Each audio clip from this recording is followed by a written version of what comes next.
Hello everyone and welcome back to Kevin Audiobook TV. It's great to have you here once again as we continue our journey through the incredible world of Shadow Slave. Thank you so much for your continued support, your patience, and for being part of this amazing community. I hope today's episode gives you a chance to sit back, relax, and escape into the story for a while. So put on your headphones, get comfortable, and let's dive straight into the next chapter. This is Shadow Slave. Let's go. Chapter 151. Sometime later, they were standing in front of a makeshift cabin. Just like Changing Star's patchwork dwelling, the cabin was constructed out of mismatched stone blocks that had been scavenged from the ruins. It was reinforced with monster hides here and there, and seemed to be built slightly better than the rest of the hovels in the outer settlement. There was a large bestial skull hung above the door, its thick forehead split apart by a devastating strike of some sharp weapon. Glancing at the skull, Nephis took a step forward and knocked on the door. However, no response followed. Sunny sighed. Maybe she's not home. Instead of an answer, Changing Star frowned and banged on the door with her fist. The first strike was somewhat gentle, but by the last, the bestial skull was on the verge of flying off the wall. A sleepy and irritated voice sounded from the inside. "I swear to gods, whoever you are, you'd better be a nightmare creature." A few moments later, Sunny heard the sound of footsteps approaching the door. Before it opened, though, Nephis suddenly spoke. "Sunny, turn away." Hearing a strange urgency in her voice, he scowled and did as she had asked. "Your shadow, too? What is going on? Are we expecting trouble?" As he was staring away from the cabin, the creaking of wood informed him that the door was flung open. "Who the hell is? Oh, it's you?" He swore he could hear Neph's teeth grinding against each other. A few seconds later, Changing Star spoke, her tone especially flat. "Put on a memory, Effie. Please. Wait, what? Why would she? Oh. When he was finally allowed to turn back, the last glimmers of ethereal light were yet to disappear from the fabric of Effie's provocatively short chiton. She wasn't wearing anything underneath either. Here. Better. The huntress was exactly the same as the last time he had seen her, tall, strong, and brimming with vitality. Without the bronze cuirass with leather terrages, as well as other elements of the archaic armor, even more of Hugh Dewey olive skin could be seen. "So, you guys are back together, huh? Judging by how clean and shiny the other two look, I'm guessing that their stay in the castle was pleasant?" Sunny glanced at Cassie, then said in a reserved tone, "Not particularly. Just like you said, the ambiance there is. Well, an acquired taste, I guess." Effie grinned. "Well said, anyway. How can I help you?" Changing Star motioned at the door. "Can we come inside?" The unruly huntress glanced back, then shrugged. "Sure, why not?" Inside, the cabin was small and cozy. One of its corners was occupied by a large pile of furs that served Effie as a bed. At first glance, it didn't seem that lavish, but once it hit Sunny that each of the furs had come from the corpse of a nightmare creature, he quickly changed his mind. That was probably the most extravagant thing he had ever seen. Also, one could only imagine what went on between those furs. Pure thoughts, Sunny. Focus. There was also a fireplace, a table with a single wooden chair and a pair of sturdy chests. The rest of the space was occupied by various curios that the huntress had scavenged from the ruins over the years. There was no particular logic to this opulent collection, except for the fact that each object had once caught her fancy for this reason or that. After the three of them were seated, Effie returned to her pile of furs, wrapped herself in one of them, and asked, "So, what's so important that you had to come and wake me up this early in the morning?" "Early in the morning? It's already noon." Nephis lingered for a few moments, then said, "You haven't hunted since the day we met." "Right?" Effie yawned, then said in a languid tone, "Nope, I'll go back into the ruins once my food runs out, which will be in a day or two, I think." "What? How?" The amount of meat she had butchered off those monsters was enough to feed a person for a couple of months. It was all gone already? Just how much did the vigorous huntress eat? Changing Star nodded. "When you do, come with us. Be our pathfinder." Well, she certainly doesn't beat around the bush. For some reason, Sunny had not expected Neph to be this direct. He had always imagined this conversation taking much longer before getting to its real purpose. Effie stared at them, then threw her head back and laughed out loud. Ah, that's a good one. Do you want me to be your nanny, too? When her laughter died down, she shook her head and said, No offense, kids, but you have just arrived in the Dark City. You are as green as it gets. Best hunters out here wanted me to become a part of their party, and I refused them all. Do you know why? Neph nodded with a serious expression. Most hunting parties share the spoils of their hunts. Each hunter keeps a part to eat and sells the rest to the people in the slum. But because of your flaw, you can't allow yourself to do the same. You need all the sustenance a hunt can provide. The more partners you have, the lesser your share will become. So you hunt alone and never sell the meat of your prey, just their hides. Effie smiled. I see someone has been doing their homework. Changing Star tilted her head a little and, not paying any attention to the irony in those words, continued. We can solve that problem by, however, the solitary huntress interrupted her. Stop. Good guess, but you are wrong. That is not why I refused all those hunters. Nephis blinked, surprised. After a long pause, she asked, a hint of confusion in her voice. Then why? The smile disappeared from Effie's face. Because they are weak. Every one of them is weak. Even the most successful of them are. And do you know why? Something dark gleamed in her hazel eyes. They are weak because Gunlog will never allow anyone strong to exist outside of his control. So I am not going to be your pathfinder. Sorry, Princess. Changing Star froze, obviously flustered by that answer. She opened her mouth to say something, then closed it again and awkwardly pressed her lips together. No matter how much she had honed her social skills during their journey through the labyrinth, this conversation still seemed to be too much for her. In the ensuing silence, Sonny suddenly spoke, his voice calm and slightly provoking. He's allowing you to exist. Effie looked at him, raised one eyebrow with a smile, and didn't say anything. Finally, Nephis was able to compose herself. We might be new here, but we are not weak. Between the two of us, Sonny and I had killed dozens upon dozens of awakened creatures in the labyrinth. The huntress interrupted her once again. Even if that's true, that was there, out here in the Dark City. Things are very different. The two of them stared at each other, one with a relaxed smile on her lips, the other with stubborn flames burning in her eyes. Oh, I don't like this. Eventually, Changing Star grimaced and said, So, if we prove that we have strength, you might reconsider, Effie chuckled. Damn, you say it like it's easy. You do know how many people can't even step a foot into the ruins, right? If you guys survive in this hell for a few years, maybe then we can talk again. Nephis looked at her for a while, and then smiled darkly. We will talk again in the evening. Then you will change your mind. Chapter 152. Outside, the sun was already moving past its zenith. There wasn't that much time left before the sunset, so Sonny was really unsure about what Nephis could do to change Effie's mind before evening.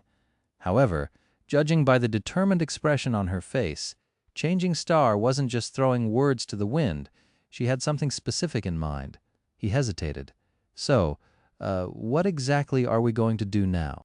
Nif glanced at him, white flames dancing in the depths of her cold gray eyes. Then she turned away and said, Follow me. With that, she walked forward in the direction of the castle. Castle? Why are we going to the castle? Somewhat uneasy, Sonny gently took Cassie by the arm and hurried to catch up to Nephis. When he did, she suddenly threw over her shoulder, Tell me about that Pathfinder again, the one who was accused of murder 3 days ago. Sonny frowned, then repeated what he knew about the guy. When he was almost finished, she asked, What's his aspect ability? He hesitated, then said, He can make any weapon become incredibly sharp when it's in his hands. Sharp enough to cut stone, maybe even steel. It's a very powerful combat ability. Changing Star was quiet for some time, then said, What about his flaw? Sonny shook his head. That I have no idea about. People are very protective of their flaws, you know. Not everyone goes around telling everyone about their greatest vulnerability like that lunatic Effie. Cassie, who seemed to be very protective of him today, decided to support this claim. Sonny is right, Neph. We don't even know what his own flaw is, remember. Sonny almost stumbled and had to try very hard to not let any emotion show on his face. Cassie was right, of course. While Changing Star and she had shared their flaws with him, Sunny never reciprocated the gesture for obvious reasons. "That is true, but, can we not talk about that?" Nephis silently nodded and didn't comment on it further. It seemed as though her mind was on something else. Phew! Soon they scaled the magnificent stairs and were approaching the gates of the castle. Sunny was growing increasingly nervous about Neph's intentions. What is her plan exactly?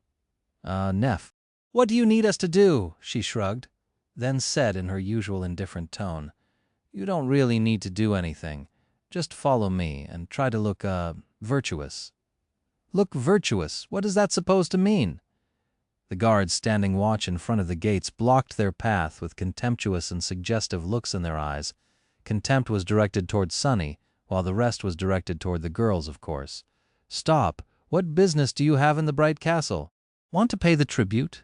Or maybe want to get paid instead, if you know what I mean." Both of them laughed, making Sunny's blood boil. Nephis looked at them with a calm expression, then said, "I want to go inside, but I'm not going to pay tribute." The laughter suddenly stopped. The guards looked at them with a bit of amusement, a harsh and dangerous light finding its way into their eyes. "Have you lost your mind, wench? Why are you here if you're not going to pay tribute? Stop wasting our time." Changing Star stared at them with no emotion whatsoever showing on her beautiful ivory face. Then, she said evenly, "I'm here to invoke the right of challenge." For a few seconds, everyone stayed silent. Sunny's heart was beating like a wild beast in his chest. Mad. She has gone mad. But no, Changing Star was not mad. Although Sunny liked to joke inwardly about how crazy Nephis was, she was anything but. In fact, her ability to remain cool-headed and rational in any situation was one of the main reasons that made her so dangerous, which meant that there was some opportunity she saw here that he didn't. At least he hoped that this was the case. Meanwhile, one of the guards frowned. "Stop joking around, little girl. Shut your mouth and get lost if you want to live." Neph didn't move. Instead, she said, "I'm not joking." The other guard stared at her, then shook his head. "Those slum rats have really all gone crazy, huh? I thought that this recent show would teach them a lesson, but it seems as though it did not." He sneered. "Listen, lass, the right of challenge is not a laughing matter. It's a fight to the death. No one is going to go easy on you just because you have a pretty face, do you understand?" Changing Star simply nodded. The guard waited for a while, looking at her tall figure and the crude tunic that she wore. Then he grimaced. "I guess we'll have some entertainment today. Ugh, such a shame. With your looks, you could have lived in the castle without ever even needing to pay the tribute." Shaking his head, he turned around and gestured for the three of them to follow. The other guard stayed behind, a bewildered and darkly excited expression on his face. With the sound of the rusty chains swinging in the wind invading their ears, Sunny, Nephis, and Cassie passed beneath the hanging skulls and entered the castle. Inside, everything was exactly the same. Even Harper was still sitting behind his opulent desk, writing something on a piece of parchment. Hearing the sound of footsteps, he raised his head and threw a furtive glance in their direction. An expression of confused surprise appeared in his eyes. Sunless and Cassia, what are you guys doing back here?" Sunny felt the desire to palm his face. When he had said to the gaunt young man that they might see each other in the future, he certainly did not mean that that future would be on the same damn day. Not knowing about the thoughts raging in his head, Harper smiled. "Oh, did you guys get lucky and come into some shards, back already to pay the tribute?" Sunny gritted his teeth and forced out a weak smile. No, not exactly." Chapter 153, by the time the three of them were led to the grand hall of the castle, the news that there was going to be another challenge had yet to spread through the entire fortress. Because of that, there was no crowd there. Just a few dozen people who had happened to walk past and heard the commotion. However, their number was growing with each minute. Standing before the entrance to the hall, Nephis was calmly looking forward, her thoughts a mystery. She seemed to be steady and collected. Sunny, on the other hand, was very nervous. Just what was Changing Star planning? Glancing around to make sure that no one could eavesdrop on their conversation, he leaned to her and whispered, "You're not really going to fight one of Gunlog's lieutenants, are you?" because that would be suicide. No matter how talented and strong Neph was, she couldn't hope to win against someone like that, at least not before absorbing enough soul shards to even the odds at least a little. Those people had not gotten to where they were by pure accident, too. They had talents of their own. Nephis didn't turn her head and simply said, "The walls have ears." Sonny gritted his teeth and was about to retort. At that moment, the guard that had led them inside appeared from the grand hall, threw a dark look at them and spat, "Come on in, fools!" Changing Star simply walked forward, leaving Sonny and Cassie no choice but to follow. Inside the hall, a small crowd of people was staring at the entrance. When they saw Nephis, a wave of confused whispers ran through their ranks. "Who is that? Never seen her before. There's something strange about that girl." The whole situation was much less ostentatious and theatrical than that on the day of Jubei's death. Most of the lieutenants weren't even here. Not to mention the bright lord himself. Only the leader of hunters, Gemma, was sitting on the steps leading up to the empty white throne. On his face there was a slightly sullen expression. To Sonny's relief, Horus was nowhere to be seen. When the guard led the three of them inside, Gemma raised his head and glanced in their direction with a frown. "Did I hear it correctly? One of you three wants to invoke the right of challenge?" Nephis took a step forward, looked him right in the eyes, and answered in her usual indifferent voice, "I do." Her calmness was in direct contradiction with the heavy meaning behind those words. It was the polar opposite of the impassioned, scornful, furious speech of condemnation that Jubei had given in this hall 3 days ago. The confused frown on Gemma's face deepened. "You do know what that means, right, little girl?" She continued to stare at him without showing any sign of fear, then repeated, "I do." The tall hunter sighed. "Listen, it is indeed true that anyone has the right to invoke the right of challenge, but throwing your life away is a really stupid thing to do. I'm sure that you had to suffer a lot to make it this far. Everyone here did, pretty much. So how about you think about it some more and reconsider?" His voice wasn't unfriendly. In fact, it seemed sincere, as though Gunlag's lieutenant really did not want to see her die for no reason. However, his words fell on deaf ears. Neph just tilted her head a little and said, "No need." Gemma sighed again, then shook his head. "Fine. Have it your way then. Who are you here to accuse?" Sonny already had the idea. That's why he wasn't surprised to hear her next words. "I am here to accuse the pathfinder known as Andel." Andel was the person whose crime had led to Jubei's challenge, and then death. As another wave of whispers rose from the crowd, Gemma blinked. With an unhappy scowl on his face, he said, "As I've told the last time, I am the leader of both hunters and pathfinders. Any crime they commit while performing their duties is my crime, so I will be the one to answer for it. Are you sure you want to challenge me, kid?" Sonny held his breath, knowing that Neph's next words would decide their fates. Despite the older man's heavy tone, she did not even flinch. However, she did pierce him with a cold gaze, then slowly shook her head. "I'm not here to accuse him of murdering the young man from the outer settlement. I'm here to accuse him of theft. Andel has lost a considerable amount of soul shards while gambling, but refused to pay. That is stealing. Since it was done on his private time and not while performing any official duties, you have nothing to do with it." Gemma stared at her, a bewildered look written clearly on his face. Sonny was doing the same. Well, that was unexpected. Kind of ingenious, actually. Who knew Neph can be so crafty? By shifting the accusation from a crime committed during a hunt to a misdemeanor that had nothing to do with Andel's role as a pathfinder, she effectively prevented any of the lieutenants from fighting on his behalf, at least if they remained true to their claim of being just. But was a seasoned pathfinder any less of a threat than one of Gunlaug's proxies? And would Gemma even allow a challenge like that to proceed? As though responding to his questions, the tall hunter raised his eyebrows and said in disbelief, "What? A gambling debt? You want to? Did Aiko send you?" Nephis shook her head again. "No, I've never even met her." Everyone in the grand hall looked at her as though she was insane. The charismatic lieutenant was no exception. With some exasperation finding its way into his voice, he asked, "If you don't even know the person Andel owes the shards, Why are you here challenging him on her behalf?" Neff simply shrugged. "Do I need to personally know the victim of the crime to punish the criminal?" Gemma stared, clearly finding the whole situation ridiculous. "It's just a gambling debt. I can pay the shards myself, and we all can." However, Changing Star interrupted him.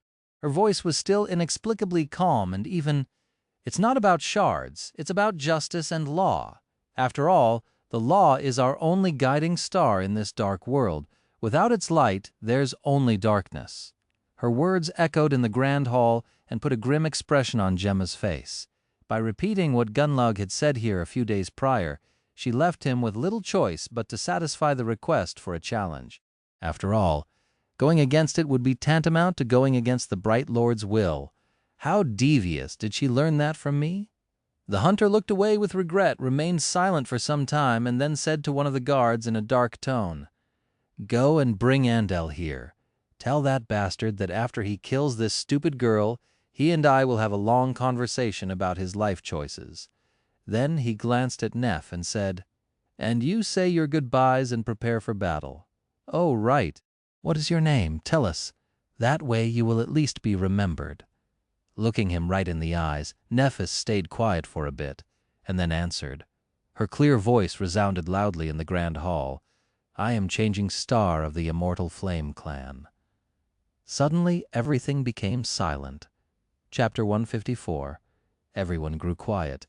Even Gemma seemed to be slightly stunned by that proclamation.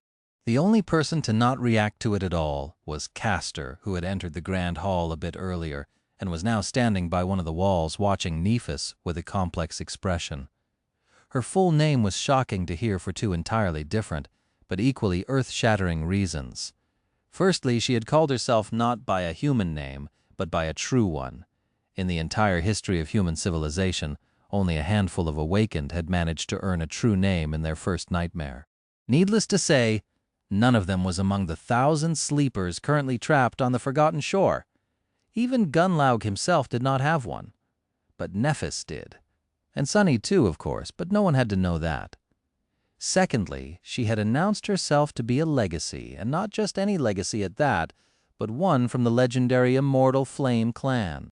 A clan that had been responsible for propelling the entire human species forward not once but twice, first by helping conquer the second nightmare, then the third.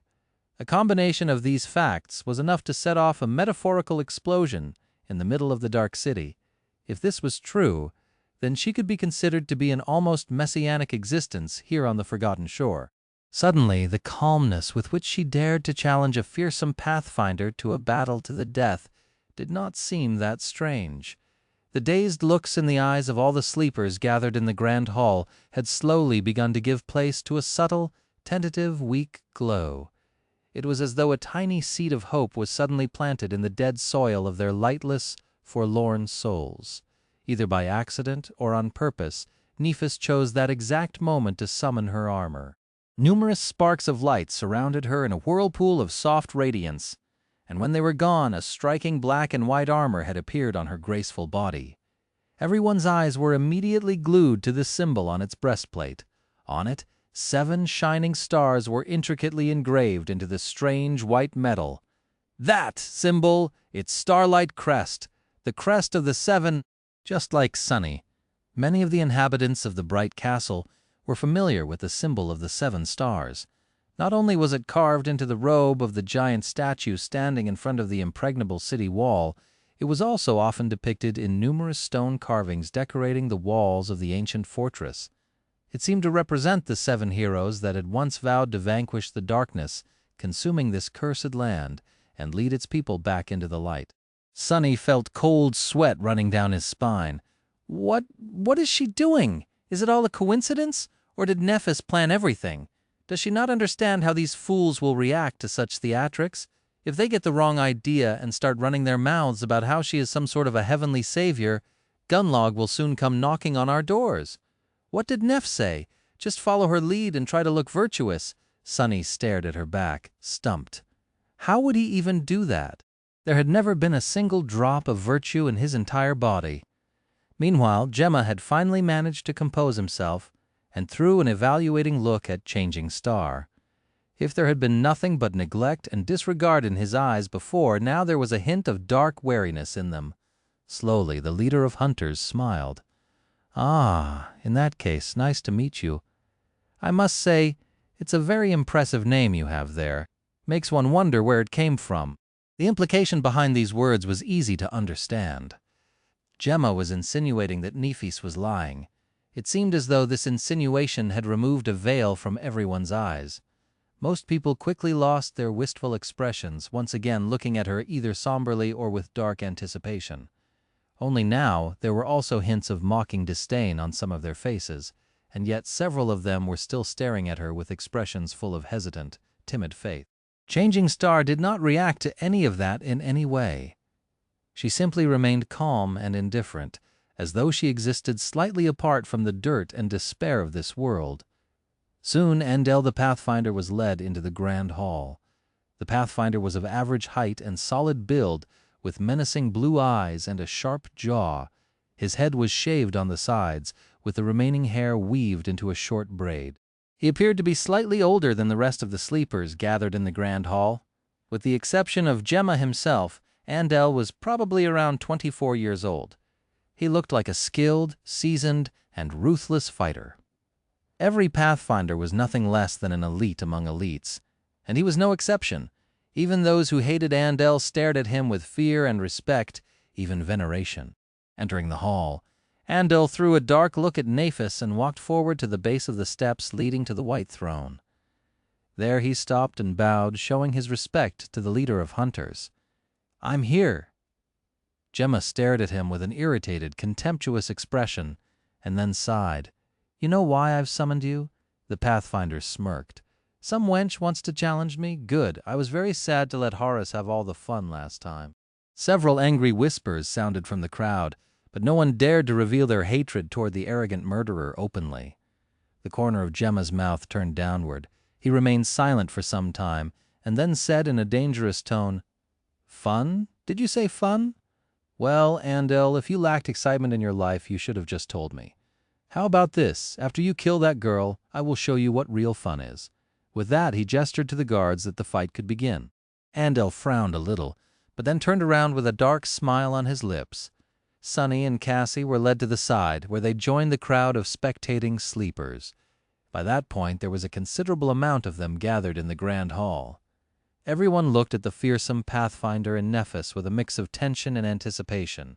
Some were here just to see a macabre show, waiting with excitement for blood to flow. To them, it didn't matter who lived and who died, although none believed that the girl from the outer settlement had any chance of surviving in a duel against the experienced Pathfinder. Others wanted to see Andel punished for his crimes, but even these people seemed to believe that Neph was doomed to die. They just hoped that she would manage to make the bastard bleed a little before she did. Perhaps only Sonny, Cassie, and Castor knew that the result of this fight was not as predictable as everyone seemed to think. Not wasting any time, Andel summoned his weapon and walked toward Changing Star. In his hand, a vicious, crudely forged falchion suddenly gleamed with polished luster, its edge turning sharper than that of a razor. With a shudder, Sonny realized that not even the Starlight Legion armor would stop such a blade. The Pathfinder's movements were soft and deceptive, betraying years of experience in bloody battles against both nightmare creatures and humans. The dark smile had never left his lips, and there was bloodlust burning in his eyes. After years spent hunting monsters, he looked like a monster himself. However, Nephis just stood there calmly and watched him approach, not even trying to summon her sword. What is she doing? Trying to mimic Horus? When the distance between them shortened to that of only several steps, everyone held their breaths. Suddenly Andel flourished his cleaver and lunged forward with astonishing, almost inhuman speed. His push was so powerful that dust flew into the air from under the soles of his boots. Sonny clenched his fists. What is she?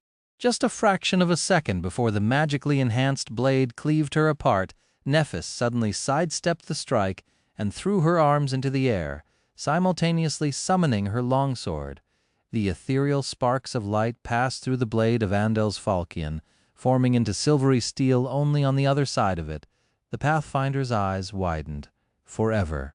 Without anything separating it from the enemy's flesh, The longsword that had just formed from the thin air behind the falchion bit into his neck, cleanly severing Andel's head from his shoulders.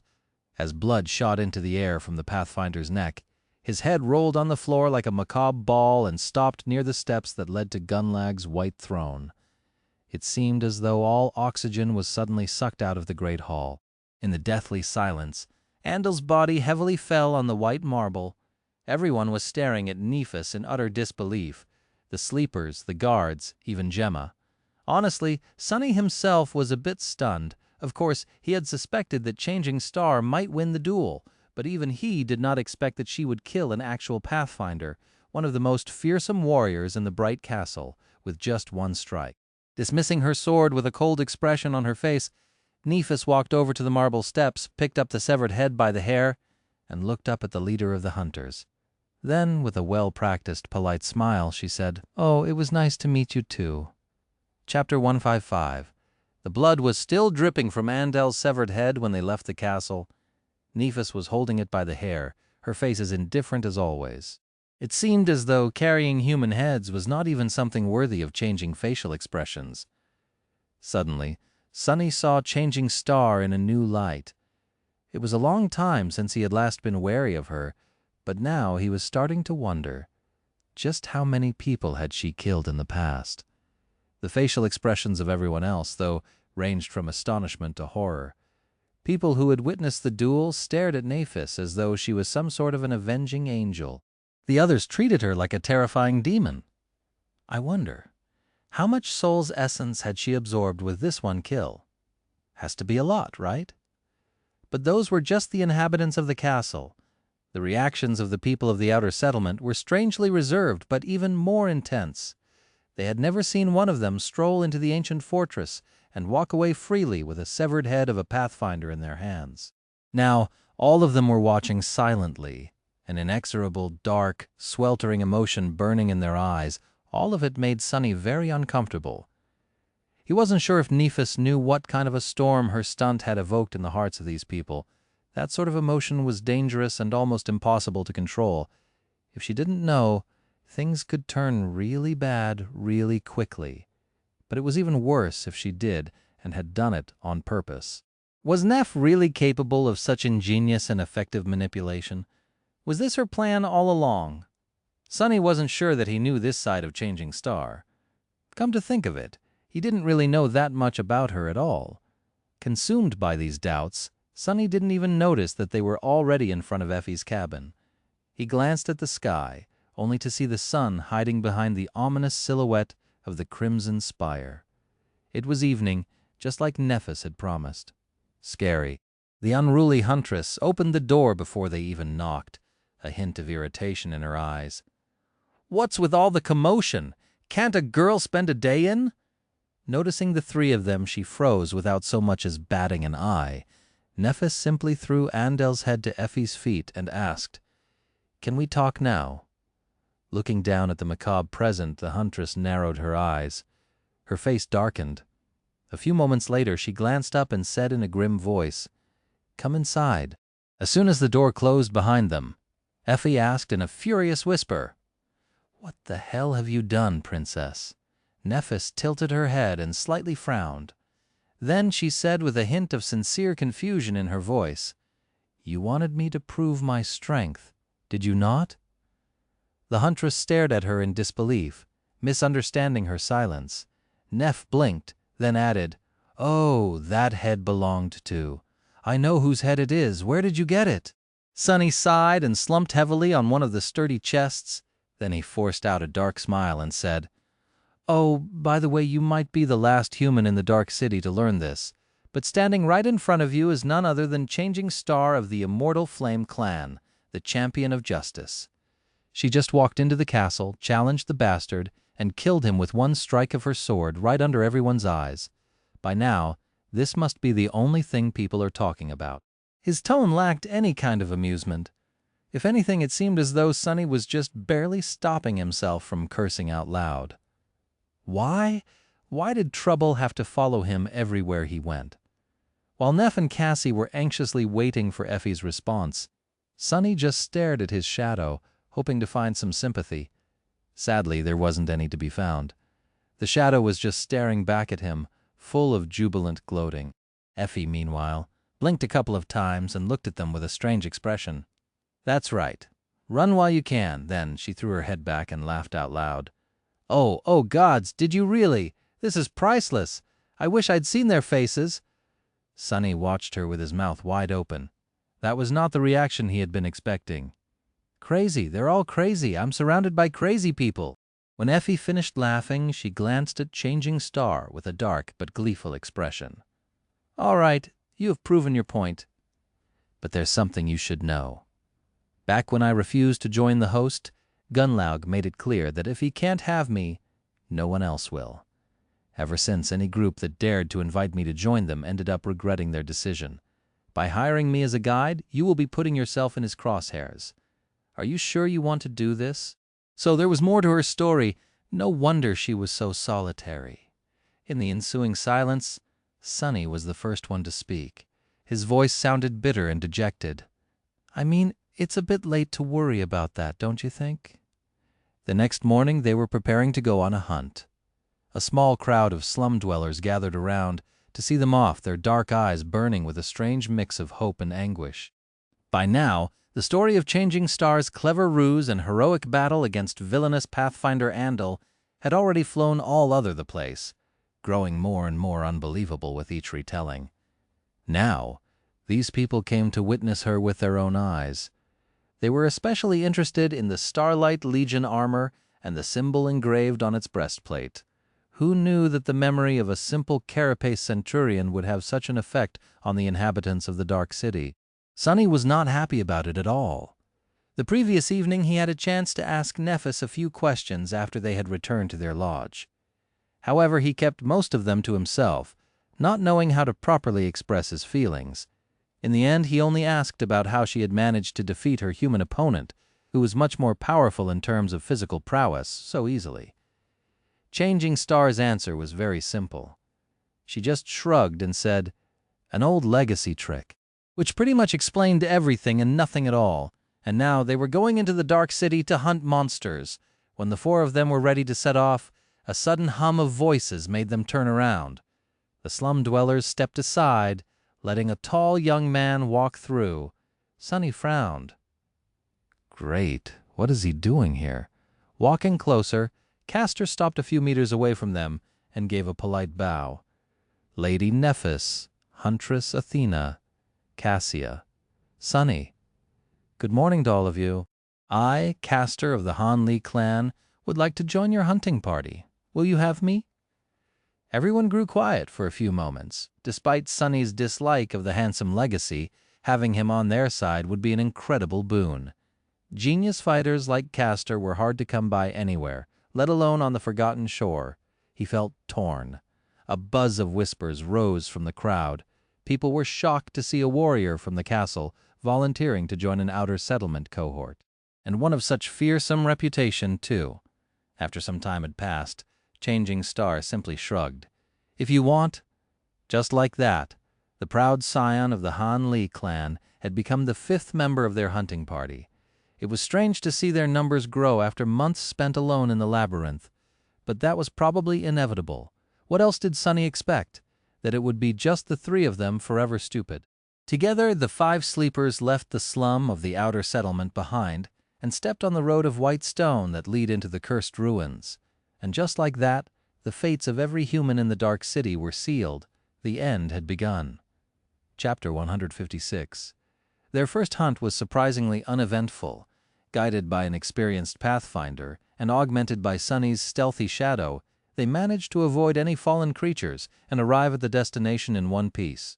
There, the group hid in the ruins and waited for their prey to show up. The plan of battle was discussed beforehand. After Effie had described the type of monster they were here to kill, complete with a detailed list of its strengths and weaknesses, Nephis quickly assigned different roles to different people.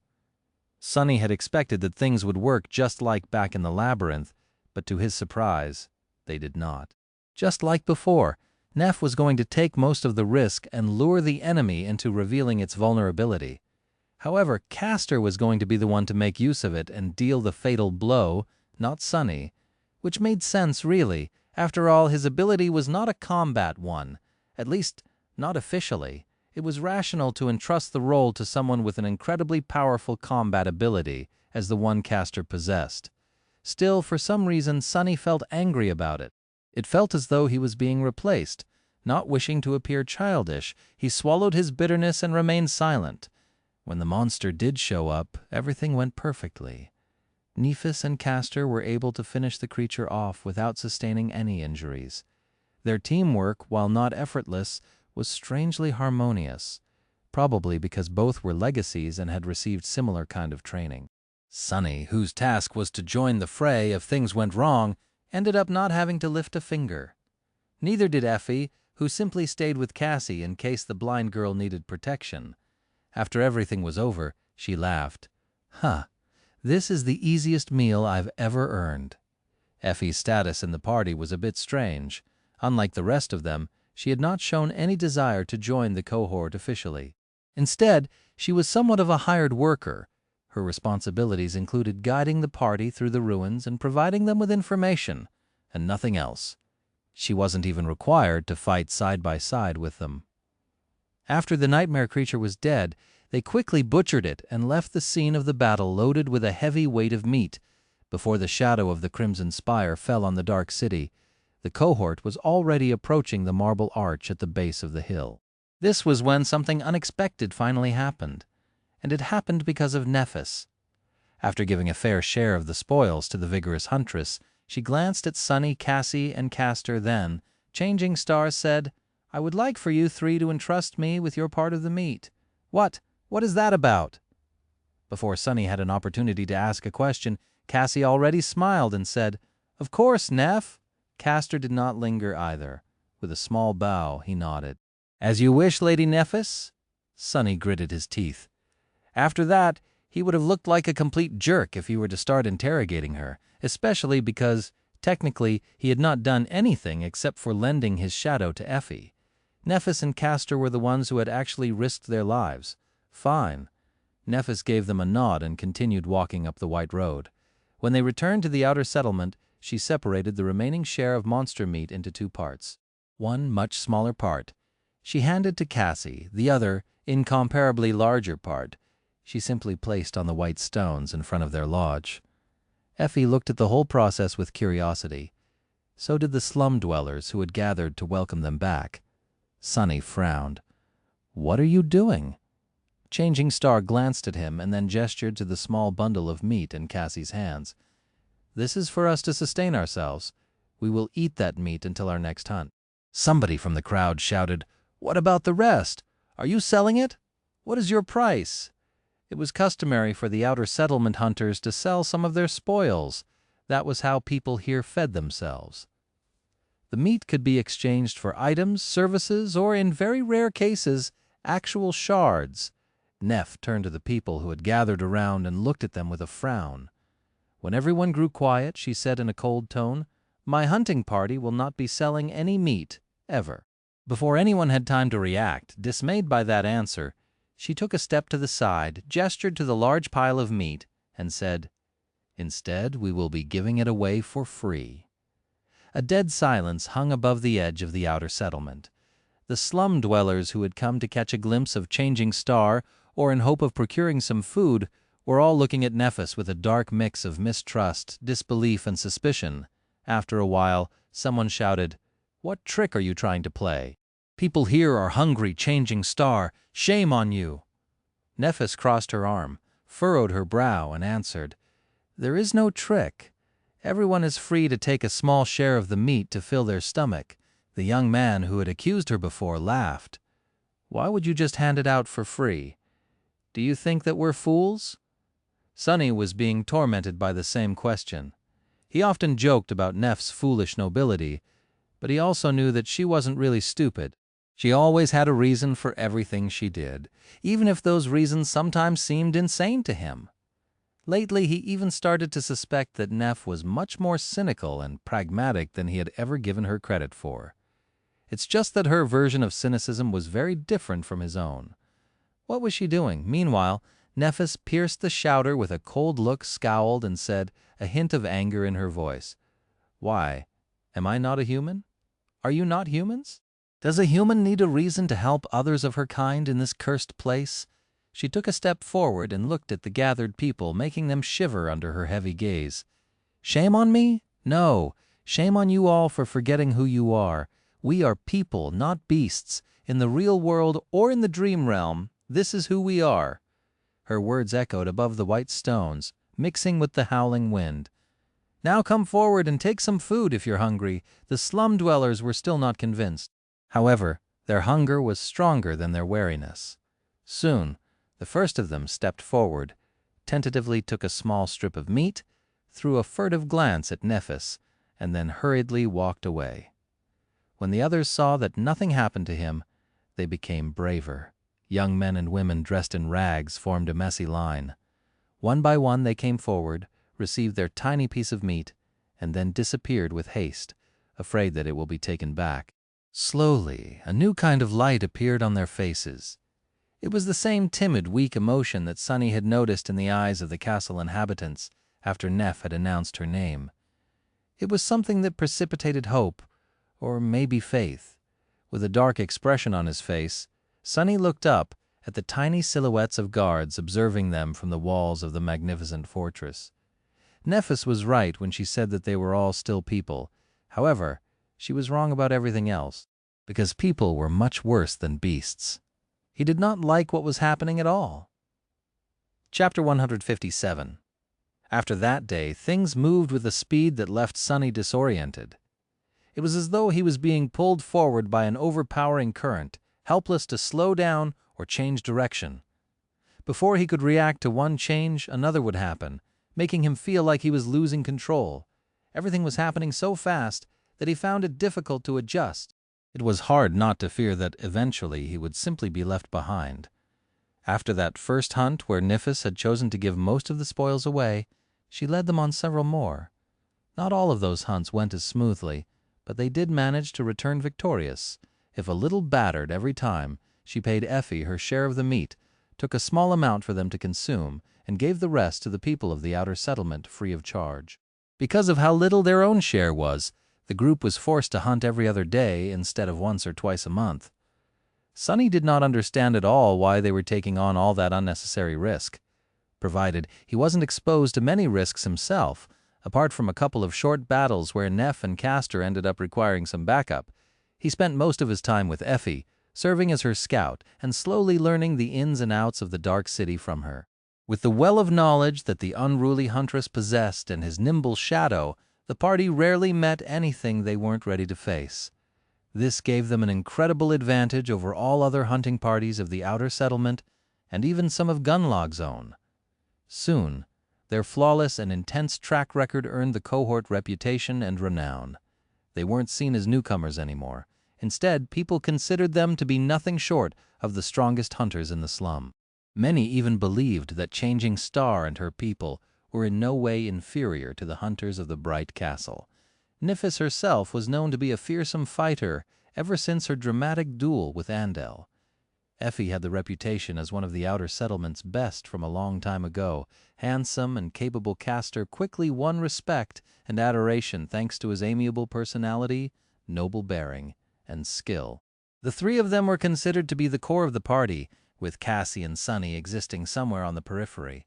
People loved Cassie because Neph had entrusted her with the responsibility of handing out the free meat, and also because it was nearly impossible not to love this sweet, exquisitely beautiful and tragic girl. For most of the slum dwellers, she was the welcoming face of the cohort. Sunny, on the other hand, no one really paid him any attention. With no valiant feats of vanquishing monsters of the Dark City under his belt, most considered him to be a mere support member of the party. Inconsequential at best, a charity case at worst. If they even remembered his existence, Sunny was simultaneously happy to live in obscurity and secretly infuriated by this lack of recognition. It was good that no one suspected how powerful he really was. And yet, watching everyone fall over themselves in Castor's presence, while completely ignoring his own, made Sunny want to kill something, or someone. Especially because, due to the tactical composition of the cohort, Nephis spent most of her time with the handsome legacy. They seemed to work especially well together. When this frustration threatened to overwhelm Sunny, he would go away, find a quiet corner, and train his caddis until every muscle in his body hurt. Usually the whistle of the midnight shard's blade cutting air was enough to calm him. He trained his swordsmanship day after day, finding strange comfort in it. At least this was something he could control. Of course, Sunny was never entirely relaxed. In fact, with each day, he grew more and more anxious. Because other things were changing as well. After each hunt, Changing Star would provide the dwellers of the slum with free food. At first, they treated her with distrust, then with gratitude, and finally with something akin to reverence. The strange light that Sunny had noticed in their eyes after that first time was slowly growing brighter and brighter. Some people even started jokingly calling her Saint Nephis, as though she was some sort of an angel. However, he felt that these words strangely contained less and less humor with each day. It was really very creepy, not to mention dangerous. The more people looked at Neph like she was their personal savior, the more he feared how drastic Gunlog's reaction would be. If history had shown anything, it was that kings never went easy on meddling messiahs. And throughout all of that, the same question continued to torment Sunny.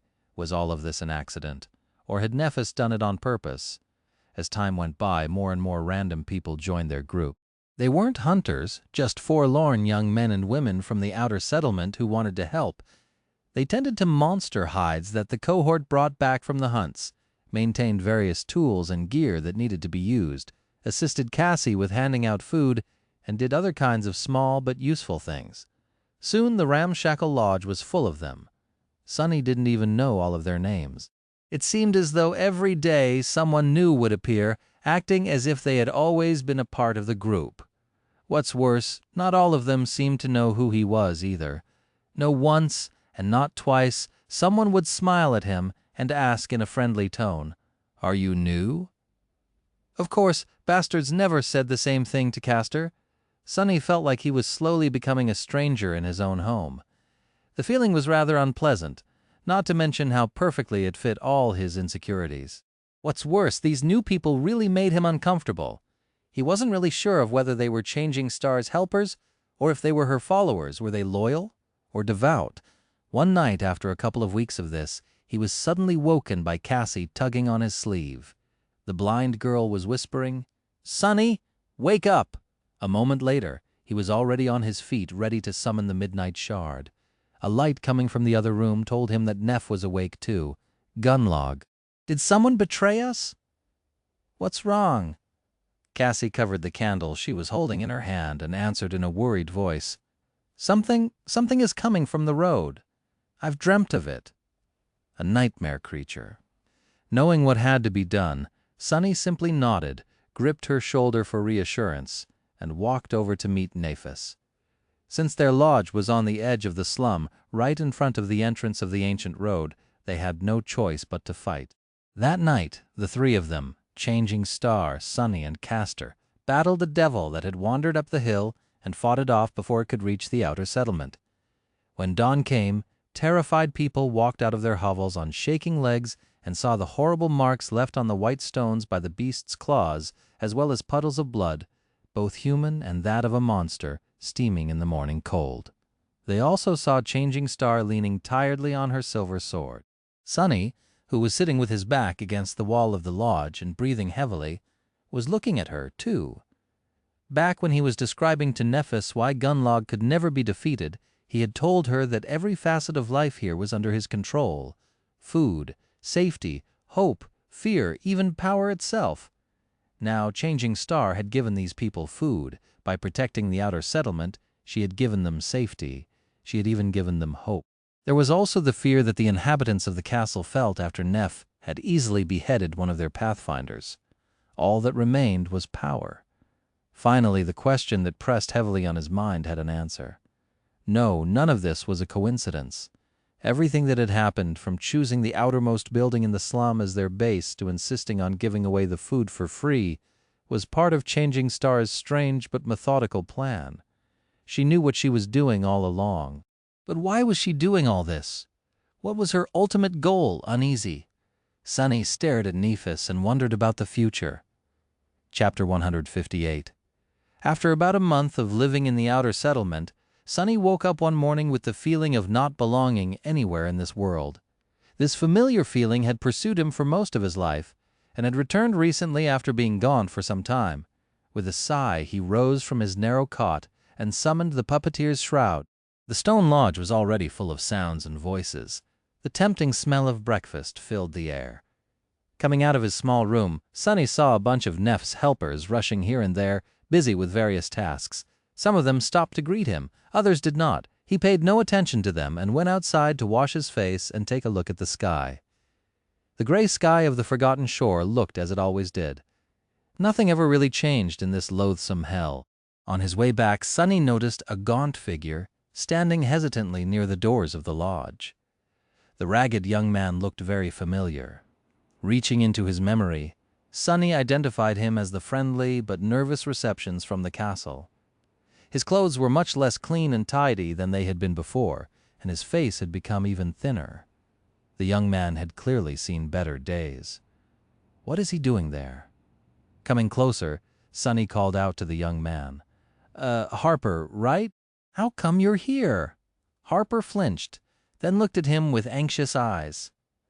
"Oh, Sunless, it's so nice to see you." Sonny stared at him for a while, then asked bluntly, "Did they kick you out of the castle?" Harper's face instantly fell. Lowering his gaze, he stayed silent for a few moments, and then said quietly, "I haven't been able to pay the tribute any more, so yes, I guess they did." Then he glanced up, hesitated, and asked in a weak voice, I heard that I can get some food here." Sonny tried to give him a reassuring smile. "Sure, usually we give out meat after the hunts, but if you're hungry right now, I'm certain there's something we can do. Just talk to a girl with red hair. She's in charge of breakfast, I think." Harper smiled too, the weak light of hope igniting in his eyes. "Really? They will just give me a meal for free?" Sonny shrugged. "Why not? We have enough food right now. Most of those guys and girls are always here anyway. They're like guests that won't leave. Doesn't matter. They help around doing this and that to express their gratitude, I guess. If you feel guilty just eating for free, ask them for some chore. This might not be the Bright Castle, but you'll see that life here can be not bad as well." Guiding the gaunt young man inside, Sonny directed him toward the kitchen and sighed. Even castle dwellers were now coming to their lodge. If this went on, he would have to share his room with some random stranger. What a joke. Entering the main hall, he noticed Nephis and Castor standing near the window discussing the approaching hunt. This morning there were several hunters from other parties surrounding them. The cohort had been planning a big joint hunt for a while now, and today was the day. Did they just start without me? Hiding his discontent, Sonny walked over to the group of hunters and greeted them. Castor smiled at him, while Nephis simply nodded. The other hunters glanced at the new arrival and didn't pay him much attention. Fools, if you knew who stands before you. Consoling himself with these childish thoughts, Sonny listened to the discussion. One of the hunters was speaking. "South of the collapsed lighthouse is a good choice, but the awakened creatures living there have an incredibly sharp hearing. Attacking them in large numbers won't be easy. In the past month, their lodge had gone through a transformation. The remnants of broken furniture were long gone and replaced. Some of the new pieces of furniture came from the ruins. Some were made right here by the craftsmen of the outer settlement. There were monster hides and decorations hung on the walls, making the space look neat and presentable these days. The lodge appeared as the headquarters of a small but prosperous awakened cohort. There was even a large map of the Dark City on one of the walls with various symbols marking all kinds of useful information. Currently, the hunter was pointing at a particular spot on the map. "This spot right here is much more promising. Blood fiends are known to dwell in these parts. They hibernate during the day, so if we manage to find a lair or two—" Castor shook his head. "The area you're suggesting is too close to the territory of those strange living statues. We all know how formidable those bizarre creatures are. I still think that south of the lighthouse is better. We just need to think of a way to deceive the hearing of the monsters." Suddenly finding something that he could be helpful with, Sonny said, I have a bell that can." However, His voice drowned in the buzz of the conversation. No one paid attention to his words. Embarrassed, Sonny inhaled deeply, waited for a few seconds, and spoke again. Actually, we can use one of my 2 sound-producing memories too. But right at that moment, Castor seemed to come up with a brilliant idea. Everyone listened to him, turning their backs to Sonny. It was as though he was completely invisible. What's even the damn point? Sonny stood there for a minute or two, feeling awkward, angry, and utterly stupid. Then he simply turned around and walked away. Finding his way to the roof of the lodge, he climbed on top of the second-story addition and sat there, solemnly watching as the sun slowly climbed up. After a while, Sonny sighed and closed his eyes, letting the shadow slip back into the building. Just as he had expected, no one even noticed his absence. Not surprised, he sent the shadow around the lodge, watching all the people who were busy making Neph's mysterious plans happen. Everyone seemed full of energy, enthusiasm, and a sense of belonging. Why was he the only one who couldn't fit in? Even that guy from the castle, Harper, had already found some friends. He was currently helping the red-haired girl who was in charge of breakfast wash the dishes. Sonny frowned. Something wasn't quite right with Harper. He couldn't put his finger on it, but the gaunt young man seemed a little off, somehow. Forgetting all about his bad mood, Sonny concentrated on watching the timid sleeper. Harper seemed to do just what any newcomer would do, helping people, learning their names, and asking questions about how things worked in the Changing Stars party. It seemed as though he wanted very badly to stay in the lodge and become useful, which was understandable. But something was wrong. Sonny's suspicions were confirmed when about an hour later, Harper left the lodge and went back into the slum. With the shadow stealthily following him from behind, the gaunt young man made sure that no one saw him and hurriedly dove into a secluded alley. Deep in the darkness of that alley, a man was waiting for him. Sonny frowned, recognizing one of the high-ranking guards from the castle. "So that's what all this is about." The guard, meanwhile, glared at Harper and asked in a rough, unfriendly tone. "Well?" Harper looked down, his fear and anxiousness apparent. Yes, sir. I've done what you told me. It wasn't very hard." The guard smiled. "Good.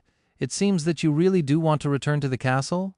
Harper glanced up, a desperate light igniting in his eyes. "Really? So I can return, even though I don't have any shards to pay the tribute?" The smile disappeared from the guard's face. "You will be able to return after you gather all the information that I told you to learn. If you do, I'll invite you inside myself. No need to even worry about the tribute. But remember, I need to know everything about the core members of the cohort, including St. Nephis herself, their aspects, their abilities, their flaws. I even want to know what hand they use to wipe." "Understand." Harper paled. "But sir, things like that, it won't be easy to learn them, especially for a simple servant like me." The guard frowned. "Didn't you say that you knew 2 of the cohort members already? This is why I gave you this chance to begin with." "Did you lie to me, boy?" The gaunt young man flinched. No, I do know them. I actually spoke with Lady Changing Star's scout already. He is a friend of mine." A wide, menacing smile appeared on the guard's face. What's the problem? Just get that fool talking. Rats like him will tell you everything as long as you pay them a little attention. Believe me, I'm willing to bet that this useless freeloader is walking around full of jealousy and delusions of grandeur. Pretend to respect him even a little, and he won't be able to shut up. Ouch." Harper nodded, then suddenly hesitated. After a few moments of silence, he asked in a timid voice, "Sir, you won't hurt them, will you? They are good people." The guard stared at him for a second or two, then said in a dark, mocking tone, "Why do you ask if you already know the answer?" Hearing those words, Harper deflated. His face darkened, and he lowered his head as though ashamed to look straight. However, he didn't object. "That bastard! Just wait and see." Sonny was already planning the beating he was going to give the cowardly young man before throwing him out of the lodge. But at that moment a voice called out for him. It was Effie. "Hey, doofus! Are you asleep? Come down, the hunt is starting." Torn away from the shadow's perspective, Sonny threw a dark glance at the tall huntress, called his shadow back, and sighed. "I'll deal with him after we return."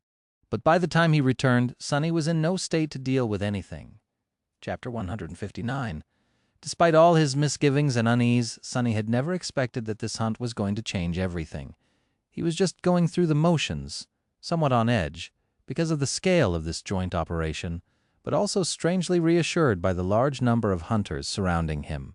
The unusual hunting party left the outer settlement at noon, heading east, to the massive ruin of a collapsed lighthouse that was situated at the edge of the city. There were almost 20 of them gathered together, all carefully making their way through the deadly maze of narrow streets, with Effie serving as the chief pathfinder and Sonny helping her by scouting ahead. The plan was as straightforward and simple as possible. However, nothing was really ever safe in the dark city. Everyone was prepared for the worst, and pretty soon their fears came true. Halfway to their destination, a sudden sound made Effie freeze in place. Raising a fist to signal everyone to stop, she peered into the fog, a dark and foreboding expression on her face. Feeling that something bad was about to happen, Sonny commanded his shadow to return and moved closer to Cassie. His hand was ready to grasp the hilt of the midnight shard out of the air. For a few moments, everything was quiet. Then Effie's pupils suddenly widened. "Scatter!" As soon as the word left her mouth, the experienced hunters dashed in different directions. Sonny himself grabbed Cassie and lunged to the side, dragging her along with him.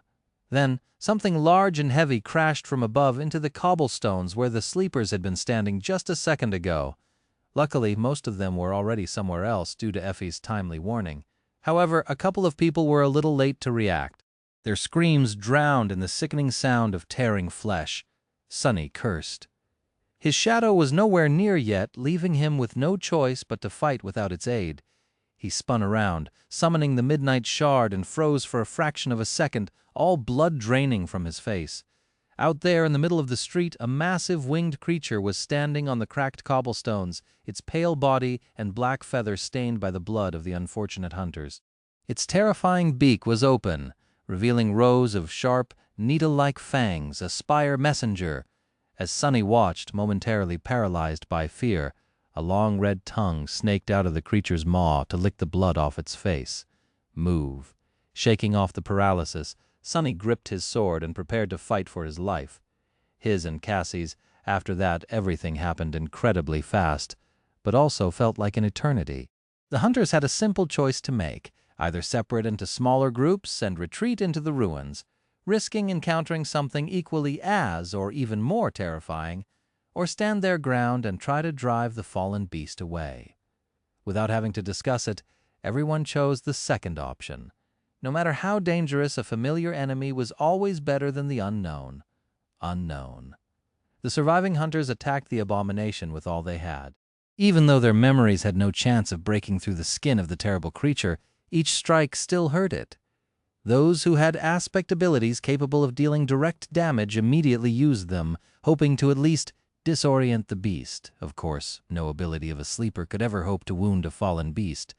However, if their assault was ferocious enough, the messenger could retreat to search for easier prey. If it only made the abomination angrier, however, most of them were going to die. More than anything, trying to resist creatures of this rank was nothing but a gamble. For several seconds, it wasn't clear which way the situation would turn. The messenger easily shrugged off the rain of attacks and lashed out with its beak, piercing one of the hunters clean through, despite the man's mighty build and heavy armor. Another was almost torn apart by terrifying talons, but at the last second, Castor managed to pull the young man away, thanks to his incredible speed. Sonny waited at the back, covering Cassie and praying that his shadow would come back in time to give him a chance of dealing damage to the damned creature. But in the end, it was Effie who dealt the decisive blow. Summoning her weapon, she leaped forward. Sonny could see her lean, powerful muscles moving like wire ropes under the olive skin. As though turning into a spring, her whole body tensed and then exploded with momentum. There was enough force behind her attack to split a mountain apart. Miraculously, the tip of her weapon managed to break the pale hide on the messenger's chest and stab deep, causing a stream of blood to shoot out. The creature screamed and then lashed out with its powerful paws at the huntress. A large round shield appeared on Effie's left hand. Digging the soles of her sandals into the ground, she leaned forward and received the terrifying blow. The cobblestones under her feet cracked, but the huntress remained standing. Spitting a mouthful of blood, she grinned crazily and twisted her weapon, causing more damage and pain to the messenger. It seemed as if the fallen beast did not expect to meet such fierce resistance from a bunch of ants, not to mention actually being hurt by them. Letting out another scream, it waved its wings to send the sleepers flying back, picked up the dead hunters, and jumped into the air. Soon the abomination turned into a dark spot in the skies. All that remained behind were puddles of blood, broken stones, and the moans of battered humans. Somehow they had survived well, most of them. Effie straightened, dismissed her shield, and glanced down. Damn! I think my arm is broken. With blood running down her chin, the huntress laughed and leaned on her weapon, visibly exhausted. Sonny wanted to congratulate her on that awesome strike. But then something registered in his mind. Suddenly cold, he stared at Effie's weapon. He had never seen her fight before, so this was the first time Sonny saw what memory the huntress used in battle. It was a spear, an ancient, beautiful spear forged from bronze. Something clicked in his mind. Disparate pieces of information connecting together, and then everything exploded. Or at least it felt that way, because Sonny finally understood the future. Chapter 160. Hey, doofus, you're okay, Sonny reacted after a second or two, raising his head and staring at Effie with empty eyes. Yeah, I'm fine, just thinking about stuff. Effie gave him a strange look, then shrugged and turned away. Everyone was too busy to pay him any attention. Not that anyone ever did. Left alone, Sonny staggered and slowly lowered himself to the ground. In his mind, one phrase was repeating itself over and over, growing louder and louder with each second. A woman with a bronze spear drowning in a tide of monster. A woman with a bronze spear. This was a part of the vision that Cassie had seen back at the beginning of their journey, on the night they had spent atop the giant statue of a headless knight. The one that was so harrowing that she had almost jumped into the dark waters of the cursed sea just to run away from her terror. It was also the key that connected every little piece of information that Sonny knew into one cohesive picture and let him understand the true meaning of that terrifying vision. He shuddered, remembering what Cassie had told them on that dark night in stark detail. I saw the human castle again, only this time it was at night. There was a lonely star burning in the black skies, and under its light, the castle was suddenly consumed by fire, with rivers of blood flowing down its halls. I saw a corpse in a golden armor sitting on a throne, a woman with a bronze spear drowning in a tide of monsters, an archer trying to pierce the falling sky with his arrows.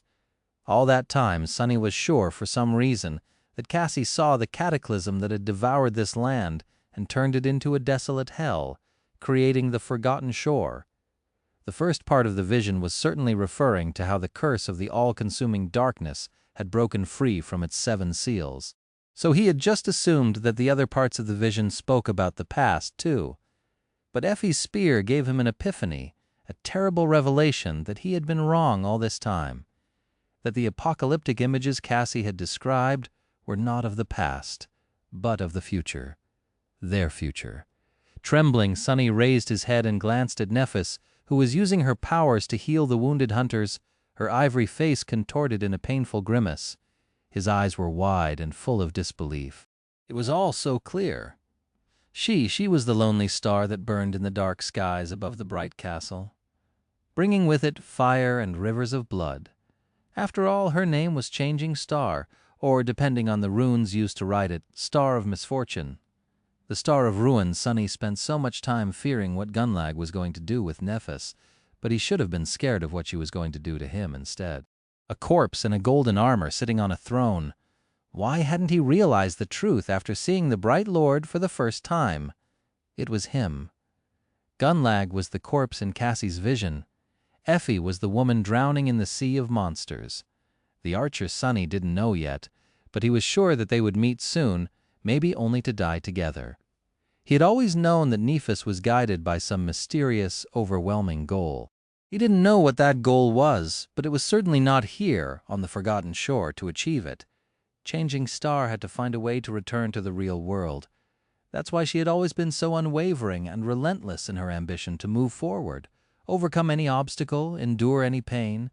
At times, it even seemed as though her conviction was more akin to an obsession. Nephis was willing to do anything to fulfill her dream. The comforting words she had told him on their first day in the dark city suddenly resounded in his mind. Only now there was another, colder, and much darker meaning hiding beneath their surface. We will find a way to return. No matter what has to be done, we will. No matter what has to be done. There was only one way to leave the forgotten shore, and it lay in the crimson spire. No sleeper could ever hope to reach that gateway in one piece. They would need an army to even try. Maybe then, walking on corpses, one or two survivors would be able to escape from this cursed place. But Nephis didn't have an army. Yet, to gather one, she would need to kill Gunlag, usurp his power and eliminate all opposition, drowning the bright castle in blood.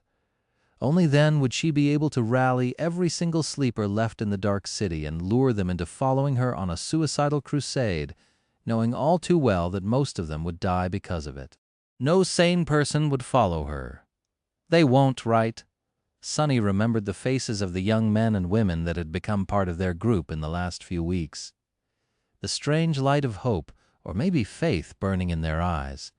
The almost religious reverence they felt toward Nephis? No, not Nephis, toward Changing Star of the Immortal Flame clan. Their personal angel, were they sane still? Finally, he understood every part of Neph's plan. Looking at the beautiful young woman with silver hair, Sunny shivered. And then there was the last part of the prophecy. On their way back, Sunny felt as though he was in a feverish dream. The magnitude of the revelation was too much for him. His mind felt weak, unsteady, and on the verge of breaking apart. He had never experienced such a deep feeling of shock. It was as though the very core of his being was violently shaken. He wasn't equipped with the right tools to cope with it. It felt as if he was on the verge of losing it. Sunny was truly horrified. Don't waste time trying to deal with your emotions.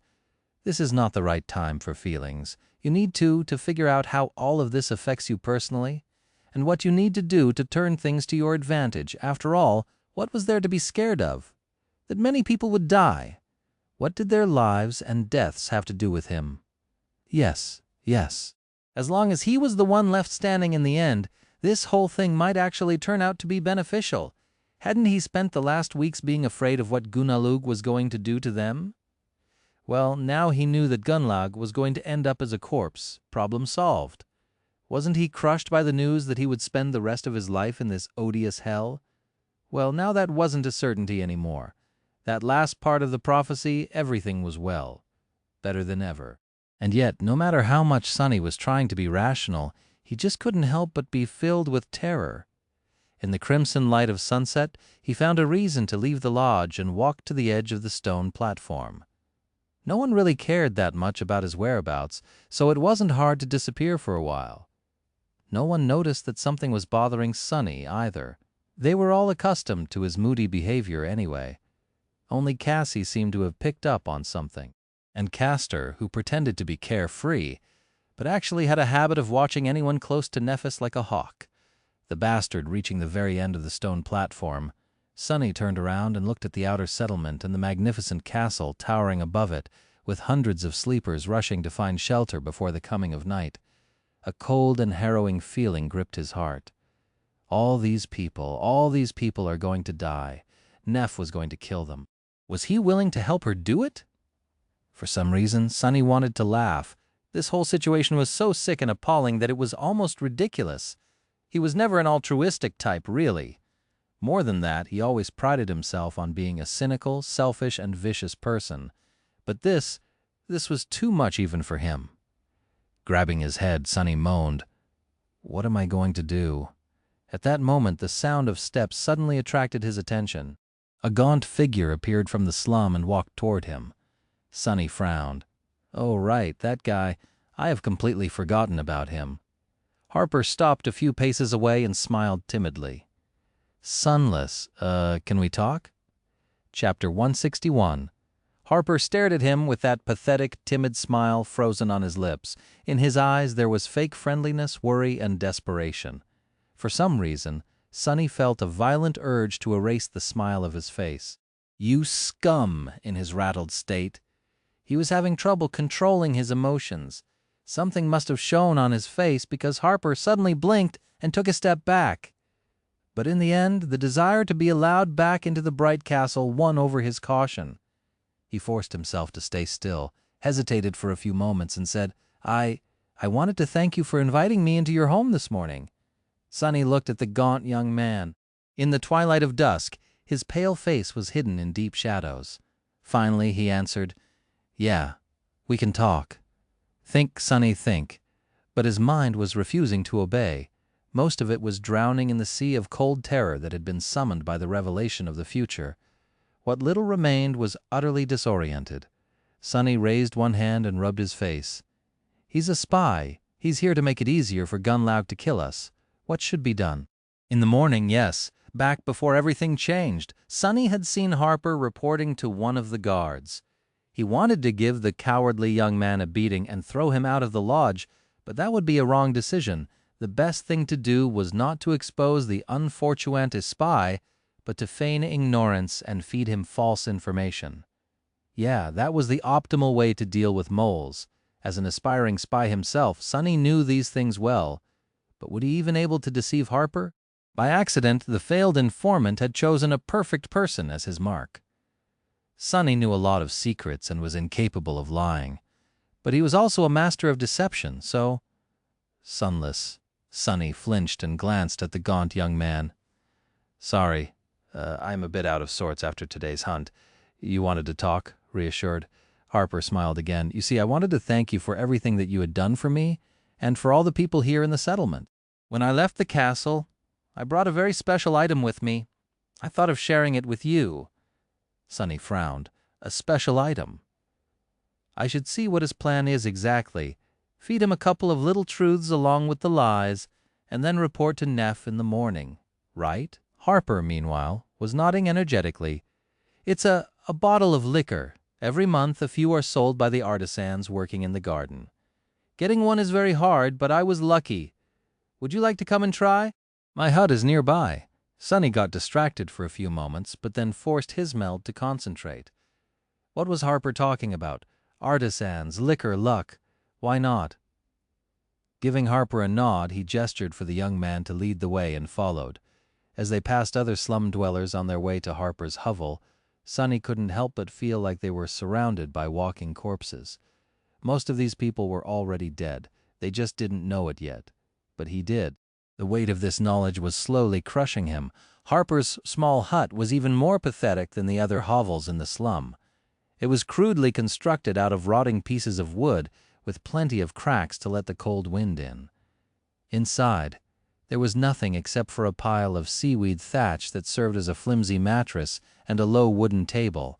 Sonny could understand why the gaunt sleeper was so desperate to return to the castle. At least there was a door. Once inside, Harper looked around with embarrassment and invited Sonny to sit on the floor in front of the table.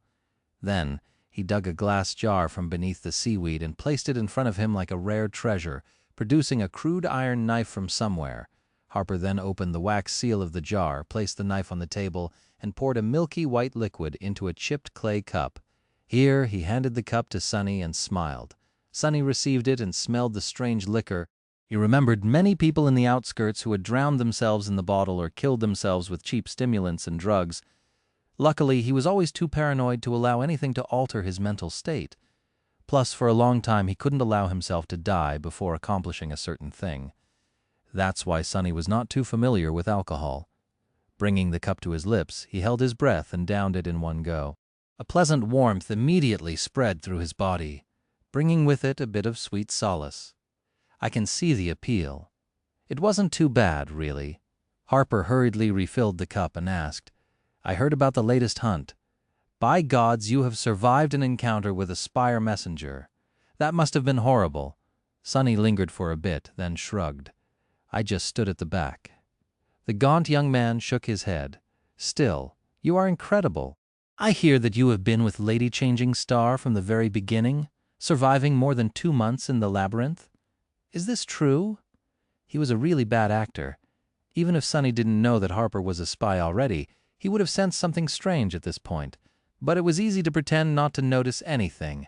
Rats like me will tell you everything, as long as you show them a tiny bit of respect, huh? Flushed because of the liquor, Sonny slowly smiled. Oh yes! In fact, if it wasn't for me, she would have been long dead. Do you know how many times I saved her life? This part was entirely planned, aimed to create a false sense that Harper's plan to use pettiness and jealousy to loosen his tongue worked. However, the next words came out of Sonny's mouth on their own. Gritting his teeth, he suddenly paled and whispered, "And for what, huh? For this? This wasn't supposed to happen. How did this happen?"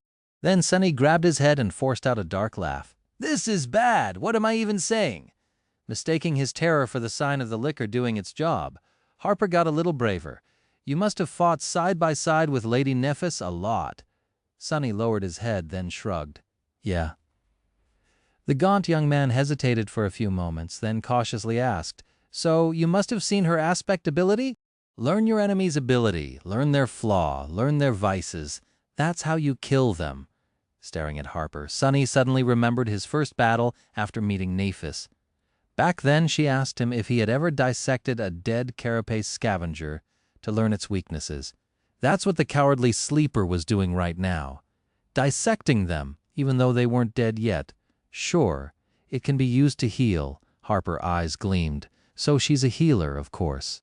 Such an ability suits Lady Changing Star very well. Everyone knows that she's an angel. Good. His first goal was achieved. Sonny had successfully created a misunderstanding, leading Harper to believe that Neff's aspect was limited to healing. There had to be other spies in the slum, of course, with them collaborating on that statement by recounting how she had healed the wounded hunters today. Gunlaug and his people would most likely believe that Changing Star had no offensive ability. Who would ever assume that her flames could both heal and destroy? Harper, meanwhile, was pouring more liquor into the cup. By the way, I always wanted to ask, do you know how Lady Nephis received her true name? Maybe because of his terrible state of mind, or maybe because of the liquor, or maybe simply because of a momentary lapse of judgment. Sonny didn't think his next words through well enough before answering. Probably the same way I did. Then he froze. Curse you. He was so preoccupied with creating a false image of Neph in Harper's mind that for a second he had forgotten to keep his own true identity a secret. Stupid, stupid, stupid, not letting the panic show on his face. Sonny tried to salvage the situation by throwing his head back and laughing, creating an impression that his last statement was a joke. Luckily, Harper seemed to believe him. He laughed too, and then glanced at Sonny with humorous sparks in his eyes. However, his next words sent Sonny into a cold embrace of horror. It was as though the gates of hell opened right beneath his feet. Wishing to play along, the gaunt young man grinned and said jokingly, "Oh, of course, Lord Sunless. What is your true name, then?" Sonny stared at him, the smile frozen on his face. Think, how do you get out of this?" But there was no way out, at least none that he could see. He was caught. The familiar pressure appeared in his mind. Slowly, Sonny became deathly pale. Harper was still grinning, waiting for the answer. His face was gaunt, tired, and full of both fear and desperate hope. He was just a weak, pitiful kid after all. The pressure was replaced by blinding pain, sending a tremble running through Sonny's body. Why? Why did he have to ask that question? But it was too late. What happened couldn't be changed. Like a cornered beast, Sonny could think of only one thing. Harper finally sensed that something was wrong. His eyes widened. Son, how to survive? Just a second before the pain overwhelmed his limits and forced out an answer, Sonny suddenly leaned forward, picked up the crude iron knife and stabbed it through the poor young man's heart. Chapter 162. Pushing the knife into Harper's weak body, Sonny lunged forward.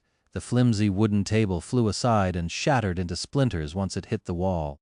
With his other hand, he violently grabbed the young man's face and pressed him onto the floor, making sure that no sound would escape from his lips.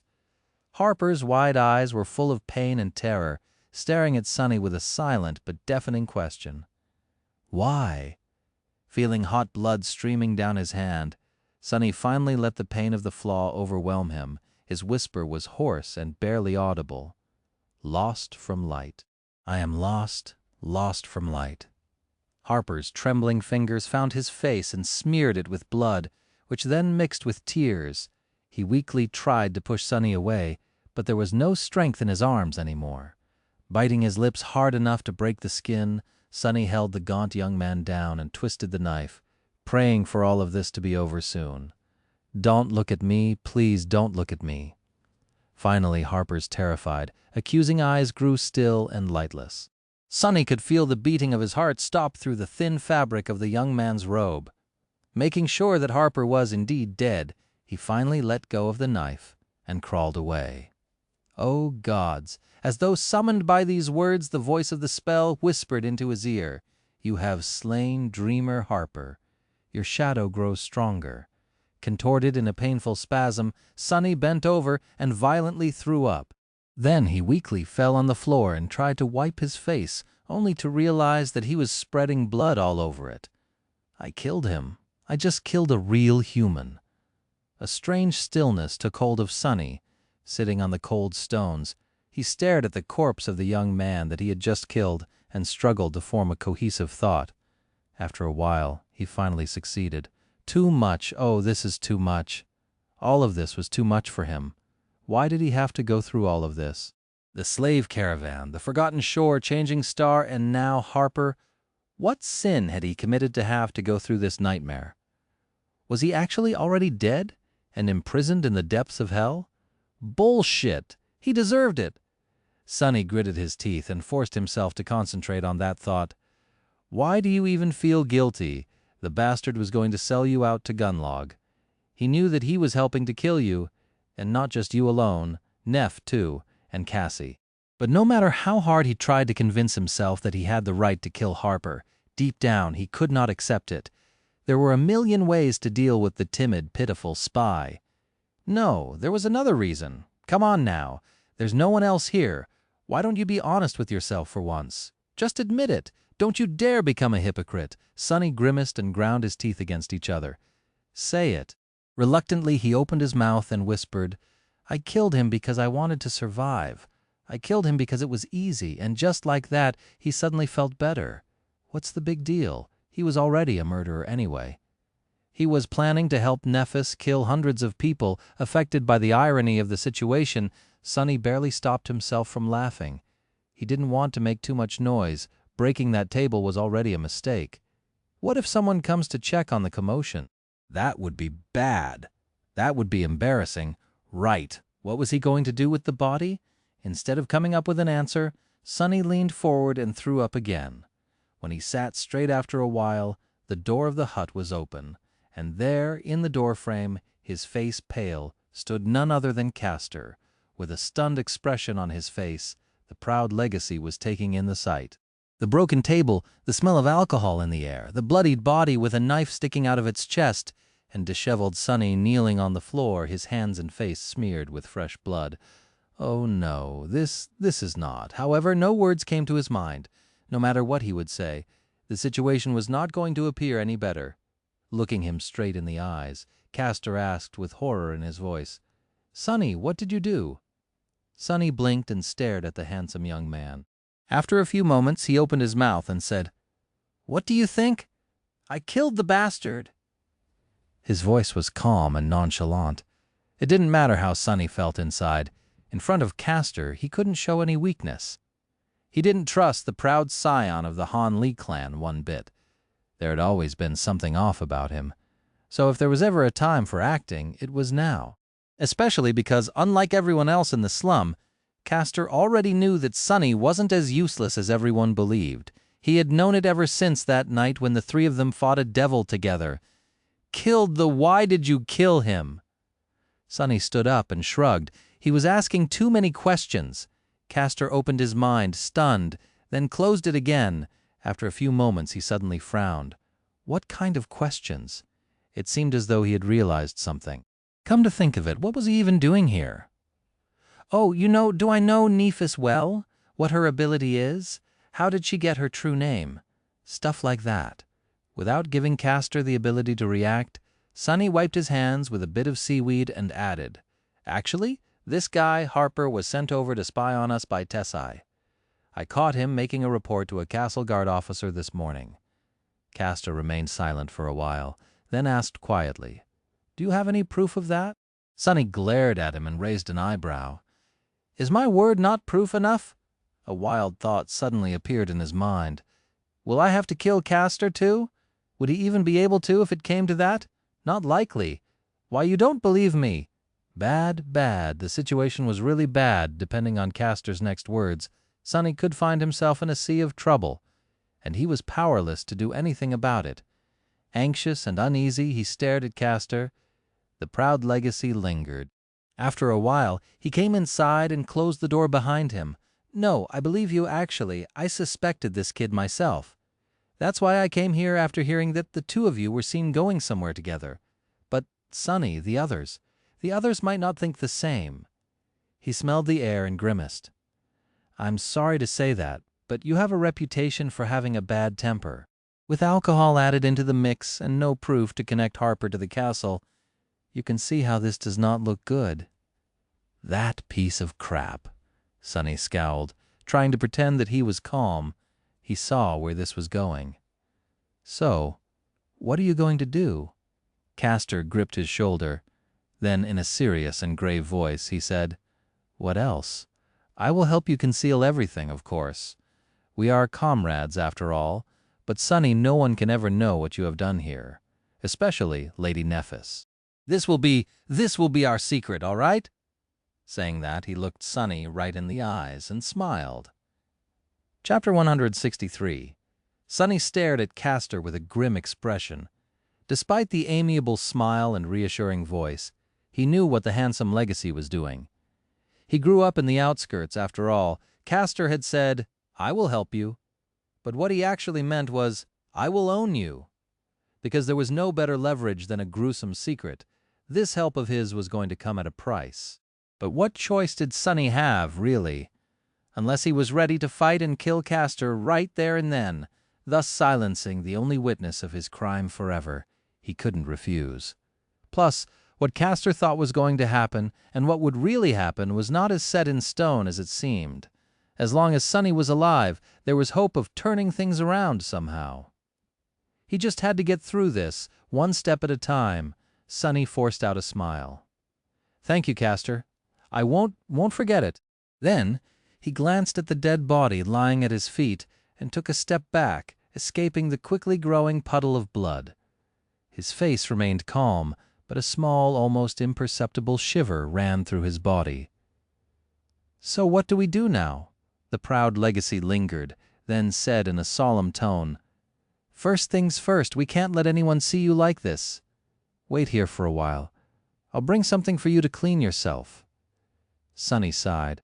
He didn't really want to stay anywhere near Harper, but Castor was right. Walking around covered in blood was a bad idea. And then what? Castor hesitated. "Then we will need to get rid of the body, but it won't be easy to do without being noticed, if not by slum rats, then by guards. Don't worry, though, I'll think of something. Just wait for me to return." Sonny hesitated, wondering if he could trust the legacy. What was going to stop him from returning with a crowd of people? But no. Having Sonny in his pocket would benefit Castor more than getting rid of him completely. Still, he sent the shadow to keep an eye on things after the handsome young man went away. Left alone with the corpse, Sonny sighed and sat on the floor, resting his back against the flimsy wall of the hut. He was so tired. The night was slowly descending on the ruins, drowning everything in comforting darkness. Of course, he could still see the bloodied body lying motionless on the stones beside him. For the first time, Sonny wished that his eyes weren't able to pierce through the shadows. Harper's eyes were still open, staring at him accusingly. I am stuck with you forever, aren't I?" Without even looking into the soul sea, Sonny knew that a new shadow had joined the silent ranks of every creature he had ever killed. All he could do was wait. Time slowly crawled. It was taking Castor a long time to gather everything needed without raising any suspicion. He had to avoid prying eyes and waste a lot of time conversing with people who constantly wanted to win his attention. At some point, even Cassie talked to him. "Hey, Castor, have you seen Sonny?" Away from their lodge, sitting on the floor near the corpse of a young man he had killed, Sonny smiled darkly and listened to what kind of excuse the legacy would come up with to account for his absence. After a while, his thoughts began to wander. He listened to the sound of rain falling on the stones outside and scowled. Rain always put him in a bad mood. Because of it, Sonny was always reminded of the past. Unlike Nephis, whose past was clouded in mystery and screamed of tragedy, he came from a simple background. His story was more mundane than tragic, a trivial story of unfortunate people living hard and bitterly in a dying world. Sonny's parents were both menial workers. They were poor, but not destitute. His dad was employed by one of the numerous maintenance crews that took care of the city's outer barriers. His mom worked in an underground factory that produced air filtration systems. Together, their income was barely enough to afford a small cell in one of the human hives in the outskirts. Several months after his sister, Rain, was born, when Sonny was around 4, his father was killed in a work accident, which was not a rare occurrence among the city maintenance workers. 3 years after that, his mother got sick and eventually passed away. Factory workers like her often got sick and died due to the harsh conditions, so it wasn't a rare outcome either. Sonny and Rain were sent to a government child care facility. His sister was young and cute, so she was eventually adopted. Sonny, however, was older and had behavioral problems, which made him pretty much completely undesirable.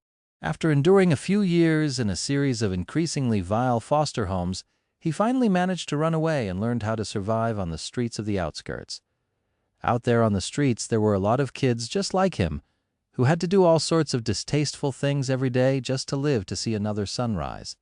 However, even then, most of them didn't last long.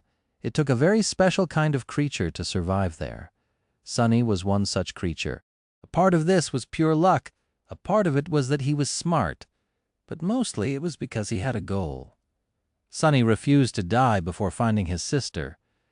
Somehow he had convinced himself that she was waiting for him to find and save her. One day they were going to live happily again, like a family together. This misguided goal kept him alive more than anything else. Of course it didn't end well. Nothing ever did in this damn world. Sitting just a few centimeters away from a puddle of human blood, Sonny chuckled and rubbed his face. Was there even such a thing as a happy ending? What is taking that bastard so long? Granted, he knew exactly where Castor was and what he was doing. Currently, he was raising his hand to open the door of Harper's hut. Sonny tiredly picked himself up from the floor and shook off the weight of reminiscence. What was the point of remembering the past? He had to survive the future. Chapter 164. Castor brought him water, strips of cloth, and a crude tunic. While Sonny was washing the blood off his body, the proud legacy carefully moved Harper's corpse into a corner, buried it under the pile of seaweed thatch, and wiped the blood off the floor as much as he could. This way, an accidental glance inside the hut would not reveal too much, of course. Even a little bit of scrutiny, and the signs of what had happened here would become apparent. While doing all this, Castor was speaking. The easiest way to get rid of a corpse is to simply toss it off the platform. With luck, it won't land on the road. But even if it does, no one would pay it a lot of attention. People die all the time out here in the dark city, especially those living in the outer settlement. He paused, then continued. However, we can't do that, because Harper isn't just a random slum rat, but someone who was working for the Bright Lord.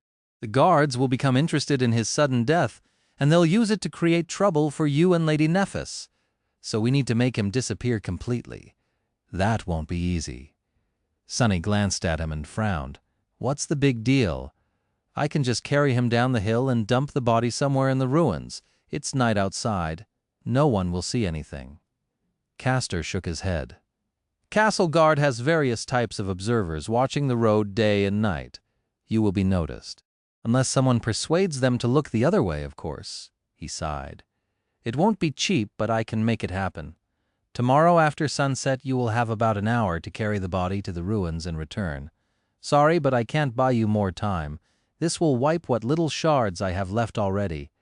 His voice sounded as though the handsome young man was genuinely concerned for his comrade, but in reality he was just reiterating how much Sonny owed him now. And if that message was not enough, he could always threaten to reveal the secret of how Harper died in the future. Castor had him in the palm of his hand. Sonny smiled darkly. And what do I do until then? The legacy shrugged.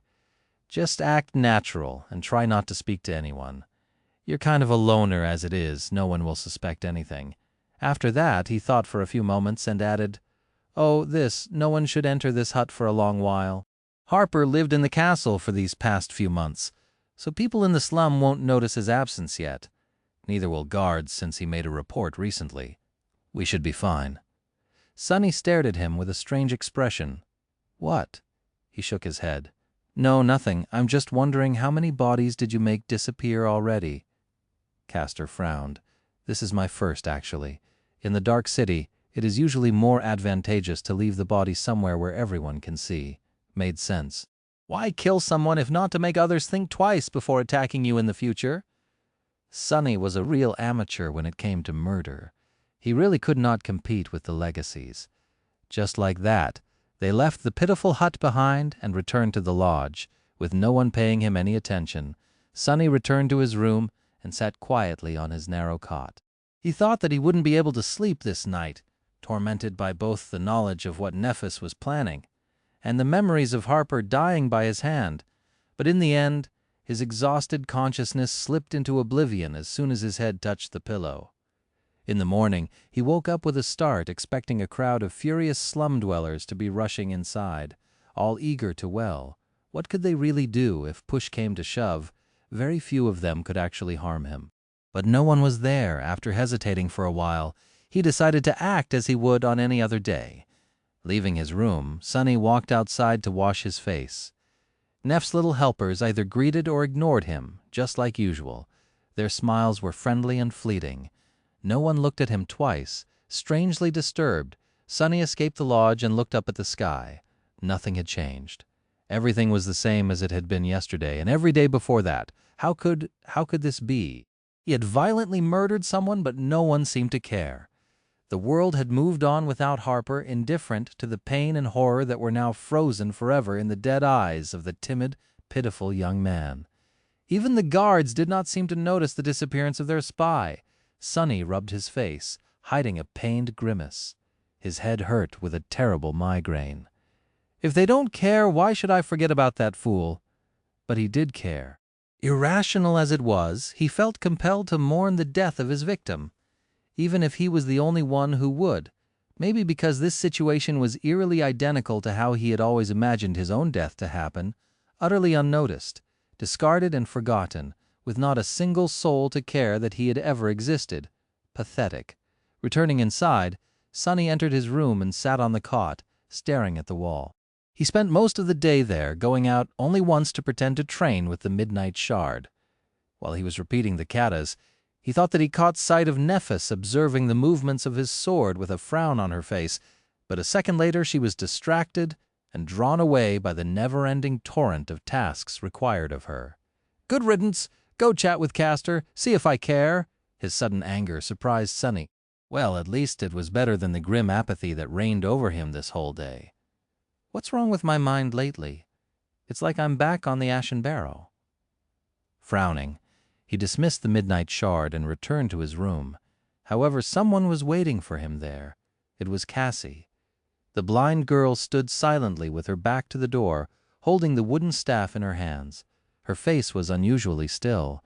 It almost looked bleak. Sonny's heart skipped a bit. Did she find out? Forcing out a fake grin, he made his voice sound cheerful and said, "Oh, hey, Cass, do you want something?"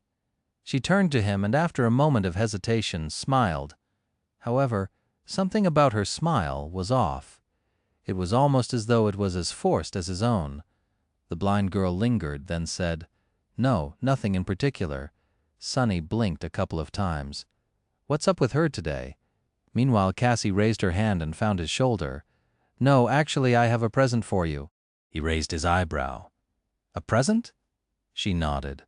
In the next moment, a spark of energy suddenly traveled from her body into his. Sonny flinched. "You have received a memory. Endless Spring. Wasn't it that pretty glass bottle of hers, one that contained an almost endless amount of water? Why was she giving it to him? Why are you gifting me this all of a sudden? She was silent for a few moments, then gently shook her head. I just wanted to. Why? Can't I give you something after everything that you have done for us? Sunny hesitated. I guess you can. I just didn't expect it. Cassie gripped his shoulder and remained motionless for a weirdly long amount of time. Then she looked away and said, her voice light and even, We'll meet again soon, Sunny. Weirdo. He patted her hand and said, a little embarrassed, Of course we will. Where would I go? This lodge is too small for us not to bump into each other all the time anyway. She slowly removed her hand and chuckled. Yeah, you're right, of course. I'll go now. With that, she turned away and headed for the door. Sunny stared at her back and shrugged. All right. Bye. What has gotten into her? Reaching the doorway, Cassie froze for a second. Without turning her head and letting him see her face, she lingered for a while, then quietly said, Goodbye, Sunny. Chapter 165. For the rest of the day, Sunny had nothing to do but count the hours until sunset. When the night descended, he would have to return to the scene of the crime he had committed, retrieve the body of his victim, and carry it into the ruins under the cover of darkness. How did it come to this? Alone in his tiny room, he stared at the wall and waited. Soon the fear of going into the dark city at night overpowered the bleak and hollow feeling that reigned over his soul. People rarely risked leaving the hill after the dark. In the starless void of the forgotten shore, any source of light was bound to attract the attention of creatures that no human would even want to meet. Countless horrors stalked the streets of the city at night. Only a madman would risk entering the ruins after the sun was gone. Of course, there were plenty of madmen in the dark city. Sunny, at least, didn't need any light. He also knew the area surrounding the bright castle well enough to avoid most danger. The weeks he had spent learning from Effie didn't go to waste. I should be fine. With the shadows hiding his every movement, Sunny was sure of his ability to at least run away should something happen.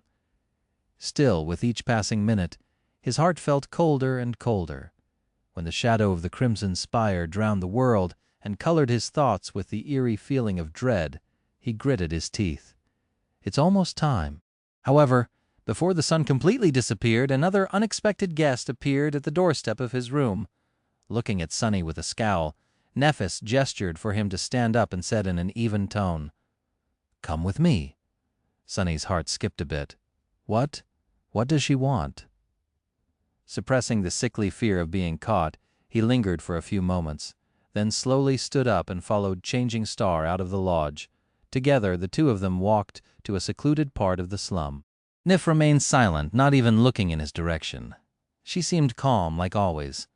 Sunny, however, struggled to keep himself from panicking. Various thoughts, one darker than the other, found their way into his head. Did that bastard Castor tell her everything? Finally, they reached the remote alley where no one would have been able to overhear their conversation. It was filled with nothing but the crimson light of sunset and deep shadows. Turning around, Changing Star looked at him with a frown. Sunny met her gaze, his face grim. He felt as though he was staring at his judge and executioner. I've seen you practicing with the sword today. Your moves were weak and aimless. It was as if you had lost all clarity. What were you thinking about? Sunny slowly exhaled. So that's what this was about. She didn't know anything. She just picked up on the turmoil raging in his mind.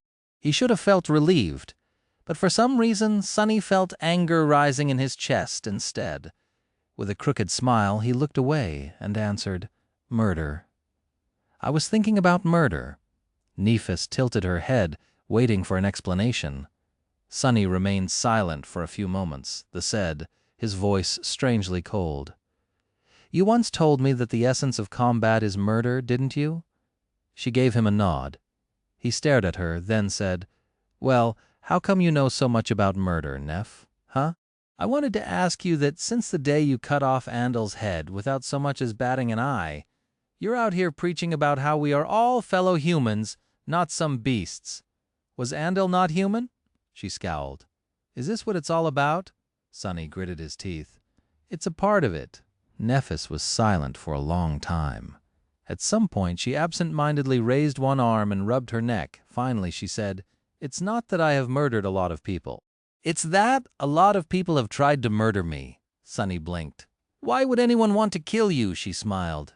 Why, all kinds of reasons, really. My family was really powerful once, don't you remember? But power, it's a dangerous thing, Sunny. You can't reach its peak without creating a lot of enemies. And when your power disappears one day, all those enemies remain. Turning her face away, she said with her usual indifferent voice, I think I was, 5, 6 years old when someone tried to kill me for the first time? It was my nanny. She led me to an empty room, put her hands around my neck, and tried to strangle me. I thought that it was a game. For the first few seconds, at least. Neph looked at him with white sparks dancing in her eyes. That was how I learned what weakness is. And when my teacher, who happened to walk by, rushed inside and used his aspect ability to kill her, that was how I learned what strength is. So yes, I'm not a stranger to severed heads, Sunny. Is that what you wanted to know? He stared at her, then slowly shook his head. How frightened she must have felt. How powerlessness, he knew how it felt all too well. Somehow Sunny had never imagined that proud and indomitable changing star had tasted it too, was shaped by it, just like he was. Meanwhile, Nephis smiled, but there was no humor in her eyes. So then, what did you want to know, Sunny? What is this all about? Do you think I haven't noticed the way you were staring at me ever since we fought the Spire Messenger? Come clean with it. You owe me at least this much. He glared at her for a long time, a storm of emotions written on his pale, grim face. Finally making a decision, Sunny gritted his teeth and said, I want to know what your real goal is. I want to know if it's all worth it. Chapter 166. Changing Star frowned. There was a hint of surprise visible in her cold gray eyes. My goal? Isn't it obvious? She gestured to the slum that surrounded them and the magnificent castle towering above it. I'm trying to help these people. What else? Sunny sighed. Then turning his face away, he asked, Hey, have I ever told you about my sister? Nephis blinked. No. Why bring this up all of a sudden? He smiled wistfully. I just was reminded of her recently, so I thought I'd share. You see, our parents died when we were little. She got adopted, but I ended up on the streets. Life wasn't really sweet for me. In fact, it was nothing but unsavory and bitter. So young as I was, I simply imagined that it was the same for her. That's why I got obsessed with the idea of finding her. I had this fantasy in my head, of saving and protecting her, becoming a family again. Sunny grimaced. But how could a penniless undesirable like me find anyone? You know how the city databases are, even if they're functional. Unsealing anything requires you to be a citizen, and one of a considerable rank, too. However, I was ready to do anything to accomplish my goal, so I saved up money. A street kid can't earn much, but even then I saved up as much as I could. A dark expression appeared on his face. Even if I had almost nothing to eat, I would keep putting away the pathetic amount of credits I had earned through doing all kinds of horrid crap. And after 4 or 5 years of this, by the time I was nearly 17, I finally had enough to hire a private investigator. He smiled. You see, there was this detective who sometimes hired us nobodies to gather information for him. His services weren't cheap, but I trusted him, or in him, at least. So I gave all my money to that guy and told him to find my sister. And you know what he did? One day, about a month after we made the deal, he gave me a piece of paper with an address written on it, so I went there. Nephis hesitated for a few moments, then asked in a quiet voice, So what happened? Did you meet your sister? Sunny rubbed his face, glanced at the sky and said, Sort of. I actually met her near the tram terminal. Only at that time I didn't recognize her. You see, despite my lofty ideas of being her savior, I couldn't even really remember what she looked like. There was this girl, around 12 years old, wearing a tidy school uniform. She was walking in the same direction as me. I only realized that it was her after she entered the house from the address. He was silent for a while, then continued, his voice strangely emotionless. It was already dark. I think it was raining. The house was situated in a really nice district. They actually had the whole house to themselves. Just one family living in it, can you imagine? Well, I guess you can anyway. There was even a lawn. And a window, a big window that shined light outside. Watching them through that window was almost like watching a television show. Sonny remembered the splendor of it, his own embarrassing astonishment, and tried to smile. However, he failed. Standing in the shadows just outside the edge of that light, I observed her family for a while. She had parents who loved her and treated her well. She had real food and enough of it to never go hungry. She had pretty clothes and expensive textbooks. She even had cute younger siblings. They were all smiling, laughing, and having a great time together. Neph looked at him and asked, "So what did you do?" Sonny didn't answer immediately. Instead, he remembered how he just stood there, watching those happy people. How he looked down at his own frail body, his dirty and ragged clothes, the bruises on his bloodied knuckles, and realized how utterly out of place he was in that picture. After years of dreaming of finding his sister and saving her, he was faced with the simple fact that she never really needed him. She probably didn't even remember that he existed. More than that, returning into her life would not bring anything good to her. He didn't have anything pleasant or beneficial to offer. He could only make things worse out there on that dark and rainy night. While Sonny was standing in the shadows, something in his heart was extinguished forever. Something inside him died. No matter what kind of situation he would find himself in after this, nothing would really compare to the darkness he felt in that single moment. After remaining motionless for a long time, he slowly backed away, turned around, and walked into the darkness. A few days after that, he began showing the first symptoms of being infected by the nightmare spell, and the rest was history. Shaking off the unpleasant memories, Sonny pretended to be carefree and shrugged. "I did the only selfless thing that I have ever done. I turned around and went away. Do you know why?" Nephis slowly shook her head. Sonny grinned, the anger finally finding its way into his eyes. "Because even a cretin like me was able to realize that the person he wanted to save didn't need his saving. So please tell me, Neph, why is it that you, with all your intelligence and clarity, can't seem to do the same?" She stared at him, a deep frown appearing on her face. "Are you implying that I lied about my intention to help these people? If so, you are wrong." Sonny clenched his fists. Before he could stop himself, words flew out of his mouth. No. To be completely honest with himself, he had to admit that he simply did not want to stop them. He was too exhausted, hurting, and shaken to keep playing this game with Neph. It was time to bring everything to light. Maybe then he would be able to regain clarity. Glaring at Changing Star, Sonny spat. "Fuck you, Neph." She blinked. "What?" He smiled crookedly. "I said go fuck yourself with that bullshit St. Nephis. You might have fooled everyone else, but I know you. I know you better than anyone else, so I don't buy your whole savior act even for a second." Sonny repeated her gesture, pointing at the surrounding hovels. "Help these people, please. What are you going to help them with? Help them turn into corpses? You and I both know how this ends. Cassie already told us. Fire and rivers of blood, right? Is this what you're planning?" Nephis stared at him, a dark expression written on her ivory face. Her cold gray eyes weren't calm anymore. Finally, there was a burning emotion in them. Was it confusion? Pain? Disappointment? She opened her mouth, then closed it again. Then Changing Star slowly shook her head. Finally, she seemed to find the right words.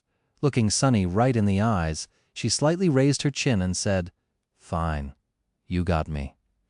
Chapter 160, Sonny. Sonny stared at Nephis, stunned by her answer. He didn't expect her to admit it so easily. Meanwhile, she just shrugged. "What? Was I supposed to deny it? Why should I?" "You are the one who is obsessed with lies, Sonny, not me." The corner of Changing Star's mouth twitched. "Actually, I have to thank you. If it wasn't for you, I would have never learned how to deceive people so easily. I had a very sheltered upbringing, for obvious reasons. Communicating with others had always been something I knew very little about." She smiled darkly. "How fortunate it was to meet you, of all people, on this forsaken shore. Lucky me, right?" Sonny blinked. What was she talking about? He remembered how, during their journey to the Dark City, Nephis had tried to mimic Cassie in how she spoke to people. Had she been studying him, too? Neph took a step forward and pierced him with an intense, burning gaze. "No one survives in the dream realm alone. I knew that I won't be an exception to this rule, so I watched Cassie and you and tried my hardest to learn from you both. That's when I noticed that nothing you ever said or did was true, wasn't it? Crap! Sonny felt a cold shiver running down his spine. She scoffed. No matter what happened, you somehow always managed to keep your real thoughts, desires, and reasons hidden. I've never seen anyone so adept at deception. Congratulations, Sonny. The mind games you played with us were almost as devious as the mental hex of the Soul Devourer. It was nothing short of inspiring. Changing Star paused and shook her head. You can even easily turn truths into lies. How brilliant! I never even knew that such a thing was possible. Silly me. I didn't know a lot of things before I met you, she smiled. So you see, while you were learning how to use a sword from me, I was learning how to use people from you, so please, Sonny, accept my sincere gratitude. I could not have wished for a better teacher. Without you, none of this would have been possible. Nephis raised her hand and stabbed a finger at him. Then, with anger in her voice, she spat. So where do you get the audacity to blame me for doing the same thing you do to everyone you ever meet? Sonny trembled. Was she telling the truth? Did Neph actually learn how to be this manipulative and vile from him? Oh no, someone that inexperienced couldn't have found a worse role model even if they tried. What a cruel twist of fate, to be sent into the dream realm, together with a damaged, vicious man like him. Sonny gritted his teeth. That's not the same. Changing Star scowled. How is what I'm doing different? I haven't told a single lie to these people. I gave them just enough truth to make them deceive themselves, just like you taught me. But what? Now that it was turned around on you, it is suddenly not fair. Now you won't settle for anything less than the whole truth. She smirked. Fine, I'll tell you. Yes, you're right. There's going to be fire and rivers of blood. That is my plan. So what? How is it worse than this pathetic, hopeless existence? It isn't. I am going to kill Gunlog. After he is dead, the Bright Castle will become engulfed in a civil war, with each of the 5 lieutenants vying for the throne. I am going to kill them too, and when I am the last one standing, her eyes glistened, I will gather those of us who remain alive and make a road of bones for the lucky few to reach the gateway. That is my promise. That is the salvation I offer to the people of Dark City, a chance to return to the real world or die like a human should, standing tall and with a sword in their hand, instead of living in fear like a rat. I thought that you, of all people, would understand. Sonny stared at her in disbelief. How could she be so nonchalant about the idea of causing the deaths of so many people? Had their lives no value in her eyes? But then he realized that he was looking at it all wrong. He was looking at it from his own perspective, the perspective of someone who was used to surviving at all costs, to putting survival above all else. However, that was how his old self had viewed the world. After coming to the Forgotten Shore, Sonny had learned that there were things more valuable than staying alive, and he learned it from Neph. To her, a life that was not worth living was that much worse than a worthy death. Maybe in her mind, she really was trying to help these people. But who gave her the right to make that decision on their behalf? Shaking his head, he whispered, Is it really so terrible to live here? Is Gunlaug really so bad that you would rather see all of us die than let us remain under his rule? A dark expression appeared on Changing Star's face. With cold contempt ringing in her voice, she said, Gunlaug has done many despicable things, but I won't judge him for those who knows if any of us would have done any better. Keeping 1,000 hopeless people alive in this hell is the kind of task that can turn a saint into a demon. No, there is only one crime he committed that I can never forgive. Sonny raised an eyebrow. Which one? She lowered her chin and gritted her teeth. It's that he gave up. She looked at Sonny and said, her voice full of intensity, It's that he never even tried to reach the gateway. With so many years to prepare and hundreds of powerful fighters under his command, do you really think that there was nothing he could do to enter the Crimson Spire? No, no. He simply changed his mind. Why return if he can live like a king here in the Dark City? He abandoned his duty as an awakened and submitted to the spell. And because of how he reigned, destroying people before they grew powerful enough to threaten his rule, Gunalug also prevented anyone else from trying. However, Sonny glimpsed something else from what Nephis had said, a hint of her true motivation. The words she chose to condemn Gunlog were just too peculiar, despite the fact that the Bright Lord had committed all sorts of atrocious acts and caused the deaths, humiliation, and sorrow of countless people. The thing that enraged Changing Star the most was not his corruption and cruelty, but something entirely different. The fact that he had submitted to the spell and failed to complete his trial. Considering which family she hailed from. Was this the key to her mysterious goal, frowning? Sunny asked.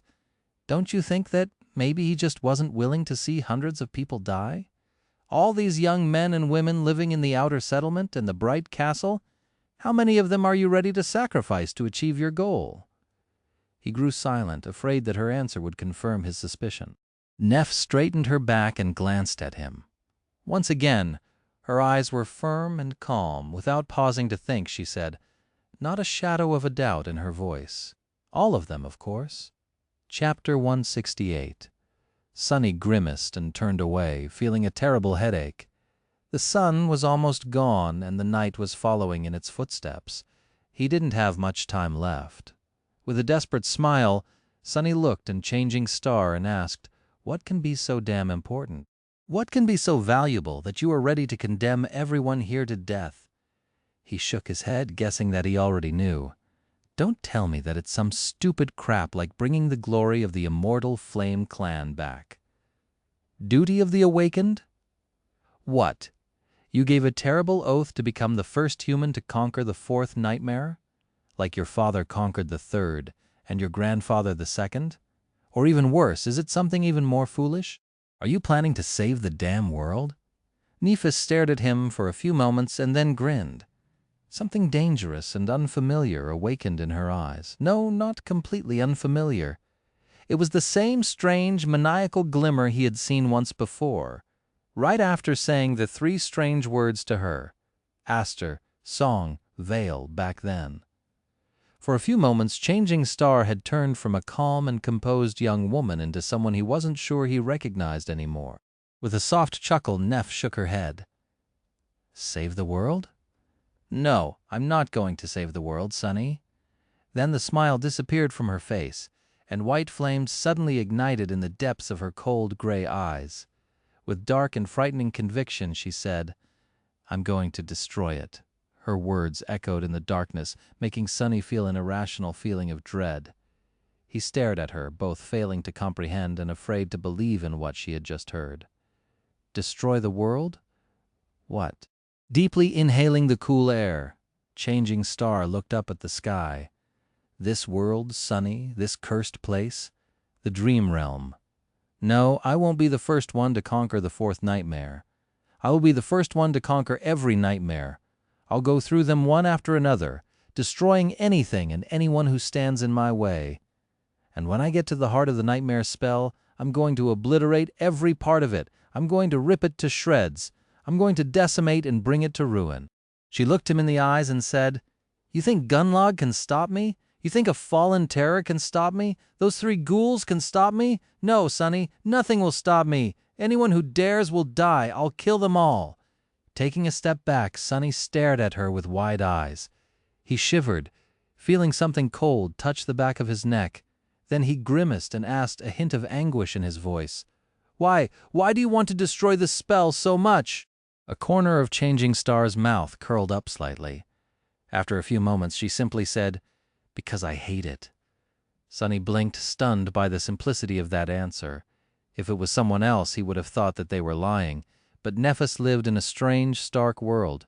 She did things simply because she wanted to, and apparently wanted to destroy an eternal, omnipotent existence simply because she hated it.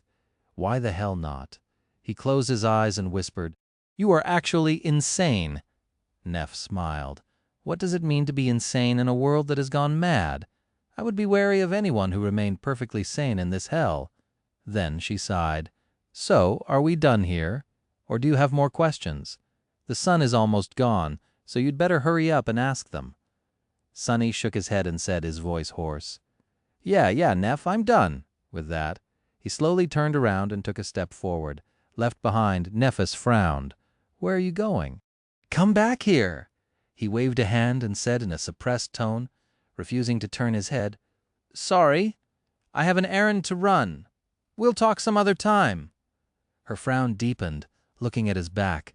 Changing Star gritted her teeth and called, I said come back, Sunny. This conversation isn't over. Come back here right now!" But there was no answer. Sunny had already disappeared into the shadows, leaving her standing alone in the alley that was brightly lit by the last light of the dying sunset. Sometime later, Sunny was walking through the ruins, Harper's dead body weighing on his shoulder. The young man was very gaunt back before he had been killed, so it wasn't much of a burden, physically at least. It was the early hour of the night. Surrounded by nothing but darkness, Sunny was left alone with his thoughts and emotions. But, strangely, both his heart and mind were empty. He couldn't be bothered to think or feel anything right now. It was all just too much and too sudden. Plus, he would much rather concentrate on not stumbling on some horrific monster. Ending up eaten by a nightmare creature right now would be very ironic, but still unpleasant. He felt guilty about murdering Harper, but not enough to die while trying to dispose of the body.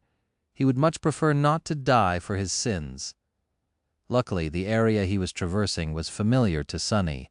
He knew which streets were comparatively safe and which he needed to avoid, where the really horrible monsters lives, and where he could pass without being sensed by anything. Finally, judging that he was far away into the ruins, he found a partially collapsed house, climbed over the rubble, then hesitated for a few moments and threw the corpse inside.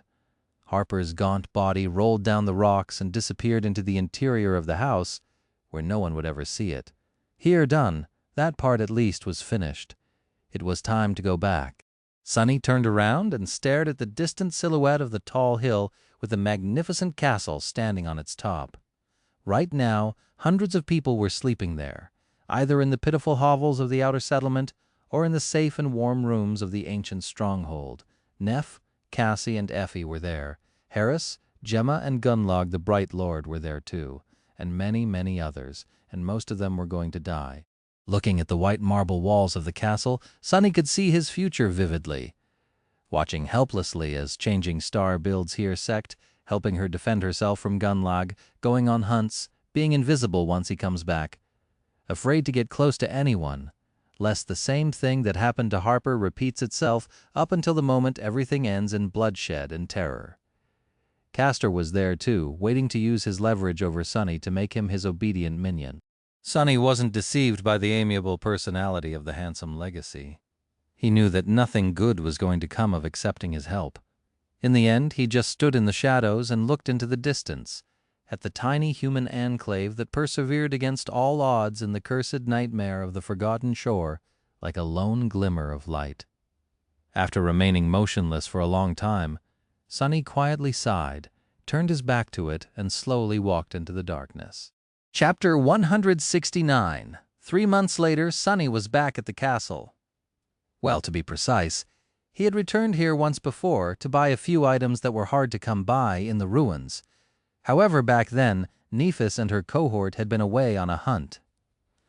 No such luck today. The moment he had been dreading for so long was finally here. Hearing Changing Stat's voice, Sunny slowly turned around, glanced at her, and forced out a smile.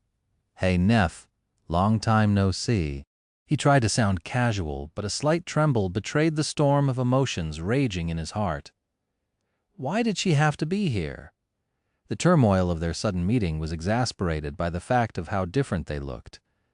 The past months only made Nephis appear more radiant and splendid. Her white armor was pristine and graceful, her silver hair clean and combed. Sunny, on the other hand, looked like a pile of dirt that had somehow come to life. Both he and the puppeteer's shroud had seen better days.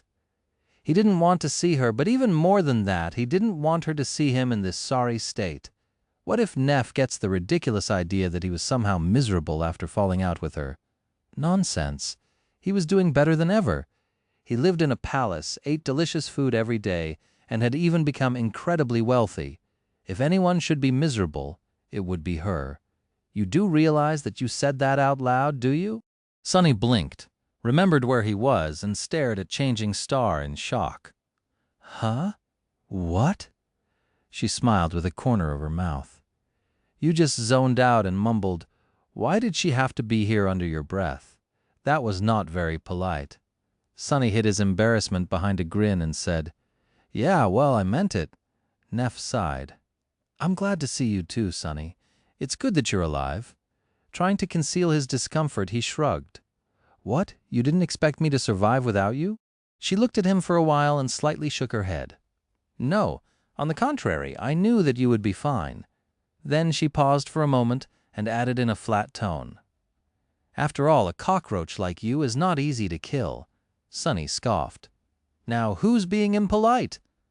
Nephis stared at him in confusion for a couple of moments, then chuckled. "Oh, sorry, I meant it as a compliment."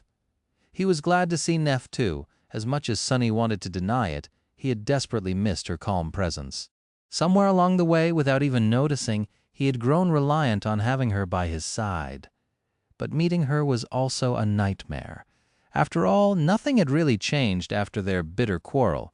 Even though the intensity of it all diminished, the future that Cassie had foretold was still inevitable. Now that the initial shock of running into Changing Star disappeared, Sonny took a closer look at her. Nephis looked stronger. He didn't know how much soul essence she had been able to absorb while he was gone, but it seemed like it was a lot. Neph was always confident and arresting, but now her presence grew to a completely new level. But then again, he was not the same weak fool either. The Dark City had made him into a fearsome creature as well. The months he had spent hunting monsters in the absolute darkness of the cursed ruins turned him stronger, smarter, and much more deadly. If a little bit insane, Sonny doubted that any human on the Forgotten Shore had killed as many powerful nightmare creatures as he had in the same amount of time.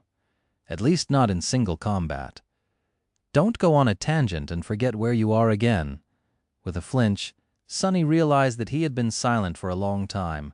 An awkward silence hung between them, threatening to make him look bad. I need to say something like, "How have you been?" No, that's a stupid question. How about? However, before he could speak, Nephis asked, "So, what brings you to the Bright Castle? Are you back?" Startled, he scratched the back of his head and scrambled to find an answer. "Oh, just doing some shopping." She blinked. "Shopping? Wait, did that sound weird?" Sonny's eyes widened. "Wait, did I say that out loud again?"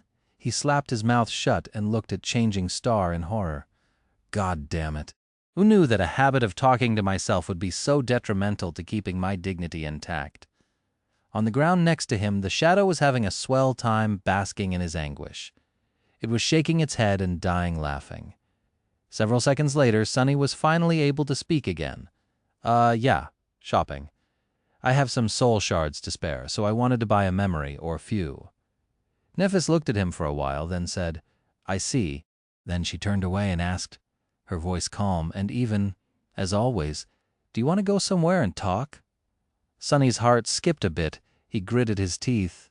"Sorry, no can do. I'm waiting for someone."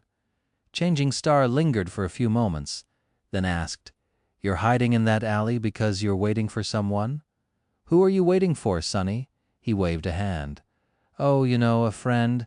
Well, more like an associate, really." "An acquaintance?" Neph remained silent for a few moments, then said in an even tone, "You can just say no. No need to invent some." But right at that moment, an enchanting voice came from the entrance of the alley. "Sonny? Hey, are you here?" Turning around, Sonny saw a beautiful young man with gorgeous auburn hair and mesmerizing green eyes enter the alley. He was wearing an armor made out of burnished brown leather and blue silk clothes beneath, all of which fit him perfectly. On his face, there was a bright smile. It was Kai, Knight, whatever his name was. Sonny exhaled with relief. What do you mean, invent? See, he's right. However, the words died on his lips, because when he turned to Changing Star, he saw something that he had never seen before. Looking at the young man whom he had set free from the bottomless dark well, Nephis took a step back. Her face was pale, and her eyes were wide and glassy. She seemed to be consumed by absolute, utter horror. Chapter 170. Sonny had never seen Nephis show fear before, not to mention being truly horrified. Instantly, every muscle in his body tensed and a cold shiver ran through it. It can't be. It can't be. She was a person who faced demons and fearsome abominations without even flinching. What could scare her so much? Was he mistaken? Was Kai an incarnation of some primordial evil after all? How could this be? Panicking, he turned back to face the charming young man and outstretched one arm, ready to summon the midnight shard. Not that it would help if even Changing Star was scared, but to his surprise, Kai wasn't showing any signs of being an ancient terror. In fact, he was looking at him with a cute expression of confusion. Sonny, who is your friend? No, it didn't make any sense. Not only was Sonny sure of his judgment, he had also seen multiple people greeting Night as though they knew and liked him. He couldn't be a nightmare creature. Then what was wrong with Nephis? Keeping his shadow's gaze on the charming archer, Sonny slowly turned back and glanced at Changing Star. She was still standing there, seemingly paralyzed by fear. What was going on? Neph? She flinched and tore her eyes away from Kai. After a few seconds, Changing Star cautiously leaned forward and whispered, "Sonny, what is Night doing here?" He frowned. "He's the friend I was telling you about." She lingered, then shook her head. "No, I mean, what is he doing here?" The emphasis was on the word here. Where else would he be? Completely lost, Sonny struggled to understand what was going on. Maybe she knew something about the kidnapping? That didn't make sense. Finally, he said, "I saved his life in the ruins, so he's doing me a favor in return." Nephis stared at him with desperation, then shook her head again. "No, I mean, what is Night doing here, on the Forgotten Shore?" Sonny scowled. "Did you guys know each other in the real world?" Nephis looked at him with a funny expression. She opened her mouth, then closed it again. Finally, she forced herself to speak. You don't know who he is?" Meanwhile, Kai, who was politely staying silent through this whole weird conversation, smiled dazzlingly and said, "He really doesn't. Isn't it wonderful?" Sonny gave him a dark look. "How would I know who he is? Make sense, please." Neph was silent for a while, then loudly whispered, "That's Night, you idiot! Night from Nightingale, the Night? What was she going on about?" He had no idea what that meant. Sonny rubbed his face with irritation. "What are you talking about? What is a nightingale?" Nephis looked at Kai, paled even more, and finally said in a small voice, "It's only the best and most famous idol group of the last decade. Triple Orpheus winners, 100 consecutive weeks at the top of all charts, 6 diamond albums, that Nightingale, that Night, the lead vocalist." Sonny simply stared. "Wait, are you telling me, was she so out of it because Kai used to be a member of some stupid boy band in the past?" Changing Star was not horrified. She was starstruck. He remained silent for a while, and then exploded into laughter. "Gods, oh gods, Nephis is a fangirl. What the spell? That's too funny." Come to think of it, when they first met, she had been wearing headphones the whole time. He should have realized that Neph was into music much earlier. Mighty and stoic Changing Star, brought down by a dainty idol boy, that was just too hilarious. He wasn't even jealous. What were the chances of meeting her bias in the damn dark city? You couldn't come up with that crap. As he was dying from laughter, both Changing Star and Kai glared at him with difficult expressions. However, Sonny just couldn't stop. His laughter only died down after he began wheezing. Sorry. I just didn't expect it. From you." "Ha! Oh gods. As for your question, Night has been here for about 2.5 years. He lives in the castle." Nephis seemed thoughtful for a few moments, then glanced at Kai with wide eyes. 2.5 years? But I thought that Nightingale was just on hiatus because of Gale's solo project." "Oh, there's a Gale, too." "I can't even." Kai smiled apologetically. "I'm afraid not. I have indeed spent all this time here, in the Dark City. My agency had to come up with some cover story, I guess. With how things are, they can't even spin things and release a posthumous album, poor guys. Since I'm not technically dead or even hollow, just asleep." Neph gave him a shy nod. "Oh, I see." Trying to remove the awkward atmosphere, Kai offered her another smile. "By the way, it's so nice to meet another friend of Sonny's. What a surprise. I thought that he was a complete, a solitary person. I'm sorry, but I didn't catch your name. Was it Neph?" Looking at him, Sonny grinned. Then he cleared his throat and said in a relaxed tone, "Oh, right. I forgot to introduce you. Sorry, by bad night. This is Nephis, although these days she goes by another name. You might have heard it. Meet Changing Star of the Immortal Flame Clan. Now, it was Kai's turn to stare at Neph with horror. The corner of his eye twitched. However, perhaps due to his idle training, he managed to hide his emotions much faster. Blinking a few times, he lingered for a moment and then said in his smooth, enchanting voice, "Oh, it's a pleasure to meet you, my lady. I have heard so much about you. It's an honor." Nephis turned away, trying to hide a hint of blush on her cheeks. Staring at the wall of the alley, she hesitated, then awkwardly said, "So, your friend is already here, Sonny. Can we go have a talk now?" She glanced at him and added after a bit of hesitation, "I have something important to discuss with you. It's a matter of life and death." Chapter 171. Sonny blinked a couple of times, digesting her words. A matter of life and death. If Nephis used these words, the situation was indeed dire. She was not someone to throw words to the wind. However, she was also not to be trusted. No matter how much Sonny wanted for things between them to go to the way they had been before, he knew that it was impossible. There was no way back for either of them. Sonny knew the true face of Changing Star now. He had seen the endless force of her conviction. In the flaming white inferno of her soul, all things were reduced to ash. Human concepts like loyalty, mercy, and affection had no hope of escaping that annihilation. No matter what bonds connected them, Sonny could not trust Nephis to put them above her boundless obsession. If push came to shove, she would sacrifice anything or anyone to achieve her goal, including him. At least that was what he believed. What's more, despite the fact that she tried to hide it, Sonny could feel that Neph's demeanor toward him had changed as well.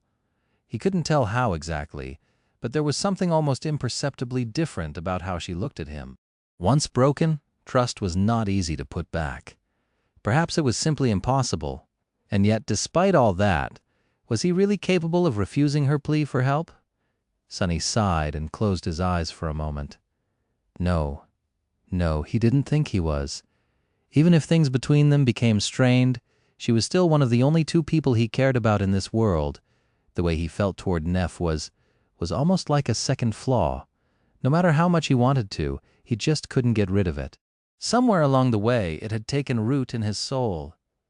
He had hoped that it will wither and die if they were apart, but instead it just grew stronger, and now there was no escape from it.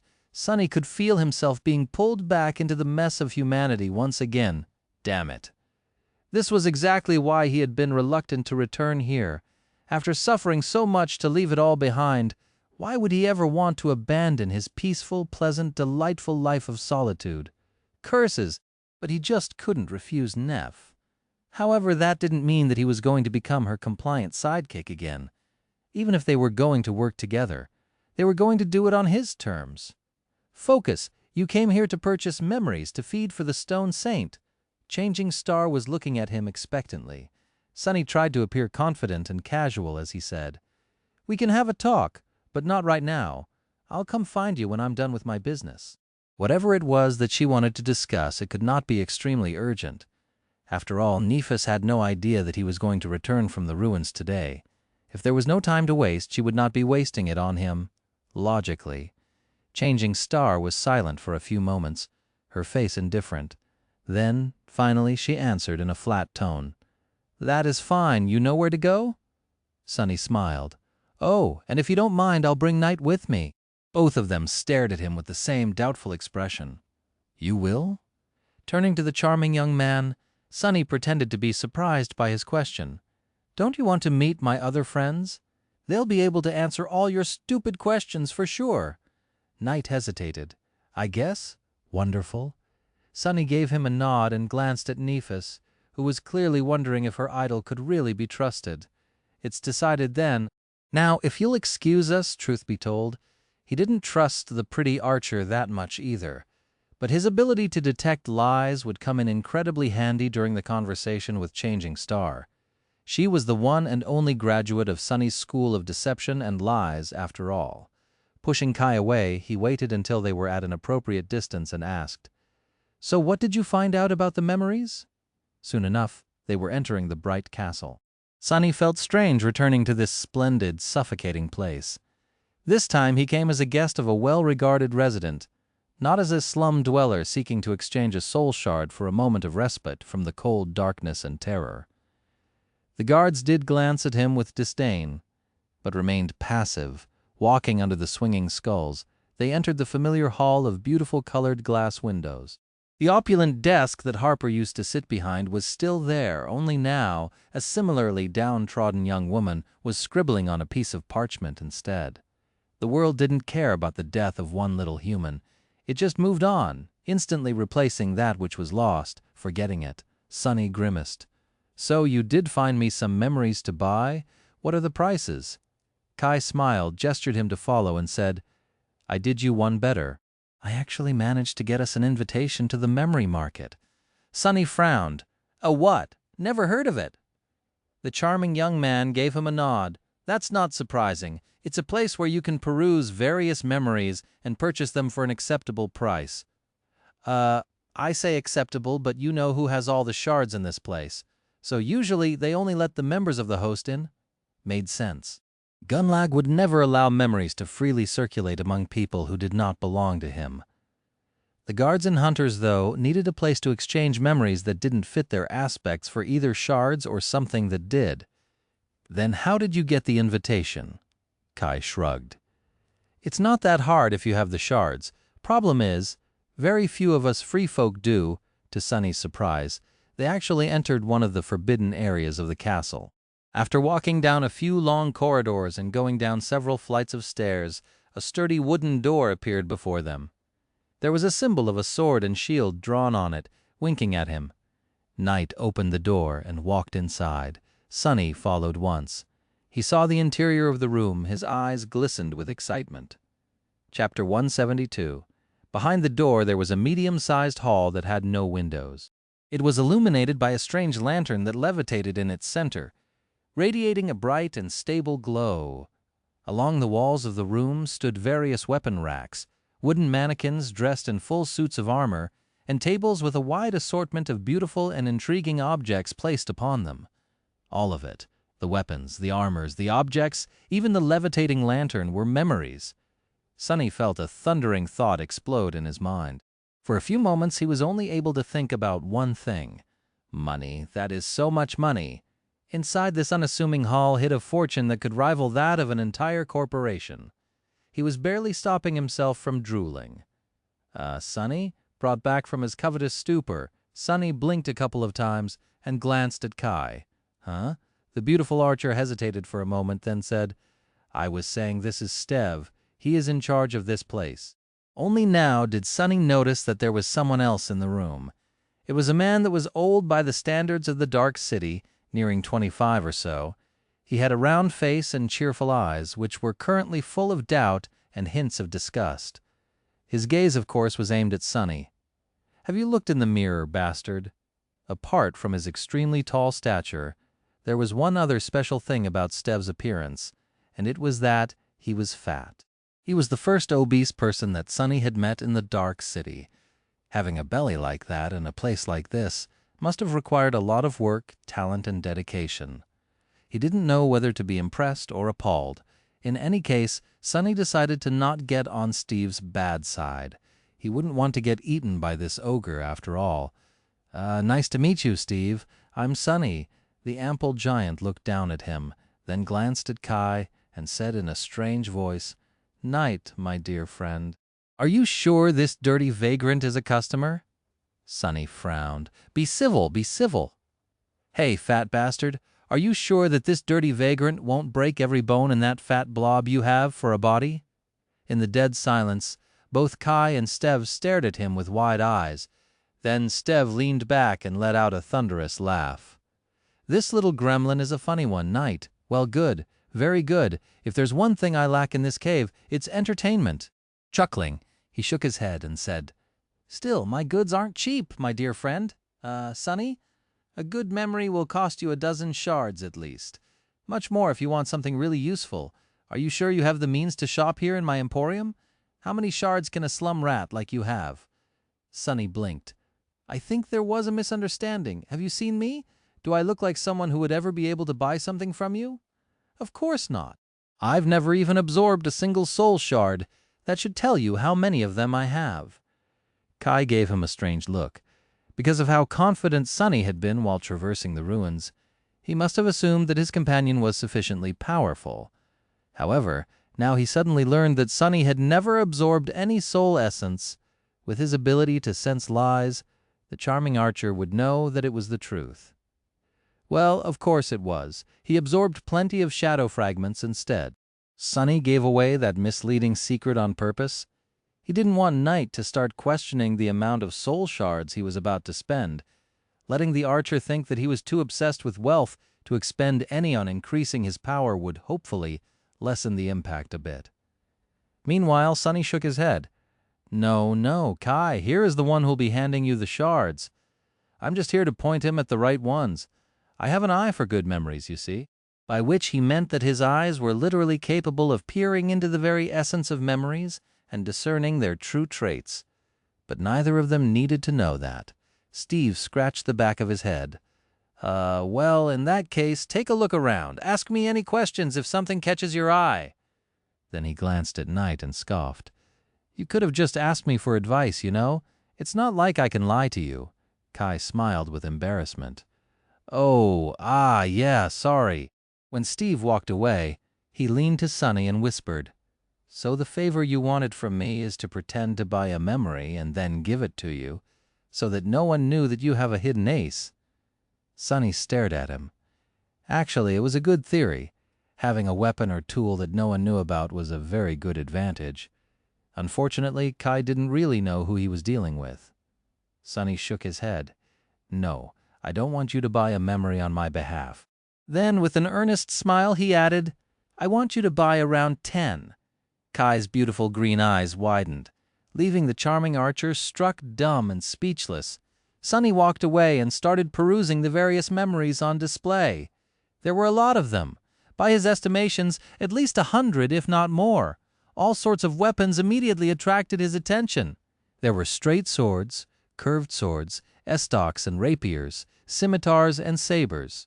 Various daggers and knives called to him, shining in the bright light on the enchanted lanterns. There were a dozen or so of polearms, from spears to glaives to halberds to naginatas. Several battle axes were displayed nearby. Further away, war hammers, maces, and flails radiated a silent feeling of crushing force. A few bows received a dreamy look from Kai. There were suits of armor, too, from leather to metal, light to heavy, scale to plate. Elegant, unrefined, graceful, barbarous, whatever a person could wish for. Some of them were shaped like actual armor. Others looked like cloth garments. Placed on tables, various objects begged for his attention. Gods only knew what enchantments they possessed. Well, to be precise, gods and Stiv, and Sonny, walking among the memories, he would periodically place his hand on them. Immediately, the inner weave of the memory would be laid bare to his eyes, which were changed forever by the drop of Weaver's ichor. Studying the logic of the weave, he was able to glimpse its purpose. Of course, there weren't any truly remarkable memories in the hall. Who would want to sell something like that? However, even then, he managed to separate really good ones from simply acceptable, from borderline awful. That last category was what he came here for. Quantity over quality, remember? Sonny was almost done choosing the absolute worst memories out of them all, when his sight suddenly fell on a badly illuminated corner. In that corner, covered in a thick layer of dust, stood a seemingly discarded suit of armor. When Sonny saw it, his hands slightly trembled. Chapter 173. For a moment, Sonny froze. However, a second later he continued to behave just like before, as if nothing had happened. The first rule of haggling: never let the enemy see that you're interested in buying something. And Sonny was dead set on haggling until Stave's ears started to bleed today.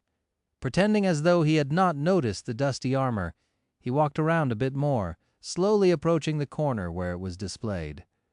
Judging by the neglect with which the armor was kept, the master of the memory market did not know its true value. Sonny really wanted to keep it that way, because if he was right, that armor was much more valuable than anything else here. He didn't know for sure, but suspected that it was nothing short of a true treasure, because he recognized it.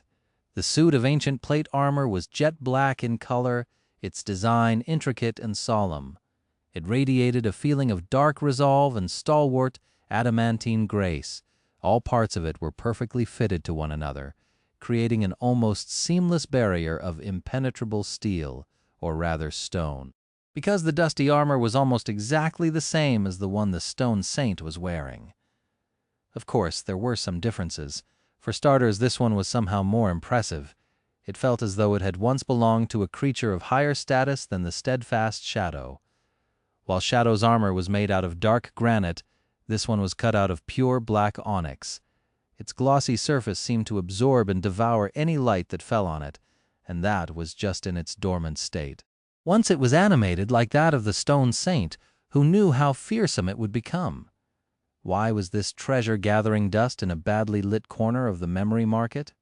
Sonny frowned. Yes, he was most likely the only person in the Dark City who had seen the formidable living statues up close, but still everything about the onyx armor screamed of how incredible of a memory it was. What was it doing here, neglected and seemingly forgotten? He had a lot of questions. Finally, he managed to reach the armor without showing how interested in it he was. With a false expression of boredom on his face, Sonny raised a hand and absent-mindedly put it on the jet-black breastplate. A moment later, his mask of boredom almost cracked. His pupils widened. What he saw beneath the surface of the armor shocked him to the core. The weave of ethereal diamond strings inside it was on a completely another level from anything he had ever seen. It was much more complex and vast than even that of the puppeteer's shroud, which was not surprising, considering that there were no less than 6 glowing embers connecting it all together, and those embers were much larger and brighter than those inside his current memories. Sonny gulped. In front of him, covered in dust, was an ascended memory of the 6th tier, something that only a fallen terror could leave behind. Jackpot. His glee, however, did not last long. Almost instantly, Sonny noticed that there was something wrong with the weave of the onyx armor. It was damaged. Thousands of strings were torn apart, leaving the whole pattern broken and full of disharmony. Instead of flowing seamlessly, they floated in the darkness, untethered from each other and the nexuses. The whole thing was a mess. That's why he couldn't feel any logic or purpose in the weave. It was simply not there anymore. Sonny frowned. How could a memory stay damaged beyond repair? That didn't make any sense.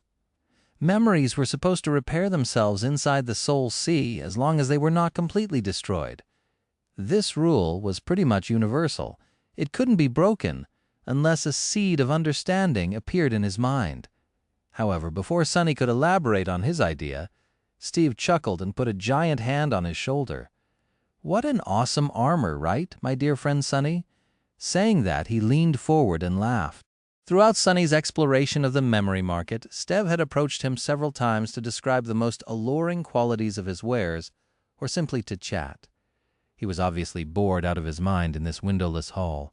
Sonny stared at him and blinked a couple of times. "If you only knew what kind of a priceless treasure this is, fool. Of all the pieces of crap in this market of yours, this one is by far the most outrageous. I can hardly believe that you had the audacity to show it to people." By which he meant that it was genuinely the best memory in this whole room, if not in the whole castle, except for Gunlock's golden armor, of course. However, if it sounded as though he was blaming Stev for being shameless and trying to sell people an utter piece of crap, well, he couldn't do anything about that, right? Steve sighed. "Usually I would get into an argument and try to defend my inventory, but I can't really disagree this time. This armor, no matter how awesome it looks, is indeed absolutely useless.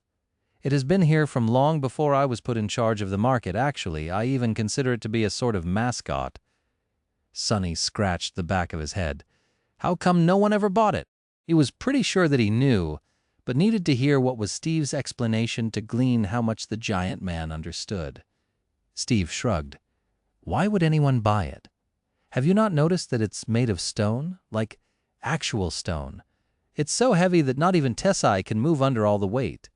Maybe an awakened would be able to, but to us sleepers, wearing this armor is pretty much like trying to walk around dressed in a mountain. And that stone is not that hard to break, too."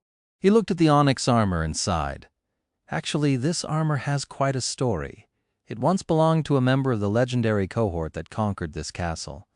Some even say that it belonged to the First Lord himself. Supposedly, it had an enchantment that made it much lighter back then. He looked at the armor with doubt, but when they were fighting some ancient terror, maybe the spire messenger who lived here, the armor was seriously damaged. Something went very wrong. The enchantment was broken, and it turned into a piece of stone. It's so damaged that even the spell can't make sense of it, simply describing it as unknown, that unknown this. Sonny had to force himself to not hold his breath. The stone saint was supposedly created by one of the unknown. It made sense that the armaments of her kind were too. Regardless, it didn't matter that much. He was now pretty sure that he knew why the onyx armor was remaining in its dormant form and couldn't repair itself. It had to do with the difference between the sleepers and the awakened. Once a sleeper finished his trial by walking through a gateway, they would take the final step to becoming a true awakened. Their way of entering the dream realm would change. Their aspect would unlock a second ability, and their core would evolve to the next rank. There was a quantitative jump in power, but most of the difference came from the qualitative one. Chapter 174. Just like dreamers gained the ability to perceive and interact with soul cores, awakened were able to interact with soul essence. By channeling it inside their bodies, they were able to utilize it more efficiently and achieve greater results. The ability to channel soul essence was also vital to unlocking the full potential of higher rank memories. Besides the general rarity of such memories, there was another reason why legacy clans did not just equip their scions with weapons of tremendous power and let them sail to the gateway without meeting any resistance. It was because sleepers simply had no way to activate powerful enchantments. Even Gunlaug was mostly using his transcendent armor just for its durability, with a single passive enchantment serving as a nice but unimportant bonus. In the hand of an awakened with the ability to channel soul essence into it, the golden armor would have been far more formidable, which is where the paradox that rendered the onyx armor unusable came into play. From his experience dealing with the stone saint, Sonny knew that her armor, just like the strange creature itself, had a very special spell weave. It was, in essence, a living armament. Unlike most memories that could function on their own, it was simply a piece of dead stone when the main enchantment wasn't active. So, after the onyx armor was damaged, it had to be awoken with soul essence to assume its true form and repair itself. However, there was no human on the Forgotten Shore capable of channeling soul essence, and so it remained broken, which in turn made it useless to all the humans here. What a shame that I'll be able to buy it for a measly sum of soul shards from these fools and feed it to my shadow. Ha! Sonny didn't really care whether the armor was intact or not. All he cared about was that it had 6 ascended embers that his stone saint could devour. Maybe she'll even gain something extra because of her close affinity with the armor after all. They came from the same source. For a moment, Sonny considered the idea that his shadow might refuse to destroy the memory for the same reason, but then discarded it. She was just a shadow, after all. His will was her will, right? Now all that remained was to make the purchase, Sonny scoffed. So it's just a decoration? How tacky. Shaking his head, he threw one last glance at the onyx armor, forced himself to turn away, and continued to walk around the memory market. 10 minutes later, he walked over to Kai and silently handed him the rucksack. Then he named the memories he wanted him to buy. The charming young men blinked a couple of times, then said, "Wait, you weren't joking? You really want to buy T10 memories?" Sonny frowned at him and hissed, "Keep your voice down. We need people to think that you are the one buying them, remember?" Kai hesitated, then massaged his temples. "Sonny, my friend, don't take it the wrong way, but you do know how much memories cost, right?" Instead of answering, Sonny gestured to the rucksack. "Open it, you idiot!" The archer sighed and opened the clasp of the rucksack. Then he almost dropped it. Inside the crude backpack, dozens of soul shards were softly glowing in the dark. There were around 70 of them in there, at least. Kai's hands trembled. Raising his head, he stared at Sonny with wide eyes and whispered with horror, Sonny, where did you get all these shards?" 70 shards was more than most of the people in the Dark City would see in their lifetime. The contents of the unassuming rucksack were enough to start a chain of bloody conflicts that could culminate in a small war. Sonny stared at him and shrugged. "What do you mean? They were just gathering dust in my bedroom." I would bring more, but the rest wouldn't fit in the rucksack. Kai looked as though he was on the verge of fainting. Then he blushed in embarrassment.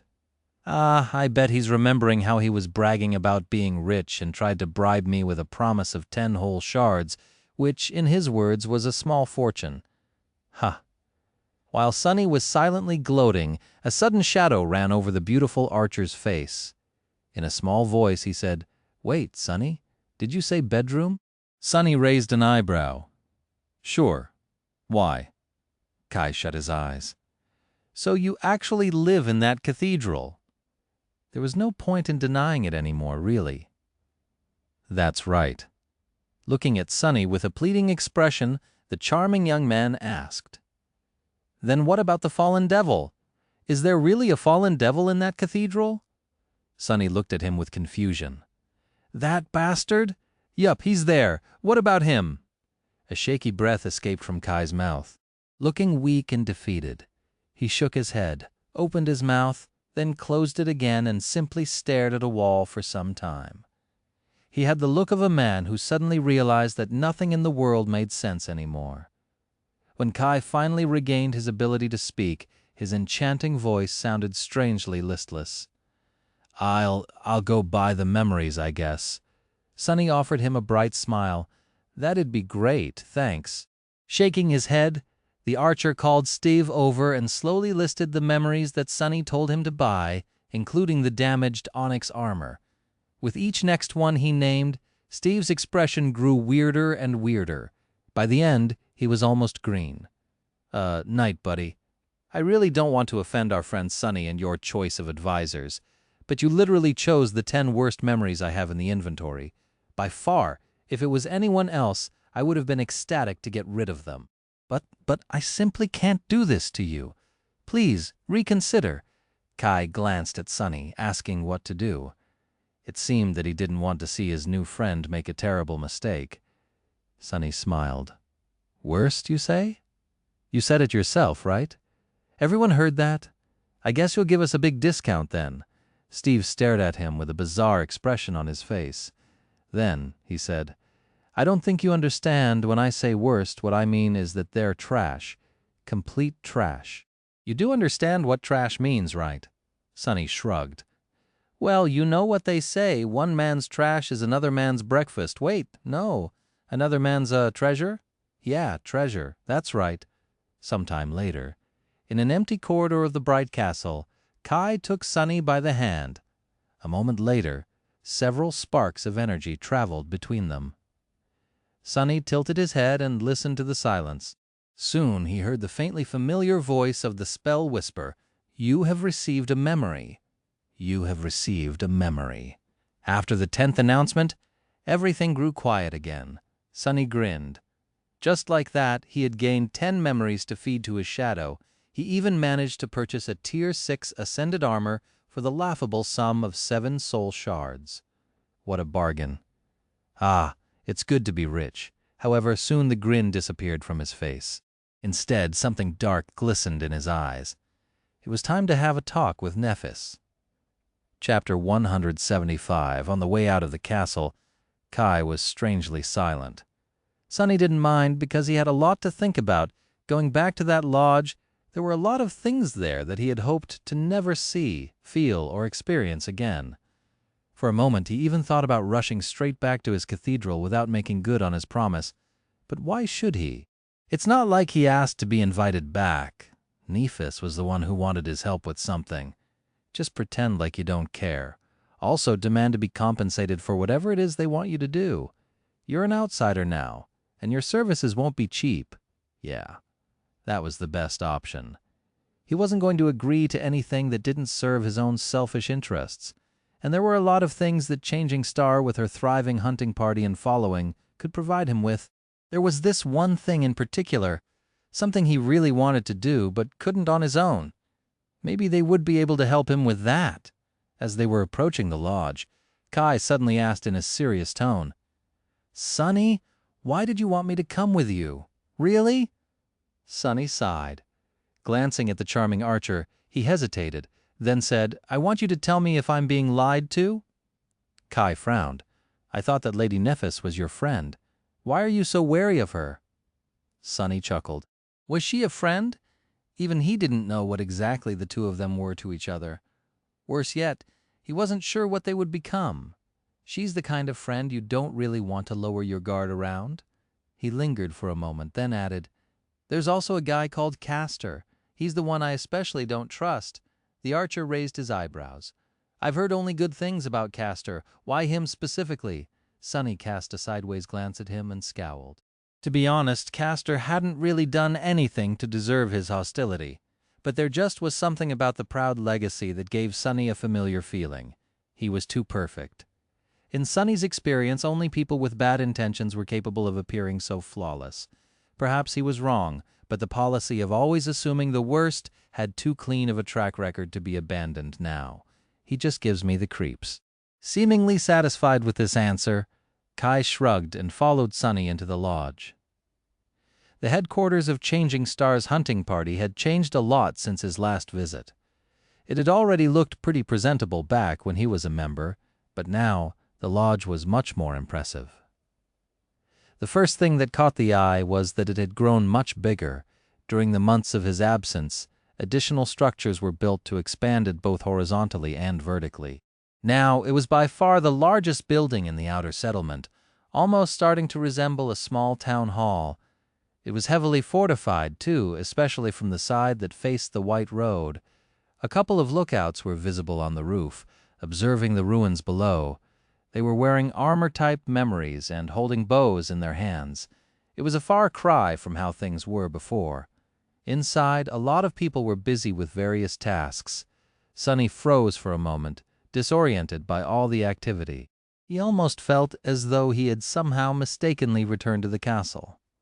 The reason for it was not the neat and tastefully decorated interior, with warm carpets covering the stone floor and various tapestries hanging on the sturdy stone walls. No, the main difference was in how the people here comported themselves. The rod of hopelessness was almost gone from their eyes, replaced with energy and vigor. Sunny frowned. Why hasn't Gunlug put an end to all this yet? From everything that he saw, Nephis was almost asking to be destroyed. How was all of this possible? His grim thoughts were disrupted by a young woman who greeted them with a smile. "Welcome. Can I help you with something?" Sunny stared at the smiling girl, trying to remember if he knew her. No one came to mind. Trying to remove the scowl from his face, he answered in a flat tone. "Neph is expecting me." The young woman blinked. Sorry, who is Neph?" Sunny rolled his eyes. "Sorry. Lady Nephis is expecting me. You know, Changing Star of the Immortal Flame clan?" The young woman's eyes widened. "Oh, I see. Let me show you the way." Sunny wanted to return that he knew the way, but truth be told, he wasn't sure that he did. With all the changes that happened to the lodge, he had no idea where things were. On their way, they passed the tiny room that used to belong to him. Just as they were walking by, Sunny glanced inside and saw that it was now home to someone else. In fact, he recognized a couple of things that the new owner left on the narrow cot. They were Castor's. A corner of his mouth curled upward figures. It seemed as though he was thoroughly replaced by the scion of the Han Li clan. Well, whatever. The cot was not very comfortable anyway, unlike his luxurious wide bed in the hidden chamber of the cathedral. Finally, the young woman led them to the area that used to be the central hall of the old lodge. Now it was separated from the rest of it by a thick wall, with a sturdy wooden door barring the way inside. Sunny took a deep breath, then walked in. He had imagined that moment a lot of times in the past. Granted, he never thought that his reunion with the cohort would happen in the presence of an unreasonably attractive, washed-out pop star. But still, inside the room, a wide window opened onto an eerily breathtaking view of the dark city. On the wall beside it, a map of the ruins was littered with various markings that contained valuable information.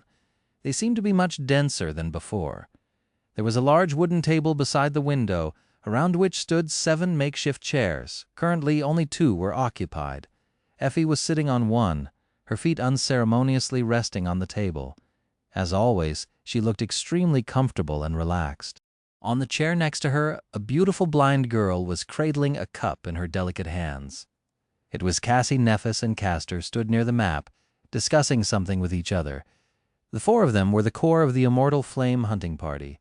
Once Sunny and Kai entered, everyone turned to them. Sunny put on a brave face and forced out a grin. "Oh, so many familiar faces. Hi, everyone. No need to say how much you missed me. Anyway, this is Kai." "Kai, say hi to everyone.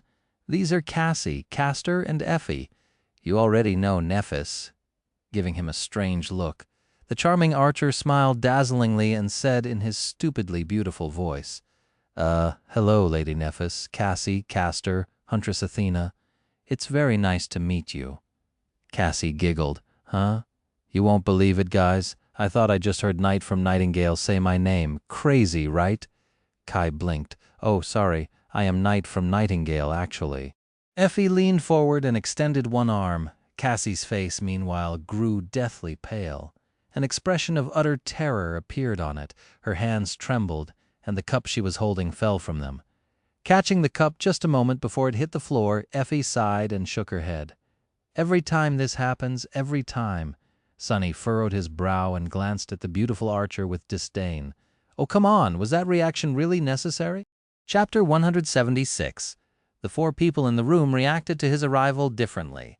Nephis seemed to be indifferent, as always.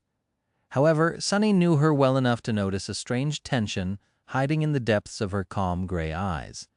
Castor greeted him with an amiable smile, but there was coldness hiding behind it. It seemed as though the handsome scion was not happy about this turn of events. Did he see him as a rival for Neph's attention, or was there more to it? In any case, it was not Sunny's problem. He did not plan on returning to the cohort on a permanent basis. Castor could have all the attention to himself. Effie looked at him with a genuine surprise. "Doofus, you're actually alive." Sunny blinked and stared at her for a few moments, then said in an acrid tone, "Sorry to disappoint." She shook her head. No, just how the hell did you manage to survive 3 whole months in the ruins?" He grinned. "What can I say? I had a good teacher." Since Effie was the one who taught him how to navigate the Dark City, that compliment was directed at her. However, the huntress simply shook her head. No student of mine would be stupid enough to actually live in the ruins. Not to mention returning looking so feral. "Doe, I look feral?" Sunny took a mental picture of himself. Ragged clothes, dirty hair, a crooked grin, a hint of madness burning in his eyes. No, he couldn't see anything wrong with how he looked. In fact, the thought he looked great. With an offended frown, he glanced at Effie and said, "Yeah, well, you look like you've gained a little weight in all the right places." "Focus, fool!" The huntress glared at him for a few moments, then laughed. A girl got to eat but also want to die. And finally there was Cassie. Cassie seemed to have changed the most out of all of them. The changes were not instantly apparent, but to Sunny, who knew her so well, they were unmistakable. The blind girl seemed more mature. She looked older somehow. It was as if there was an invisible weight pressing down on her, the kind that people usually accumulated with the flow of years. Her demeanor was calmer, more restrained, almost cold. "Welcome back, Sunny. I'm so happy that you are all right." Giving him a polite smile, she grew silent and turned away. This wasn't exactly the kind of welcome he had expected from her. He had been sure that the blind girl would give him a hug, at least. That was how it always happened in his head. Maybe she is shy because of Kai. However, Sunny had a feeling that he already knew the true reason for her subdued attitude. He just didn't want to admit it. It was the vision. That damn vision. Chasing away the feeling of dread, he sat down on one of the chairs and offered another one to Kai. "So what did you guys want to discuss?" Nephis and Castor exchanged glances. Before saying anything, Castor walked over to the door and closed it. After that, he summoned a memory that looked like a bone flute and placed it on the table. Immediately, something in the room imperceptibly changed. Sunny raised an eyebrow. "What is that thing?" The handsome young man sat on a chair next to Changing Star and said, "This memory has an enchantment that creates a cone of silence. No one outside this room will be able to hear what we're talking about now." Ah. This fact alone was already enough to tell Sunny that they were going to discuss something that had to do with the Bright Lord, Gunlog himself. Suddenly he felt an irrational desire to be anywhere else but in this brightly lit room. The wide window began to look very alluring. He sighed. So the bright lord is finally ready to obliterate you all. Can't say that I'm surprised. If anything, it's strange that he didn't make a move much earlier. Effie giggled. Oh, did he ever? Nephis glanced at her, making the huntress fall silent, and turned to Sunny. You are right. The bright lord is indeed about to make a move. We have withstood his previous attacks, but they were just a rehearsal. A few provocations to test out strength now. He is ready to act in earnest, and that's why I need your help. Sunny raised his eyebrow. How can a cockroach like me help the great and mighty changing star of the immortal Flame Clan? Effie gave him and Nephis a strange look, then cleared her throat. Don't take it to heart, Princess, but I sort of agree with Sunny. What can this little imp— no offense, Sunny, do that we can't. I mean, he is a decent scout, but— Hey, offense taken. Changing Star smiled, then looked at Sunny. Don't be misled by his act, Effie. Sunny might behave like a cowardly weakling, but in fact, he's the last person in the Dark City I would want to face in combat. He is far more dangerous than anyone thinks he is. Isn't it right, Sunny? The smile froze on his face. A few moments passed in silence, with everyone staring at him. Finally, Sunny sighed. Oh well, I guess the secret is out of the box. Surprise, everybody! I'm actually not a weakling. Who could have thought? Then he glared at Effie and added in a mocking tone, Oh, my mistake. Actually, everyone except for you already knew. It seems that you are, however. Neph interrupted him. That's why he was able to survive 3 months in the ruins, just like he had survived 2 in the labyrinth. Sunny is an extremely formidable fighter. Wow. Is she trying to flatter me? He's just a bit of a devious asshole. But that's exactly what makes him so dangerous. I guess not, looking at Effie. Sunny shrugged and smirked. If you don't believe her, just ask Knight.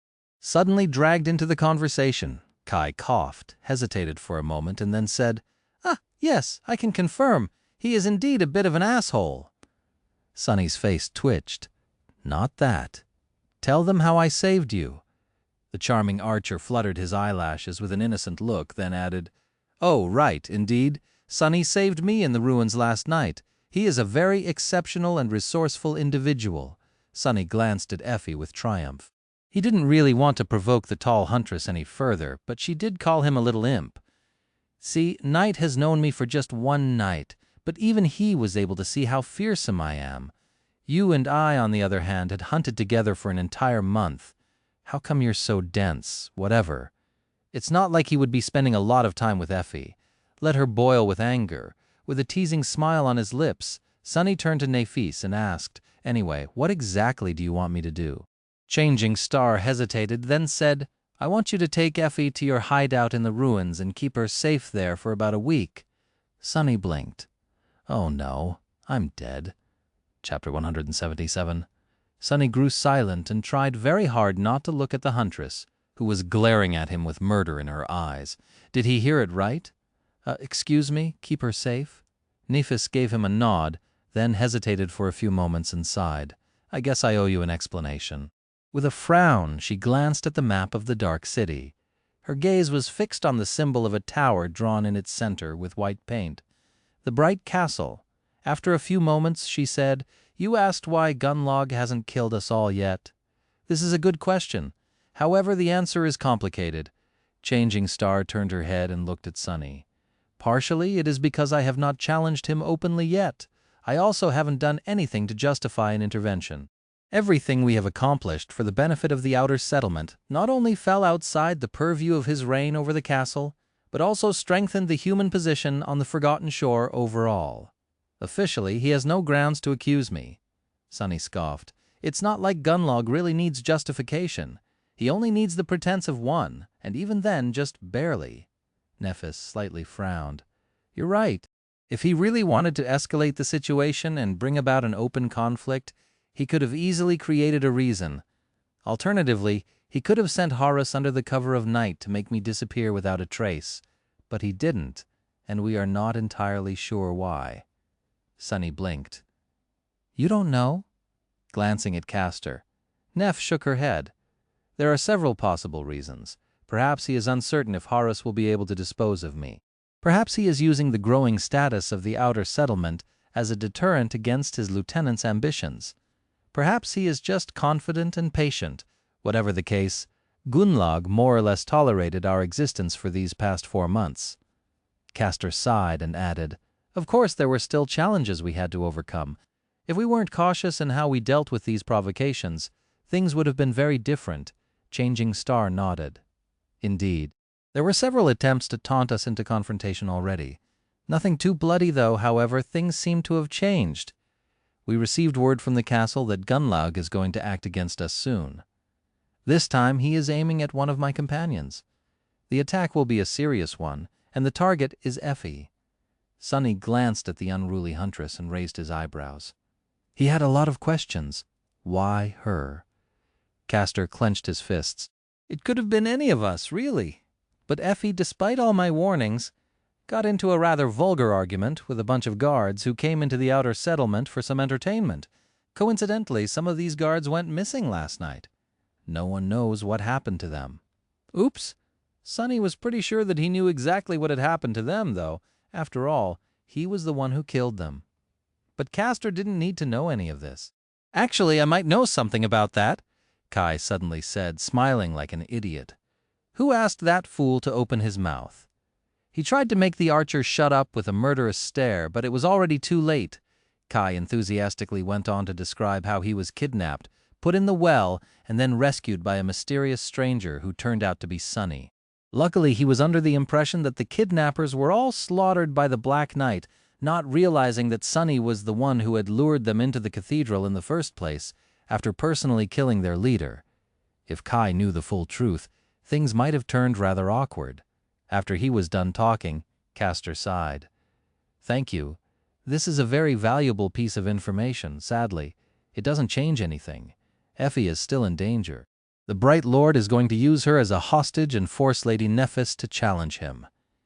If she does, he will kill her. If she doesn't, Effie will die, and our reputation will be ruined. Either way, he wins. Sonny cast a sideways glance at Effie, who was still relaxed and seemingly undisturbed by the prospect of dying horribly in the dungeons of the Bright Castle. In fact, she was currently more interested in fishing out a piece of meat that was stuck between her pearly teeth and not paying Castor any attention. What a lunatic, Sonny thought with scorn, making his shadow shake its head at the irony of that statement. Turning to Nephis and Castor, he asked, "How do you know all this?" In fact, this question was moot. He already had the idea. To receive information about Gunnlaug's plans, they had to have a spy in the castle. More than that, given the nature of that information, it had to be someone of considerable rank. Perhaps even someone in the inner circle of the Bright Lord. Was Neph working with one of the lieutenants? Sonny counted the number of chairs in the room. There were 7 chairs, but only 6 people. Interesting. Castor hesitated, then reluctantly said, "We have an ally." Sonny decided not to press the issue any further. Frankly, he didn't really want to know. There was just one last question he wanted to ask. "I see. Well, there is this one thing that I don't really understand. You said to keep Effie safe for a week. What is going to change in a week? I doubt that Gunnlaug will magically forget everything after a few days." A heavy silence descended on the room. No one seemed to want to speak first. After a few moments passed, Nephis finally broke the silence. Looking in the window, she leaned back and said, in her usual even, indifferent tone, "In a week, we will be ready to leave the city." Sonny almost fell from his chair. That was not what he had expected to hear. Chapter 178. Soon another map was spread on the table. This one was drawn on a piece of crude parchment made out of monster hide and much less detailed than the one hanging on the wall. Well, that was understandable, because the second map did not depict the Dark City, but the forgotten shore itself. Sonny stared at it in stunned silence. Yeah, Nephis had not wasted any time during these 3 months. He had no idea how she had gathered all this information, but there was a lot more on the map than he could have ever imagined. At the center of it, a straight black like depicted the Crimson Spire. The labyrinth flowed from it, devouring the parchment like an ocean of blood. To the east, a small circle of black ink with a symbol of a white tower inside of it marked the Dark City. The city was perched on the edge of another, much larger circle.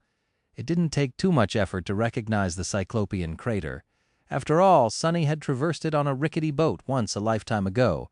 However, only now, looking at it in scale, did he finally realize just how giant the crater was and how vast the forgotten shore itself appeared.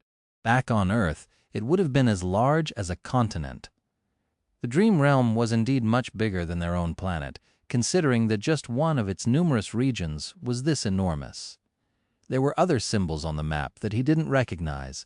However, several of them attracted his attention especially. On the other side of the crater, almost exactly opposite the Dark City, a symbol of a tree depicted the ashen barrow. Some distance to the east of it, on a straight line, there was a mark in the shape of a red cross. Another red cross was drawn inside the crater just outside the eastern side of the Dark City. The third one was about a week's worth of traveling time to the north, near a symbol that looked like a grotesque, misshapen skull. The fourth one was halfway between the ruins and the Crimson Spire. The fifth one lay to the south, about the same distance as the third, drawn atop the symbol of an arching bridge. The last red cross was at the very edge of the parchment, far away to the south, beyond the labyrinth. Near it, two symbols were drawn. One was a crown, and the other one was a question mark. Sonny quickly realized what these crosses represented. They were the giant statues of the 7 forgotten heroes who had given the terrible oath to vanquish the darkness and created the Starlight Legion. The one to the east of the Soul Devourer was the statue of the knight that he had used as a shelter on his first night in the Dream Realm. The one near the walls of the city belonged to the woman whose hand had saved them from drowning in the dark sea on the night of their escape. The other 4 crosses most likely marked 4 more headless statues. But where was the 7th? Frowning, Sonny glanced at the map and said, "So let me get this straight. You want to leave the Dark City, cross the labyrinth, reach the edges of the forgotten shore, and then return?" Nephis smiled. "Pretty much yes," he sighed. "If we somehow survive the months of traveling through the labyrinth and actually manage to escape it, why the hell would we return?" The smile on her face withered. Changing Star lingered for a few moments, then pointed to the 3 symbols at the lower edge of the map: the red cross, the question mark, and the crown. The First Lord of the castle led an expedition to find the way out of the forgotten shore. This is where their trace disappeared. From what we were able to learn, an unassailable mountain chain blocks the path to the south. They ventured into the mountains and never returned. Nothing but death awaits us there. Sonny scratched the back of his head. "So you aren't really looking for a way out. You're looking for the remains of the cohort of sleepers that had conquered the castle 15 years ago." Neph nodded. "There is an item that they took away from the castle. If we find it, we'll have a chance in the fight against Gunlog." Sonny frowned. He felt as though she was not telling him everything.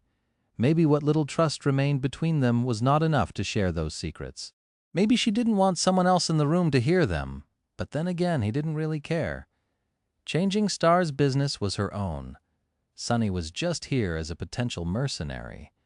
As long as the reward was worth it, he was ready to not ask any questions, provided that not knowing the answers was not going to get him killed, of course.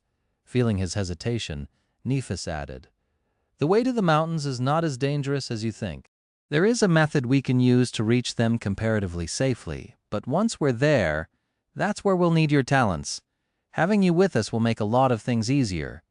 Sonny looked at her with doubt. "How do you know all this?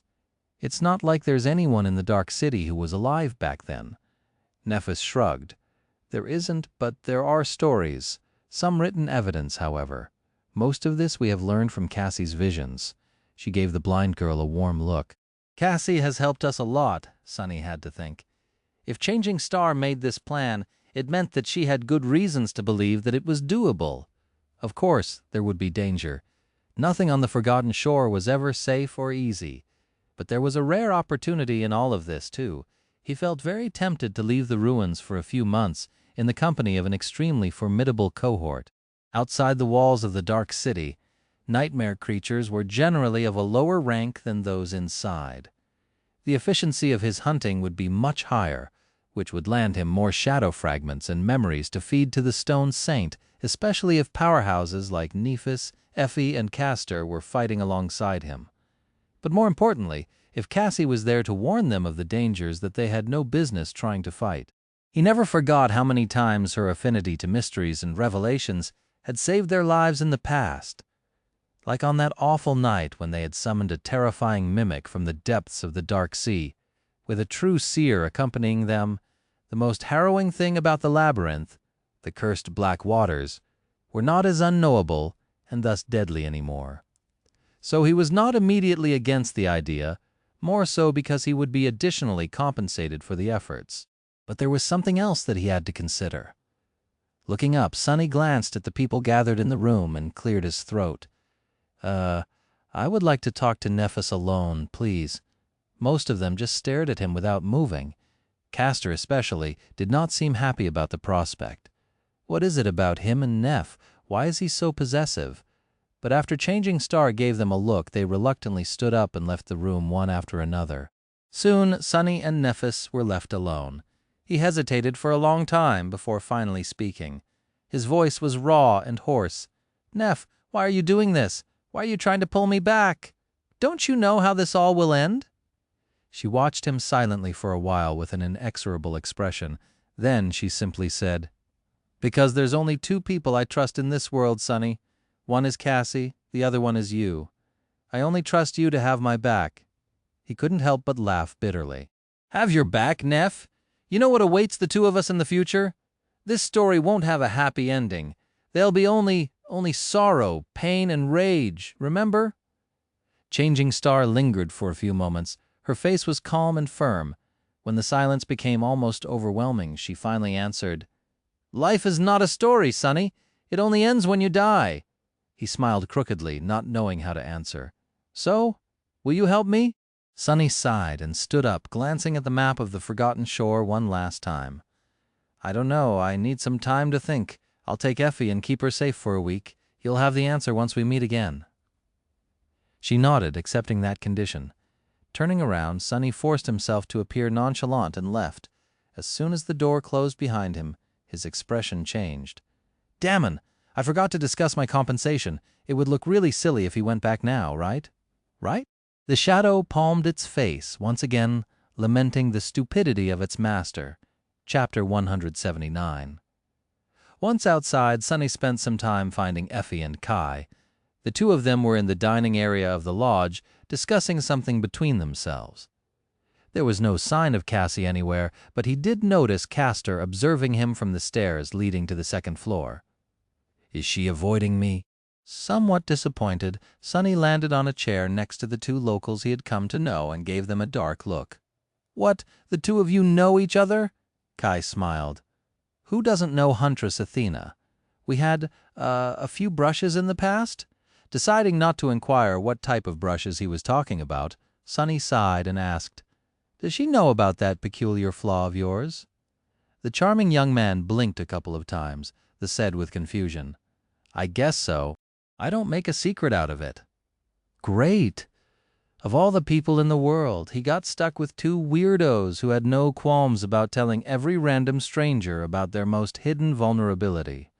Well, if he had a flaw like Kai's, he wouldn't worry about it too much either. Lucky bastard," since there was no point in pretending anymore. Sonny simply asked, "Well, was anyone in that room lying?" Effie grinned. "Ah, so that's why you dragged Knight along paranoid much." Sonny would love nothing more than to ignore that question. But unfortunately, his own flaw was much more restrictive than Kai's. Not at all. In fact, I think that I'm exactly as paranoid as a person should be, by which I mean extremely, of course. Saying that, he looked at the charming archer with expectation. Kai hesitated for a few moments. "No, no one said a single lie. Your friends are all extremely honest people, Sonny." "Oh, you poor lamb!" Not knowing how to react to that display of naivete, Sonny shook his head and lowered his voice. "Not even Castor?" Kai gave him a nod. "No, he was honest, too." Was Sonny wrong? Was Castor really just an honest and honorable guy? Was his distrust irrational? Somewhat unsure, Sonny lingered for a bit and then turned to Effie. "Neph and I agreed to continue our conversation in a week. Until then, you'll be under my protection." The huntress giggled. "Wow, That makes me feel real safe. Thanks, Shorty, he grimaced. Don't you worry, I might not look like much, but wait till you see my roommate. Kai suddenly choked on his drink and paled a little, reminded of something. Sonny patted him on the back and said, Anyway, thanks for your help. Our deal is done. See you around, I guess? He was not going to miss this guy one bit. Sonny wasn't winning any prizes with his looks already, but next to Kai he seemed downright barely above average. The charming archer looked at him for a few moments, then forced out a smile. Yeah, it was nice to make your acquaintance, Sonny. I can honestly say that spending time with you is an unforgettable experience. With that, he glanced at Effie with something that resembled pity, rose, and left. The two of them were left alone. The huntress looked around with a weary expression and then asked in a neutral tone, So, when do we leave? Sonny didn't hesitate. Right now. Honestly, I can wait to get back to the ruins. This place, it gives me the creeps. Effie gave him a strange look, then shrugged. Sure, no problem. Let's ditch this scary place and go hide in the ancient cursed ruins. At least we can feel safe there, right? Some time later they were carefully walking through the streets of the dark city. Being here in daylight was not something Sonny was accustomed to, so he was justifiably tense. Luckily, both of them were experienced hunters and worked well together. Sonny fell into the familiar rhythm of cooperating with Effie without skipping a bit, as though 3 whole months had not passed since they last saw each other. It was honestly nothing short of jolly. At some point the unruly huntress glanced at him and asked, But seriously, how did you survive, Sonny? He gave her a dark look, then shrugged. How do you think? You know that I'm very good at hiding in the shadows. I slept during the day and hunted during the night. Observed my prey carefully before striking at their weak spots. If I ever met something I wasn't sure I could kill, I ran. She became thoughtful for a while, then said, It's noticeable, you know. You've changed. You feel like a true hunter now. Sonny grinned. Well, I would hope so. I hunted more nightmare creatures than was reasonable, really. She smirked. How many? That was a good question. Sonny hesitated before answering. Around 60? Yeah, no more than that, I think. Together with those terrors he had slain in the labyrinth, his kill count had long ago moved past 100. Effie blinked and looked at him with a dark expression. That many hunts in only 3 months, the number was nothing short of staggering. Actually, it was completely insane. Out in the real world, it was widely known that awakened nightmare creatures were too tough for mere sleepers to fight. Anyone who managed to prevail in a battle against one would earn themselves a proper reputation. Killing a dozen would make a person famous. If Sonny were to return home and claim that he had slaughtered 100, most of them in a cursed ruin populated by fallen abominations, the news of his accomplishment would fly around the whole planet in an instant. He would be hailed as an unparalleled genius and a hope of the entire generation. And yet there were dozens of people just like him in the Dark City. Many of them even more accomplished, much more. Effie had several hundred hunts under her belt.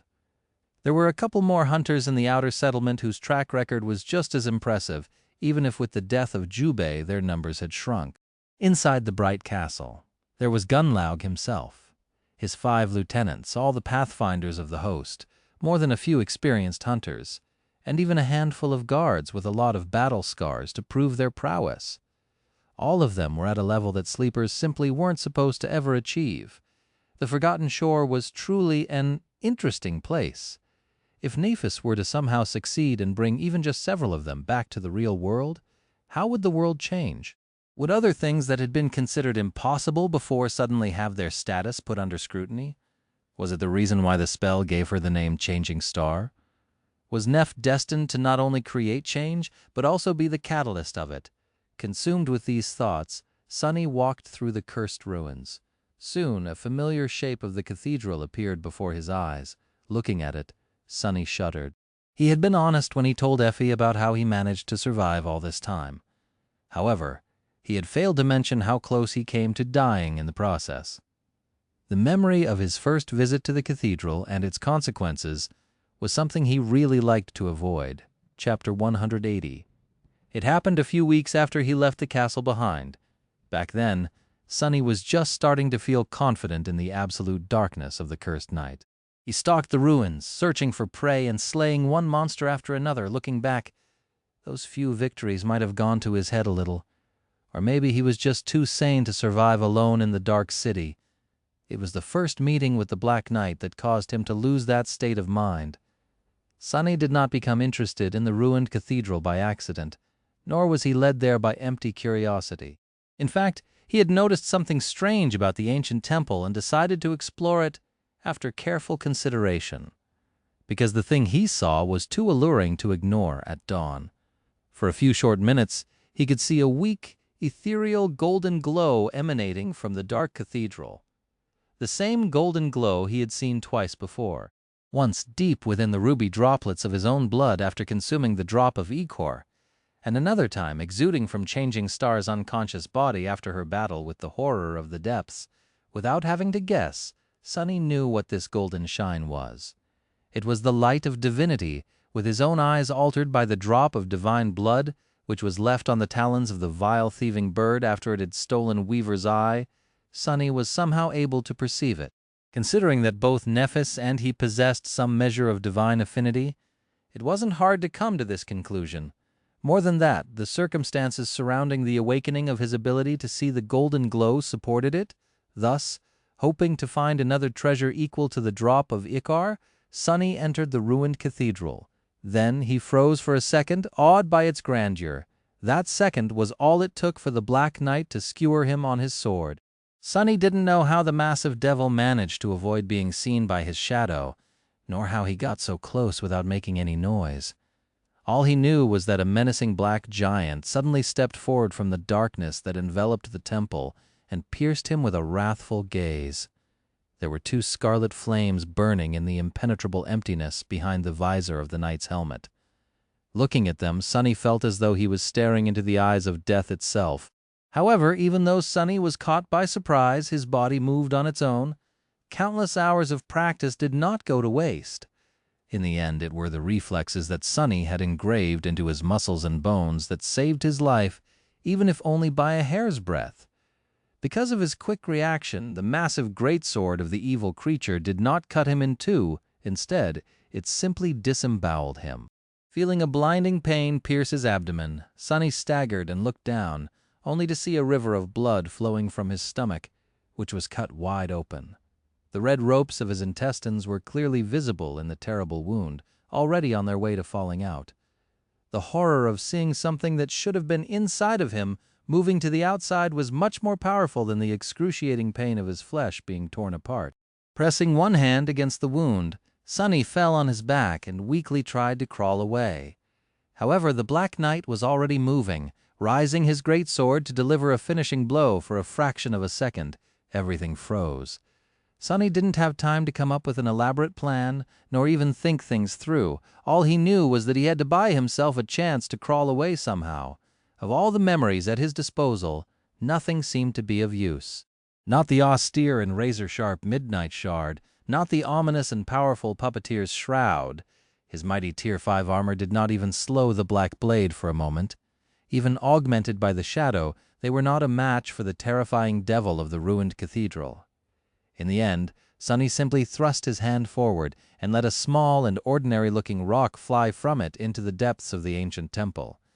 His shadow wrapped itself around the little stone, enhancing its enchantments.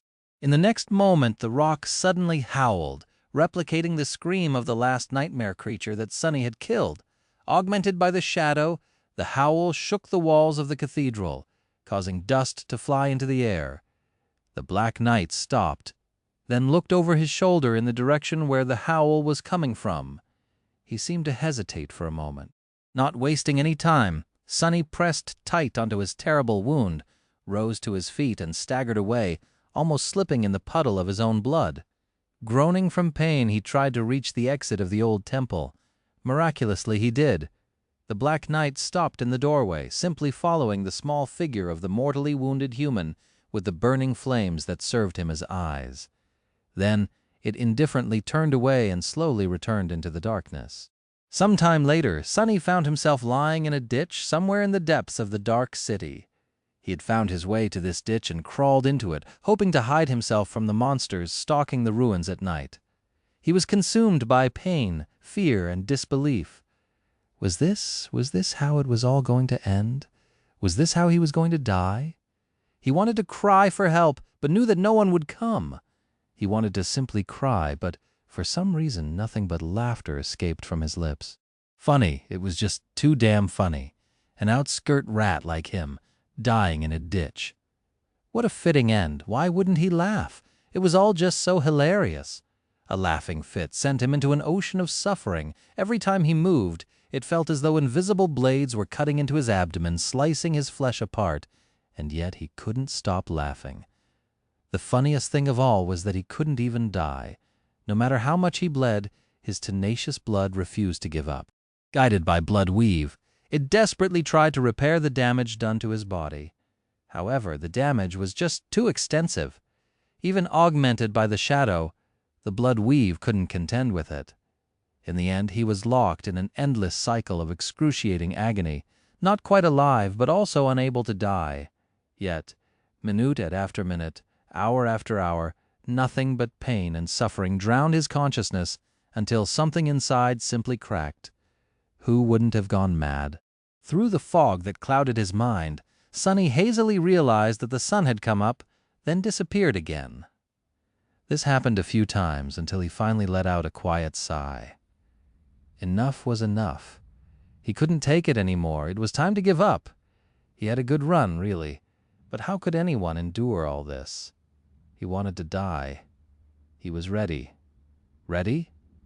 Are you really ready? Sonny thought for a bit, and then suddenly bared his teeth. Fuck no. He was not ready. Give up. Never. Never. He was never going to give up. He refused to give the world the satisfaction of devouring him. Not unless it choked to death on his soul. No, I'm not going to die. I'm going to live. I'm going to thrive. I'll be the last one standing, no matter what. With that thought, he summoned the midnight shard and gripped its hilt with the last bit of strength left in his body. Memory, enchantments, unbroken. Enchantment description: this blade refuses to be broken and thus is durable beyond reason. It will greatly enhance the power of its wielder when they are close to death, however, only if the wielder is still unwilling to surrender. Responding to his vicious promise, the ancient blade finally opened the gate to the well of power hiding somewhere deep within his soul. Instantly, a torrent of energy filled his body with dark resolve. The power given to Sonny by the midnight shard enhanced the healing factor of blood weave, allowing it to just barely keep him from slipping over the edge of death while it slowly began to repair his ravaged body. And as long as he was almost dead, the effect of Unbroken continued to feed blood weave with power, creating another cycle. A virtuous cycle. A cycle of unbroken will to survive. This was how Sonny was able to live through his first encounter with the Black Knight. However, while his body eventually healed, the wound dealt to his mind remained. Days later, after Sonny finally crawled from that ditch, he was never quite the same, and he never forgot the debt he owed to the Black Knight. One day, he was going to kill the bastard, no matter the cost. And now, approaching the cathedral months later in the company of Effie, Sonny felt like that day was drawing closer. Perhaps he really should agree to participate in Neph's expedition, as long as she helps him repay that debt. There was a lot to think about. Effie's voice tore him away from these thoughts. "Huh, Sonny? Are you all right?" He shook off the harrowing memories, hesitated for a bit, and then smiled. "Of course, never been better. Here we are, by the way. Welcome to my humble palace." The huntress looked at the grandiose cathedral with doubt. "Here? You live here?" Sonny remembered his first nightmare and shrugged. "What can I say? I have a weak spot for ancient temples." Chapter 181. Effie regarded the cathedral for some time, then glanced at Sonny with doubt. "I know for a fact that nothing comes out alive from that temple. Are you sure that this is where you live?" With a carefree smile, Sonny shrugged. The fact that Effie knew about the danger hiding inside the ruined church did not surprise him. Even if it was situated outside of her usual hunting grounds, she had extensive knowledge of the Dark City. Some from her own exploration, some from sharing information with other hunters. Dead tired and longing to return to the peaceful silence of his home, he didn't waste any time and told her about the Black Knight who guarded the cathedral. The unruly huntress scratched the back of her head. "So there's a fallen devil inside? He's the roommate you were talking about?" Sonny gave her a nod. "The bastard endlessly patrols the ground floor and kills anything that comes through the doors. However, if we enter through the roof and stay hidden, we can reach my living quarters without any problem. More than that, nothing will bother us once we're there, because the bastard never comes that way and obliterates anything that tries." Effie was silent for a while, then grinned. "So you basically have a devil for a butler." "Pretty smart," Sonny chuckled. "Was that a compliment?" "For a doofus like you." "Ah, there it is." Once they climbed up to the roof, there was a slight problem. Sonny failed to consider that the hole in the tiles that he used to enter the cathedral, while wide enough for his small frame, would be too tight for the tall and robust huntress to crawl through. Looking at the narrow gap between the massive plates of dark marble, Effie gave him a gloomy look. However, before Sonny could come up with an alternative plan, she simply bent down, grabbed one of the incredibly heavy plates, and moved it aside. The words died on his lips. Strong. So strong. I wonder who is stronger, she or the stone saint? Honestly, he wasn't sure. Before proceeding further, Sonny instructed Effie on how they were going to get her inside the hidden chamber, and watched as the huntress reluctantly dismissed her bronze armor. With only a short white tunic covering her lovely olive skin and abundant figure, she looked very, comely for a moment. His displeasure of having someone intrude upon the secluded peacefulness of his lair evaporated. But only for a moment. "Don't you get any strange ideas? Your armor is just too much of a risk. We can't allow ourselves to make any noise, that's all." Effie grinned. "Strange ideas? Why are you talking about having strange ideas all of a sudden, huh, Sonny?" He gritted his teeth, turned away to hide his blushing face, and crawled into the hole between tiles. Damn woman. Once they landed on the support beam of the cathedral, Sonny guided Effie's hands to rest on his shoulders. Although the sun was still high in the sky, there wasn't any sunlight around them. Only the floor of the ancient temple beneath them was bathed in it, but even then large areas of the grand hall were drowned in deep shadow. Only it wasn't really shadow, it was darkness. Not one born from the absence of light, but true darkness, one which even his sight could not pierce. Sonny didn't know if it was summoned here by the Black Knight or simply obeyed him, but this was how the bastard had managed to sneak up on him unnoticed back when they first met. In any case, he had to guide Effie across the beams of the cathedral. One wrong step, and they would plunge to their deaths. What a bother. Feeling rather awkward because of how close their bodies were to each other, Sonny quietly sighed and took a step forward. It was hard to concentrate strange ideas. Who's having strange ideas? Not me. A few minutes later, they reached the hidden balcony behind the statue of the unknown goddess. Despite the fact that nothing out of the ordinary had happened, Sonny was rather on edge. Something told him that this was going to be a really long week. Once they entered his hidden chamber, Sonny informed Effie that she was free to create light and speak. Not wasting any time, the unruly huntress summoned a radiant memory and looked around with curiosity. The beautiful and spacious room that had once belonged to the priestess of this ancient temple was suddenly flooded with soft light. The intricate engravings on the walls created an atmosphere of sanctity and elegance.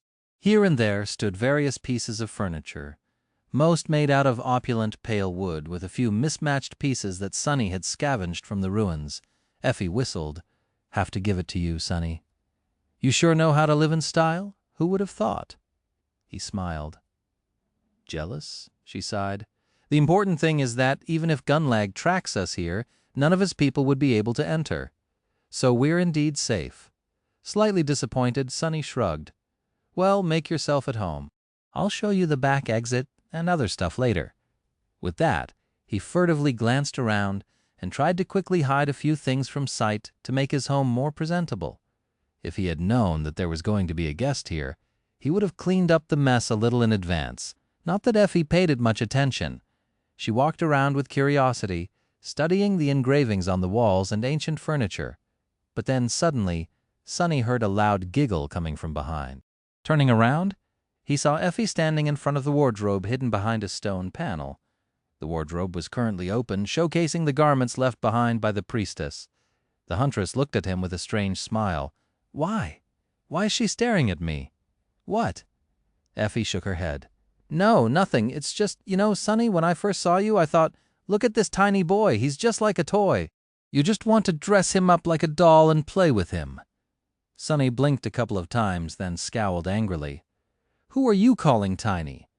"I'm not tiny in any way, you beanpole. Not paying him any attention." The huntress glanced at the wardrobe and giggled again. Then, suppressing laughter, she said, "Who knew that you were into playing another kind of dress-up, huh?" It took Sonny a couple of seconds to realize what she was implying. When he did, he turned bright red from outrage. "The nerve! The gall! How dare she! What are you talking about?" "Those aren't mine. The priestess who lived here before left them behind?" Effie nodded a couple of times. Sure, you just happened to have a wardrobe full of pretty dresses, by accident." "That's the truth, I never lie." She looked at him with a wide smile. "But of course it must be the truth. I totally believe you. Definitely." Sonny stared at her with his mouth wide open, not knowing what to say. Effie, meanwhile, looked around and innocently fluttered her eyelashes. "But Sonny, we have another problem." Gritting his teeth in irritation, he snapped, "What is it?" She lingered for a few moments, then said teasingly, "There's only one bed. Ah, what a predicament. Whatever should we do?" Sonny glared at her for a long time, then spat, "You take the damn bed. I'll sleep on the floor." With that, he turned away, tried to take a deep breath. Why did I ever agree to this? Women, damn women. They're the true terror. Indeed, this was going to be a very long week. Chapter 182. After Sonny calmed down a little and had time to think about it, he realized that things weren't as bad as he had thought. Yes, living this close to the rambunctious huntress was a very special kind of trial, especially due to how much joy she seemed to derive from tormenting him. But there was one redeeming aspect to all of this, aside from the fact that he would get to constantly feast his eyes on Wait. Back to the topic. It was that Sonny was a nocturnal creature. He didn't have to sleep on the cold floor or interact with the vigorous huntress that much, because he would be asleep during the day and out hunting during the night. The window of time when they would both be awake and stuck in the hidden chamber together was not that large. More than that, Effie had brought enough food to satiate her unnatural hunger in that bottomless bag of hers, so he didn't even have to feed her. So hosting her was not going to be as bothersome as he had initially assumed. After showing the huntress around and enduring several more good-natured jabs, he finally had some time to himself. Finally, sitting down in a remote corner of the chamber, he closed his eyes and dove into the soul sea. As always, the tranquil sea met him with calming darkness and peaceful silence. Not paying any attention to motionless shadows that stood at the edge of the visible part of it, not even to gaunt and pitiful Harper, he walked over and stood beneath the black sun of his shadow core. Then, Sonny summoned the stone saint. "Hey there, darling. Guess what? I brought dinner." Before commanding the memories he had purchased with the help of Kai down, he quickly glanced at the runes surrounding the taciturn monster. Shadow, stone saint. Shadow rank, awakened. Shadow class, monster. Shadow attributes, battlemaster. Stalwart, spark of divinity. Shadow fragments. 6/200. Only 6 fragments, and she was already so strong, he couldn't wait to see his monster grow even more ferocious. Not wasting any more time, Sonny summoned the first memory, a strange sword with a stupid amount of useless gems embedded into its blade, for some idiotic reason, and handed it to the shadow. She took the sword without showing any emotion and ruthlessly shattered it with her gauntlets. "Your memory has been destroyed," Sonny made a face. "Why, thank you, spell. I wouldn't have guessed if it weren't for you so helpful." 2 torrents of ethereal sparks entered Stone Saint's body and were absorbed by the dark embers burning in the depths of the living shadow that hid in her body. Stone Saint has grown stronger. Was it just him, or did the spell sound a bit hurt? Well, tough. I didn't hear you complaining when Neph was promising to rip you to shreds. He grinned and glanced at the runes again. Shadow fragments. 7/200. Satisfied, Sunny summoned the next memory. The process repeated itself. Stone Saint has grown stronger. Stone Saint has grown stronger as the number of shadow fragments saturating the core remnants inside his pet monster grew. His mood continued improving. This was the best feeling ever. Shadow fragments. 8/100. Shadow fragments. 10/20. Shadow fragments. 11/200. Finally, after the 9th memory was consumed, the runes describing the number changed to 20 out of 200. The Stone Saint looked considerably stronger already.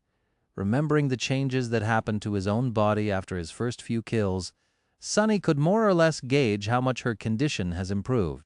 The increment wasn't really that substantial, but in battle, the tiniest advantage could often decide everything, especially considering that it was going to be doubled by the augmenting effect of his indispensable but impudent shadow.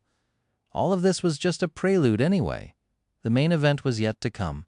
Full of anticipation, Sunny called the onyx armor down.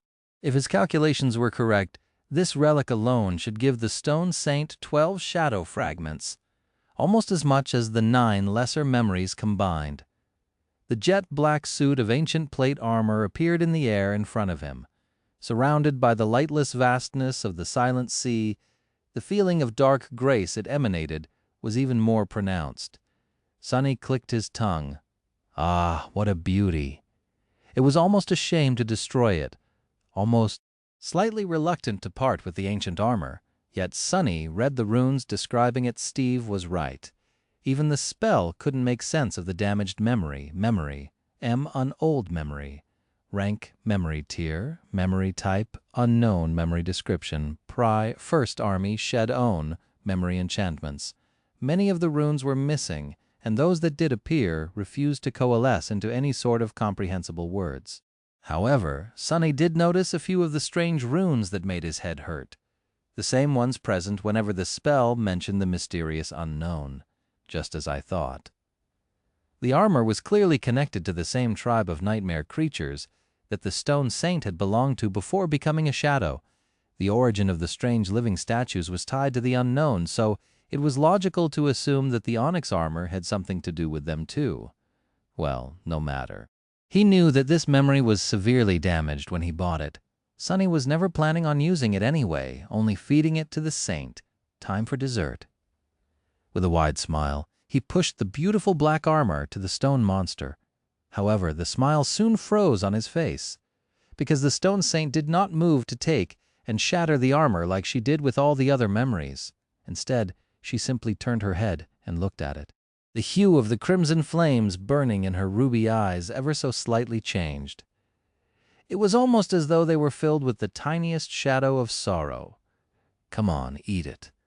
But no matter how much he tried to get the Stone Saint to destroy the armor, she refused. The living statue just stood there and did nothing. After a while, disappointed, Sunny stared at the onyx armor and sighed. Well, serves him right. To be honest, he had a slight inkling that this would happen. Nevertheless, Sunny had decided to buy the armor anyway.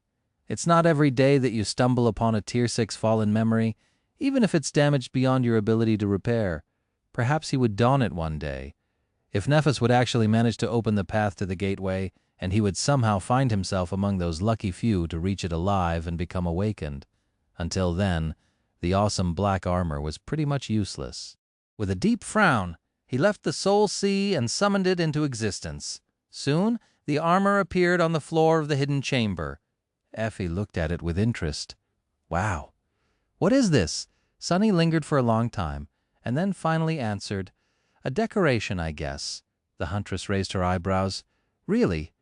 Well, what are you staring at me for? He gritted his teeth. A few awkward moments later, Sunny said, can you help me move it? It's too heavy for me to lift. Chapter 183. Your shadow grows stronger. With a rather unpleasant noise, the monster's head fell down. Sunny indifferently bent his arm and wiped the midnight shard on the sleeve of his armor, watching as the massive body slowly toppled over. Standing on the other side of it, the Stone Saint simply flourished her sword in and stopped it abruptly mid-swing. sending every drop of blood flying to the ground. Then she just stood there absolutely still, pretending to be a statue. Sunny sighed. That's a cool trick. I should learn it. Honestly, cleaning his blade on the puppeteer's shroud was not very fair to the Tier 5 armor. He felt guilty. Watch my back. With the taciturn shadow observing the surroundings, he summoned the prowling thorn and used it to recover the soul shards from the carcass. This was the fourth nightmare creature Sunny had killed this night. With the help of the stone saint, his hunts became much easier than before. Not even mentioning the fact that the shadow was as powerful as most of his marks, the mere fact that he had a partner to draw the enemy's attention away changed a lot of things. Sunny was somewhat capable of, but preferred to avoid engaging in direct battle with these abominations. His way of doing things was to strike from the shadows and, ideally, kill the enemy with a single strike. If everything went smoothly, the prey would never even see its killer. Of course, such a hunting method required a lot of cunning, patience, and preparation. He had to observe the enemy for a long time to learn its behavior and weaknesses. The confrontation itself took just a few seconds, but only because days had been spent in admance to make that immediate resolution possible. After hunting in that meticulous way for 3 months, Sunny felt strange, simply overpowering the monsters with brute force. The combination of Stone Saint's indomitable defense and his swift blade was nothing short of miraculous. It was almost like fighting side by side with Neph. Almost with a sigh, Sunny threw the soul shards into his rucksack and stood up. He was facing a problem that he had never expected to face. It was honestly rather bizarre. He was running out of monsters to kill. Awakened nightmare creatures weren't that abundant in the Dark City to begin with, let alone those whom he had already tracked, studied, and felt confident attacking. After tonight's massacre, pretty much every one of them was dead. Sunny had cleaned the house. But he was so much stronger now, so much more dangerous. With the help of the Stone Saint, maybe there was no need to be so cautious. No, this is how you get yourself killed. This was a dangerous mindset. Despite his recent growth, Sunny was still in no way the apex predator in the ruins. In fact, he was the opposite of that. Of all the creatures stalking these streets, he was the weakest. Pride is the gravest of all sins. Next thing you know, you'll be trying to hunt the fallen ones. Sunny would perhaps survive a confrontation with a fallen beast, maybe, but actually defeating one was a whole other conversation. And if he had the misfortune to stumble on something of a higher class, his chances of making it out alive would not be very high. He could start investigating one of the awakened creatures that he knew of, or simply go home. However, something was bothering Sunny. There was this feeling in his head that he had a seed of an idea, but then got distracted and failed to fully form it. What was I thinking about just now? Whether or not to hunt again tonight, how powerful he had become with the help of the shadow, how it was not very practical to wipe the blood with the sleeve of the puppeteer's shroud. Oh, right. Back when he saw the Stone Saint shake off the blood of her sword, he had thought that this would be a cool trick to learn. And at that moment, he got a feeling that he was onto something. I should learn it. I should learn it. Suddenly Sunny's eyes became bright. If he could learn this trick from the Stone Saint, what else would he be able to learn from her? This shadow of his had an attribute called Battle Master, which apparently meant that she was proficient in all forms of combat. Was there a better teacher for someone like him? The answer was no. With his technique stagnating because of the lack of guidance, there was no one better than the masterful Stone Saint to learn from. Suddenly excited, Sunny summoned the taciturn monster back into his shadow and headed home. By the time he returned to his hidden lair, Effie was already awake. Sitting on the bed, she was lazily staring at the ceiling and whistling a cheerful tune. Her long legs were somewhat covered by the blanket, but still that white chiton of hers was way too revealing. Sunny had to be very careful to look the other way. It was very hard. "Oh, you're back. Good hunt?" Instead of answering, Sunny walked over to his chest, glanced at the huntress with suspicion, and opened it. Then he poured the contents of his rucksack inside. 7 soul shards fell on the pile, which was sadly visibly diminished because of his recent expenses. It was still nothing to scoff at, though. Effie whistled. 7? How many heads is that? Sunny closed the chest and sat on it. 4, 3 monsters and 1 beast. Effie blinked, a bit stunned. 3 monsters?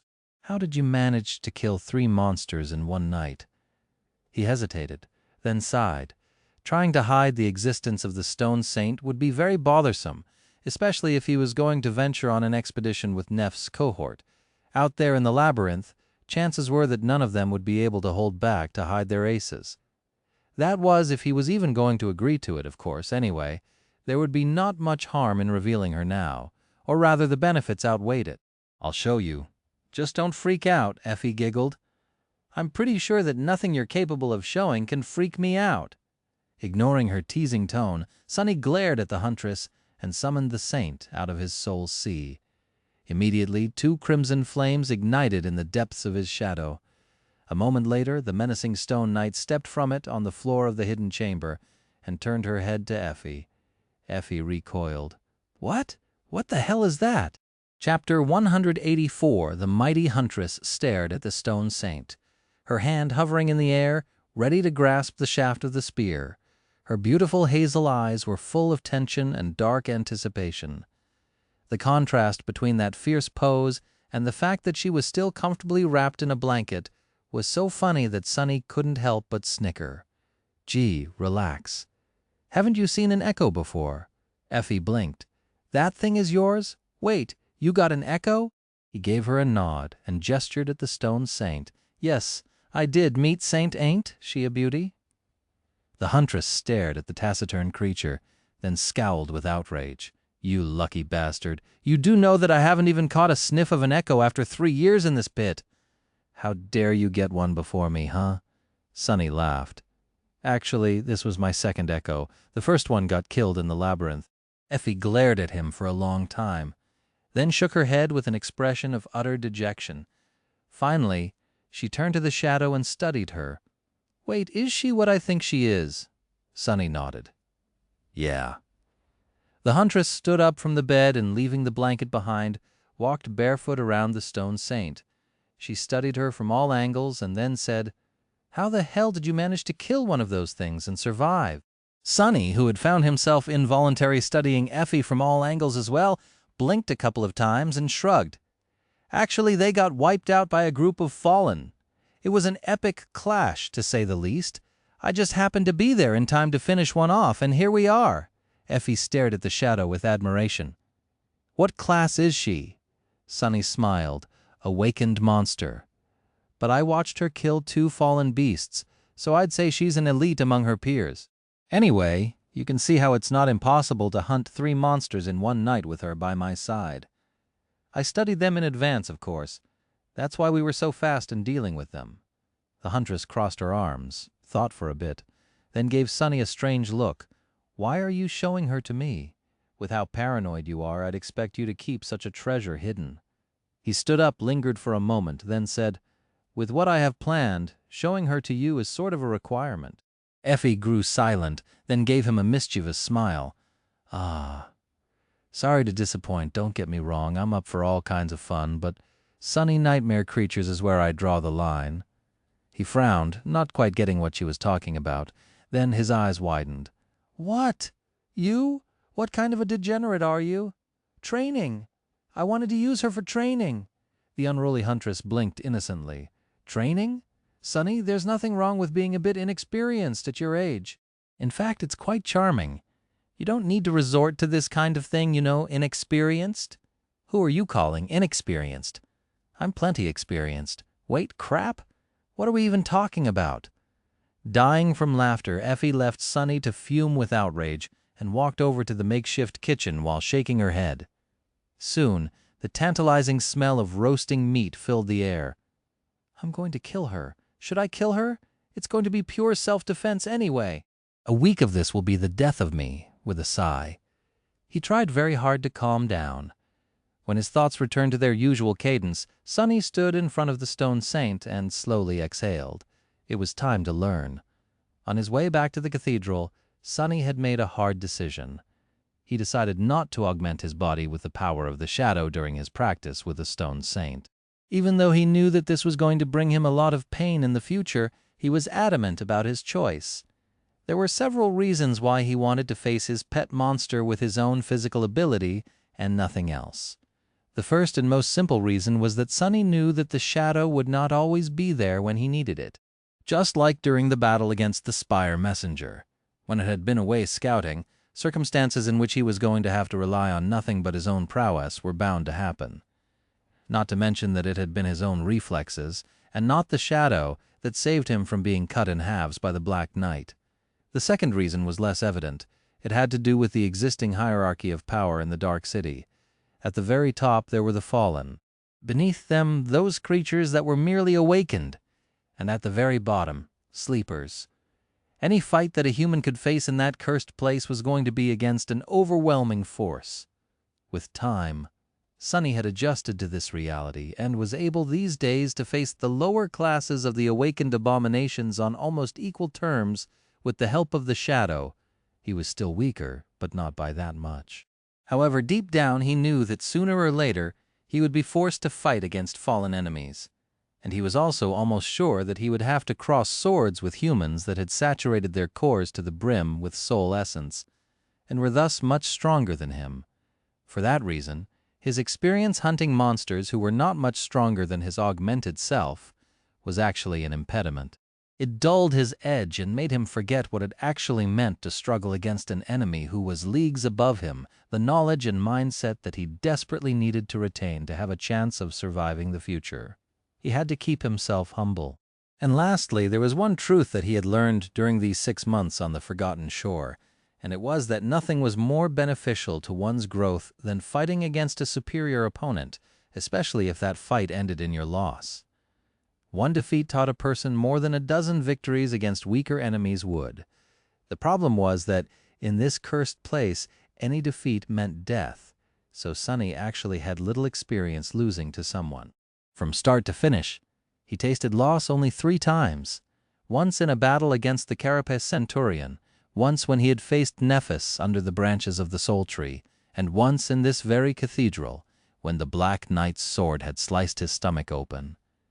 Each of those defeats taught him more than anything else did.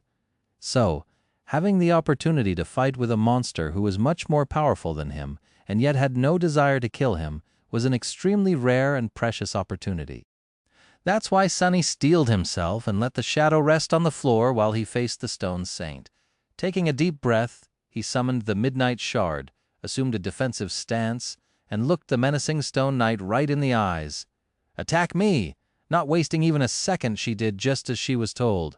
Oh crap. Chapter 105. The shadow attacked with the vicious strength of a true monster. Knowing perfectly well that his strength was not enough to block her sword, Sonny desperately moved the Midnight Shard to deflect the strike to the side. The countless hours of practice and hundreds of thousands of times he had repeated his catus had not been in vain. His body moved with lightning speed, placing the blade in the path of the stone saint's weapon at just the right angle. Feeling the impact reverberate in his bones, Sonny gasped from the pain and stood his ground. Guided by the Midnight Shard, the shadow's sword glided to the side and missed his body by a wide margin. However, before Sonny had time to congratulate himself, the saint simply continued moving forward and slammed into him. Being hit by her shield felt like crashing into a stone wall at high speed. Flying back, Sonny impacted against an actual wall and rolled to the floor. A small yelp escaped from his lips. Getting distracted from her food for a moment, Effie glanced at him and called, "Sonny, you're alive?" He weakly raised a hand and brought his thumb and index finger together in the shape of a circle. "Yeah," the huntress smiled. "Good, don't die yet, all right. It's going to be really inconvenient for me to get out of here without your help." Sonny gritted his teeth. "Is that all you care about?" "I'll try." Slowly rising to his feet, he staggered and had to lean on the wall for balance.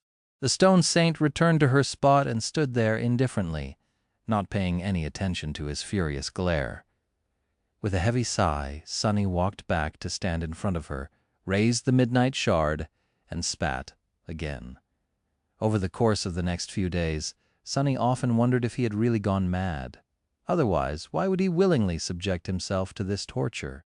His life now consisted of only 3 things: spending time with Effie, practicing with the stone saint, and exploring the cursed ruins. Out of the three, the time he was spending in the deadly maze of the dark city was by far the least dreadful. He even found himself enjoying it a great deal.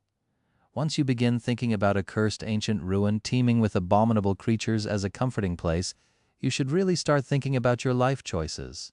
And yet Sonny knew that he was on the right track, painful as they were. His training sessions with the menacing shadow had turned out to be even more advantageous than he imagined. Every bruise, every cut, every drop of blood that he spilled was making him stronger. After a long period of stagnation, his technique was finally improving again, and it was doing so with noticeable speed. The best thing about it was that he had not even scratched the surface of the immense didactic potential of the Battlemaster attribute.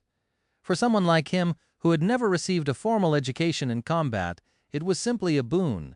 It was a hidden treasure. Back when he had observed the shadow in the fight against a carapace centurion, he had noted her distinct battle style. The taciturn creature fought with the firmness of stone, combining flawless defense with devastating offense. Each action was efficient and perfectly calculated, with blocks, dodges, and deflections leading into deadly ripostes. It was solid, indomitable, and inevitable. However, this was not the only battle style that the Stone Saint was perfectly proficient in. Rather, it was something that she used based on her current weapons and opponents. Back when her original fought against two harrowing fallen beasts, her style was reckless and brutal, disregarding any form of defense in favor of an endless onslaught of vicious attacks. Although there were some foundational similarities between them, these two techniques were vastly different. It seemed as though she was able to switch between countless styles to suit the situation. Sonny couldn't wish for a better sparring partner. His own style, or rather the kernel of one that had been given him by Nephis, was flowing and unpredictable. It focused on adaptability and making it impossible for the enemy to anticipate your next move. The more Sonny fought against the Stone Saint, the more he realized how extraordinary it actually was. However, it didn't mean that this style couldn't be improved. In fact, Sonny suspected that it was actually designed with the intention of being able to incorporate various elements from other sources. If so, it was a perfect foundational style to learn. All of this made him wonder where this strange style had come from, and if Changing Star had taught him its basics for a reason. In any case, he was determined to make sense of it, improve his mastery of the things he had already learned, and begin to incorporate elements of Stone Saint's stark technique into his own. However, this was easier said than done. At first, fighting against the menacing shadow appeared to be almost impossible. Every time he gave her the command to attack, he would inevitably end up on the floor in mere moments, groaning and consumed with pain. His whole body was bruised black and hurting terribly. If not for the tenacious enhancement of the blood weave, Sonny did not know if he would have been able to continue, or at least continue at an acceptable rate. With its help, however, the speed of his recovery was considerably faster. It was almost inhuman. Because of that, he was able to train more intensely and for longer periods of time. Just as he had expected, every defeat taught him something new. Losing to a superior opponent was the best way to improve. Indeed, back in the real world, many people were foolishly obsessed with their pride and lived for nothing but to achieve victories against others. Not Sonny, though. He was perfectly content with losing time after time, as long as he continued to become stronger with each loss. The only person he wanted to defeat was the version of himself from the last fight, over and over again. Just like that, he had slowly begun to put up at least some resistance to the Stone Saint. At first he was happy with being able to deflect one attack, then two, then several. Before too long, he stopped counting the number of attacks and started counting the number of seconds he remained on his feet. It was just a couple at first, then 4 or 5, then a dozen. Finally, he was able to fight with the menacing Stone Knight for vast amounts of time, sometimes even up to a minute. Even Effie seemed to be impressed. She usually paid little attention to his training, but after some time, Sonny noticed her glancing in his direction more and more. At first, he thought that the unruly huntress simply enjoyed watching him suffer in his suffering, but then he realized that she was actually trying to learn from his mistakes too. Sonny didn't mind. His movements slowly became more confident, purposeful, and precise. His body, while damaged and bruised, was brimming with strength and agility. He was maturing. It was then, when his spars with the shadow turned less one-sided, that Sonny noticed something strange. And when he did, everything changed. Chapter 186. It took Sonny a long time to perceive the anomaly for several reasons. To begin with, it was so subtle that it was almost impossible to notice. His whole mind was concentrated on the thoughts of battle technique and styles, and still, he only saw it by accident. The second reason had to do with his decision to face the stone saint without the augmentation of his aspect ability. Because of it, the shadow had nothing to do. It returned to acting as a proper shadow and obediently repeated his every movement while he fought. The last reason was Effie, or, more specifically, the fact that she had brought a source of light into the hidden lair, making the shadow actually visible. Because of this unlikely combination of events, Sonny was able to see it. He was in the middle of a fierce battle against the stone saint, sweat and blood trickling down his battered body. The clamor of swords clashing against each other permeated the chamber, drowning the raspy sound of his laborious breathing. Deflecting another blow, Sonny swiftly crouched and let the edge of the creature's shield whistle through the air above his head. His rather clumsy attempt to imitate one of the stone saint's explosive ripostes was easily blocked, and the two of them continued the duel. This time it lasted for an especially long time. Sonny was pretty sure that he had already withstood the oppressive assault of the monster for 1.5 minutes. If true, this was his personal best. After countless spars like this, he would sometimes enter a special state of flow. In it, his mind was calm and clear, operating at a tremendous speed. When Sonny entered this state, his attention became simultaneously sharp like a blade and strangely unfocused. Normally, he would have to concentrate on specific details, like watching the enemy's footwork to predict where the next blow would come from. Sonny was even able to split his mind in two, with one part of it absorbing the information that came through his eyes, while the other was preoccupied with what the shadow saw. In this way, he could either concentrate on two enemies at the same time or have a full view of his surroundings, so that no one could sneak up on him from behind.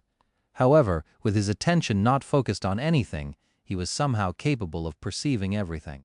Every detail, be it the enemy's footwork, the direction of their gaze, or the slight change in the environment, simply became a part of the all-encompassing tapestry that he perceived as a whole. Needless to say, this ability to see everything simultaneously and think with sufficient speed to act on it dramatically boosted his combat performance. It was consonant with and felt like a natural continuation of the strange sense of clarity that he had achieved after almost dying in the battle against his first carapace centurion. Right then, Sonny entered this state of flow once again. After a few more exchanges, he suddenly noticed that there was something strange about his shadow. Instinctively, he paid it more attention while continuing to fight. It was then that he realized that his shadow's movements, while almost exactly like his, were actually not the same. There was a very slight, almost imperceptible difference, but he could feel something vast and profound hiding in this tiny divergence. Stunned, he slowed down and stared at the shadow. What did I just see? Sonny was so stunned, in fact, that for a moment he completely forgot where he was. In the next second, the rim of the stone saint's shield hit him in the chest, sending him flying at the wall once again. Sonny crashed into the cold stones, fell to the floor, and weakly groaned. Ouch! That one hurt! However, he immediately forgot about the pain. Sitting up, Sonny stared at his shadow with wide eyes. This is? What did he see? The shadow's movements, while exactly like his own, were also different. It was as though a light ignited in his head, or rather, became drowned in shadows. Sonny suddenly had an epiphany. This revelation was so astonishing that he almost cried out loud. The divergence between him and his shadow was not random, nor was it chaotic. It was consistent and harmonious, hinting at a deeper meaning. And that meaning was that his shadow had a battle style of its own. Sonny only saw a glimpse of it through the slight discrepancy in their movements. If someone didn't know the shadow as well as he did, they would never notice anything. Even he only saw it by accident. What he saw wasn't enough to discern anything about that battle style except for the fact that it existed. he was also able to sense its essence. It was flowing and insidious, shapeless and ever-changing, like the shadow itself. This description was so close to its nature that Sonny felt it was safe to assume that the movements of the battle style were not something the shadow performed on purpose, but rather a manifestation of its innate quality. Did his shadow have a battle art fused into its very being? "It is an invaluable helper," he whispered. If this was true, then Sonny had just found the answer to the question that had been tormenting him for the last few days. While the battle style entrusted to him by Nephis was versatile and deadly, and the technique of the Stone Saint was indomitable and oppressive, they were not his own. No matter how much he practiced them, he felt that there was something missing: individuality. Only by creating a style of his own would Sonny be able to become equal to the best fighters out there. Until then, he would always be just an imitator. Of course, creating a true battle style was not something that a novice like him was capable of doing. More than that, there was a difference between knowing that the mysterious shadow style existed and actually understanding what it was. But still, it was a beginning. If he learned the secret hiding inside his shadow and combined it with the flowing adaptability of his current style, what would the result be?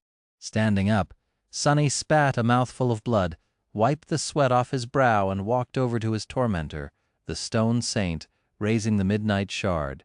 He gritted his teeth and said, "Again." Soon the clangor of swords resounded in the hidden chamber once more. Only this time Sonny paid close attention to his shadow. Chapter 187. Trying to learn the secrets of the shadow was a very slow process. Sonny could only see glimpses of the mysterious battle style while fighting against the Stone Saint, and doing so usually required his full attention. As long as he wasn't fully concentrated on his opponent, their clashes ended in mere seconds, making so that there was nothing to observe. But when he concentrated on the battle at hand, he couldn't really pay any attention to the shadow, which in turn eliminated the possibility of observing it. Finding the right balance between the two tasks was not easy, not to mention painful. Every time he failed, a new bruise appeared on his body, and yet there was progress. Although Sonny was still unable to peer into the depths of the battle art, he was slowly beginning to get a feel for it. His shadow was more treacherous, fluid, and malleable than he was. There was a hint of a graceful cadence to its movements that lacked in his. It was as though it was performing a dance, a shadow dance. Frustrated by the lack of a breakthrough, Sonny wanted to push himself harder, but had to stop himself. Even considering the tenacious effects of the blood weave, his training regimen had already brought his body to its limits.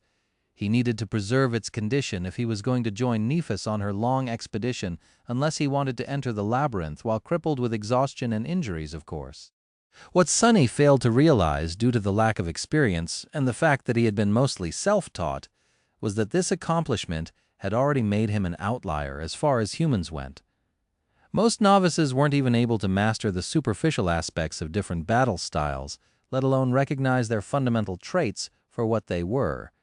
They simply followed the rules without understanding them, regarding styles as something indubitable and rigid. Only the most experienced fighters had enough understanding of the essence of a battle art to attempt to manipulate it.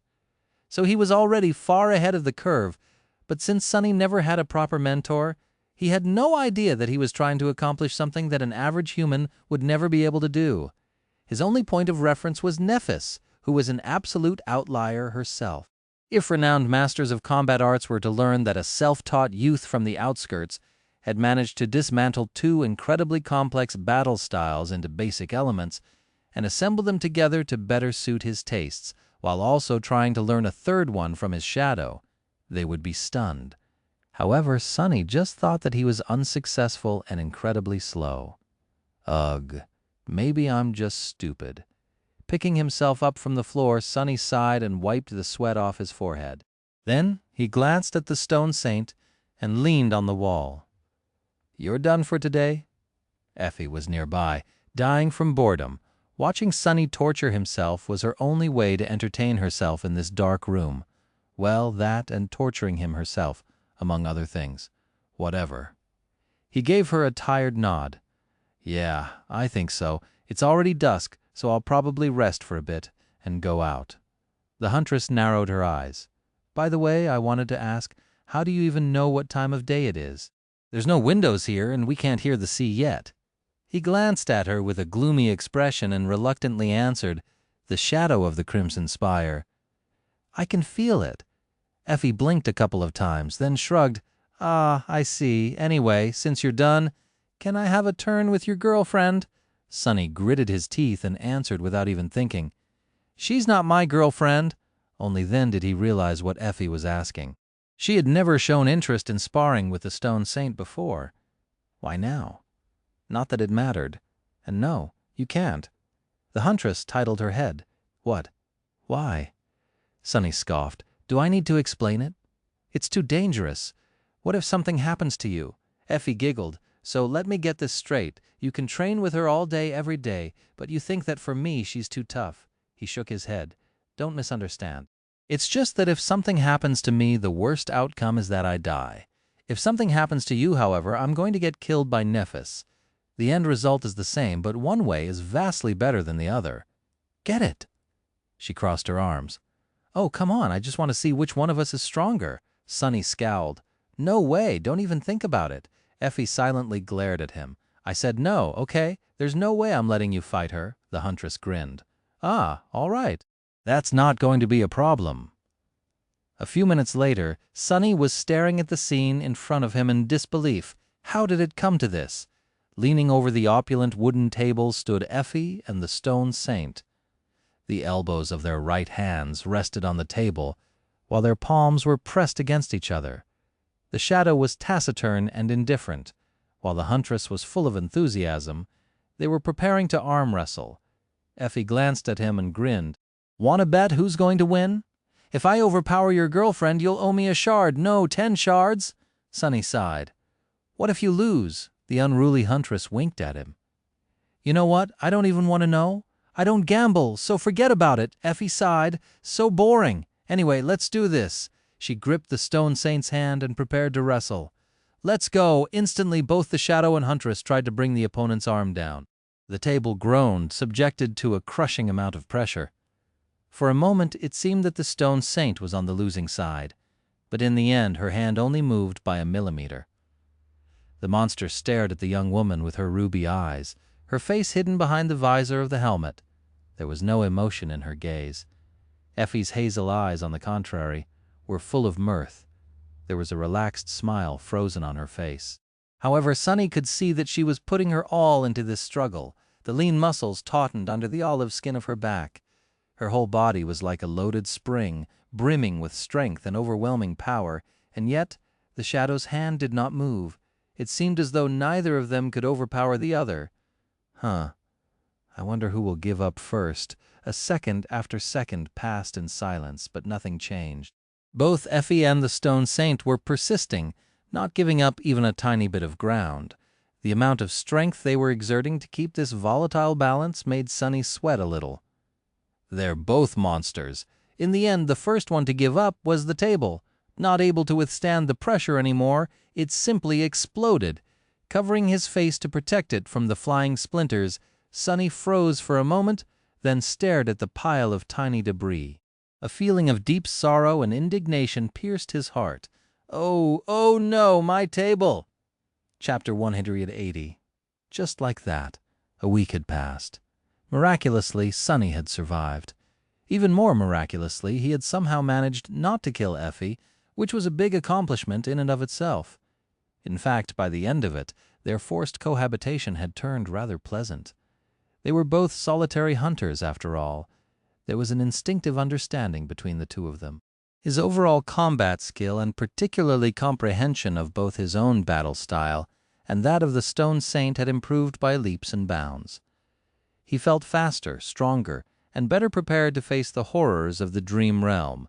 Although he had yet to reach the same level of physical power that he had possessed before sacrificing 100 shadow fragments to create the shadow saint, Sonny felt that the current him was far deadlier of an opponent, which was good considering how fast the grim future was approaching.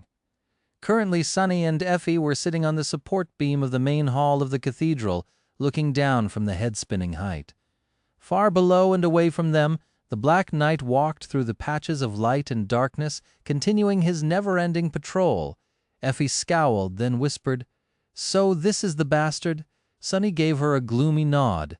"Yeah, in the flesh, or whatever he has instead of it." The unruly huntress gave him a long look. "How the hell did you manage to live through a fight with that fiend?" He grimaced. "Barely. Also, calling it a fight is giving me too much credit. I just got myself gutted and crawled outside. He never leaves the cathedral, so I got away." She shivered. "Are you sure that he won't hear us?" Sonny pointed down. "As long as he doesn't walk past that column, and as long as we're not too loud and keep our voice down, we're safe. Trust me." "I've been studying that bastard for 2 whole months," Effie suddenly grinned. "So how loud are we talking about? Because I can promise to." Sonny rolled his eyes. "Can you stop?" "We're in a temple, for God's sake." He didn't need to hear the end of the phrase to know that it was going to be highly suggestive and very inappropriate. She quietly giggled. "Fine, fine." After a couple of minutes passed in silence, Sonny looked down and saw that the pale light of dawn was slowly turning brighter. It was almost time for the two of them to leave the cathedral. He had yet to come to the final decision regarding Neph's request. Depending on his choice, he and Effie would perhaps never see each other again. Sonny quietly sighed. Then, turning to the huntress, he said, "Hey, Effie, can I ask you something?" She looked at him with a silent question in her eyes and shrugged. "Sure, go ahead, doofus." Sonny hesitated, feeling the somber mood of the situation. Then, looking away, he said, "Tell me honestly, were you dropped on your head a lot when you were a kid?" Effie blinked a couple of times, then suddenly pressed both hands against her mouth to suppress a laugh. In the process, she almost fell down from the support beam. "Heavens, Sonny, do you want me to laugh out loud and get us both killed?" "What's up with that question?" "No, I was not." He looked at her with a dubious expression. "Then why are you so damn cheerful all the time? It's not normal." "You're like a crazy person, and I know a thing or two about that, mind you." The huntress smiled. "Ah, that." Then she shrugged. "It's simple, really." Sonny waited for the explanation, noticing an unfamiliar air of melancholy around the vigorous young woman. Her usual infectious vitality somehow felt lessened. "It's because I don't think that this place is as bad as all of you seem to believe. Everyone in this dark city is convinced that this is hell." She hesitated. "But to me it's a paradise." Sonny glanced at her and frowned. "How so?" Effie sighed. "You wouldn't understand, but for some of us, the real world was more of a hell than the dream realm." Sonny turned away, thinking about his one life in the outskirts. The reason he was able to adapt so well to the ruthless terror of the nightmare spell was because, at its core, it wasn't that different from his own reality. Still, what kind of a paradise is this? A sad smile appeared on the young woman's face. "The only kind we deserve, I guess." Then she looked at Sonny and asked, "Say, Sonny, you're from the outskirts, right? So you didn't receive a lot of education, I bet." He shook his head. She chuckled. "Well, not like it would have changed anything. The schools are basically propaganda camps anyway. They teach kids some useful stuff, but also turn them unable to ask questions and blind to the truth." Sonny raised an eyebrow. "The truth?" Effie gave him a nod. "The truth that our world is dying. Well, not the world, really, just the part of the ecosystem that we need to survive." Something moved in his memory. A year or so before Sonny was born, a whole continent was lost because a Category 5 gate had opened on its coast. But the huntress quickly overturned his expectations. And I'm not talking about the nightmare spell. I'm talking about what we humans have done to our planet without anyone's help. There were more than 10 billion people on Earth a couple of 100 years ago, did you know? But now there's barely 3. And half of them only have food and shelter because of us awakened and the powers we possess, which were given to us by the spell. She wasn't wrong. Sonny remembered the poisonous, acrid air of the outskirts, the inhuman conditions in the underground factory where his mother had worked, the towering barriers protecting the city from the deadly winds of the wasteland outside. He knew, of course, that the planet was not in a good shape compared to the past, but he never really thought about it that much. To him, this was simply how life always worked. Effie shrugged. "Who knows how many of us would still be alive without the spell? I honestly don't know. But if you ask me, I think that one day in the future, more people will believe that this realm is a paradise, just like me." On that ominous note, she stood up and stretched her whole body, making Sunny hurriedly look away. Damn pure thoughts, Sunny. Anyway, it's already morning. Time to meet up with Princess and the others. Let's go. Soon they were standing in front of the cathedral. The morning sun was slowly crawling through the sky, washing the ancient city in its pale light. Sunny and Effie did not have to wait long before Nephis and her companions appeared from the ruins. Sunny blinked. There was Changing Star herself, Castor, Cassie, and Kai. What the hell was he doing here? Once the four sleepers approached and greeted them, Sunny immediately stared at the beautiful young man. "Knight, why are you here, buddy?" The archer smiled. "Ah, I'm very happy to see you too, Sunny, my friend. Lady Nephis has asked me to join her on this expedition, and after careful consideration, I have decided to agree." Sunny blinked a couple of times. "All right, I know that I'm crazy, but when did you lose your mind to?" Kai looked at him with a strange expression. "Wait, crazy? What do you mean you're crazy?" Sunny sighed. "Never mind then." He turned to Neph. "About your request, I'm ready to join the expedition, but on one condition: I will not become a part of your cohort.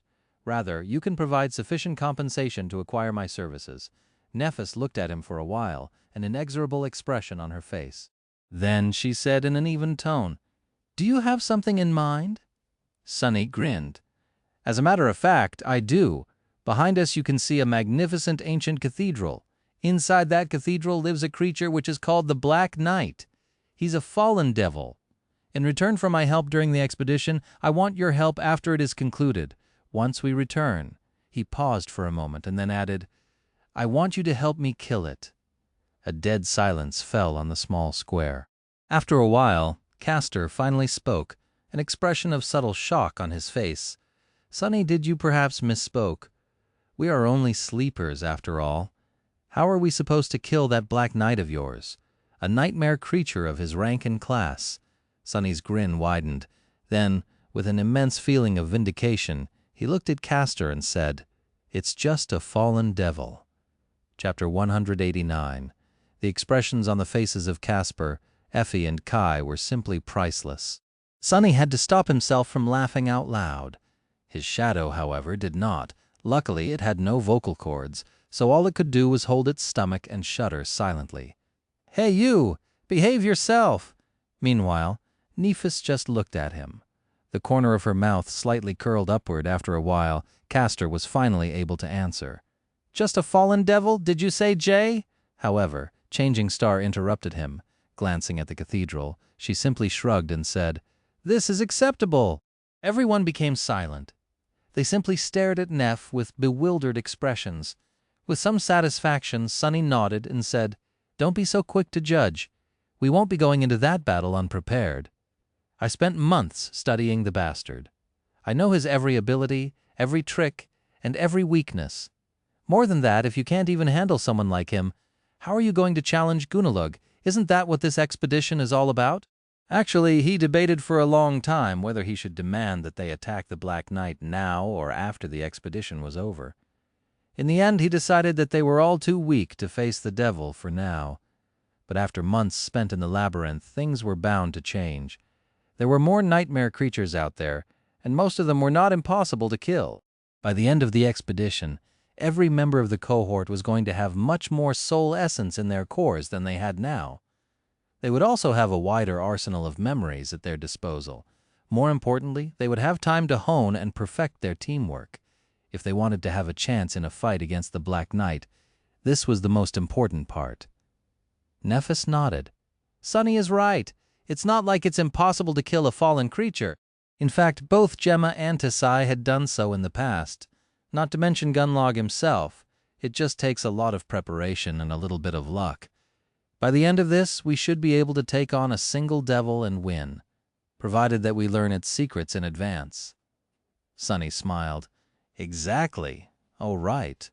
Speaking of preparations, while everyone was looking at him with confusion, well, except Cassie, of course, he took the rucksack off his shoulders and placed it on the ground. Then he opened it. revealing the soft shine of numerous soul shards. Welcome to Sunny's brilliant emporium. This here is around 50 soul shards, each of them of the awakened rank. Since we will be venturing into the labyrinth, I've decided to give you guys an opportunity to empower yourself a bit before facing the terrible dangers of that ghastly place. Of course, I'll give you a family discount. He had emptied his treasure chest before leaving the hidden chamber. Currently, all of his remaining shards were inside the rucksack, of course. He hadn't done so out of the kindness of his heart. Sunny never had any money and so, understandably, didn't know a lot about how to handle it. But one thing he did know was that rich folk never allowed their riches to sit idly. Even money had to work to create more money once it fell into the hands of the wealthy. In the language of rich people, this was called an investment.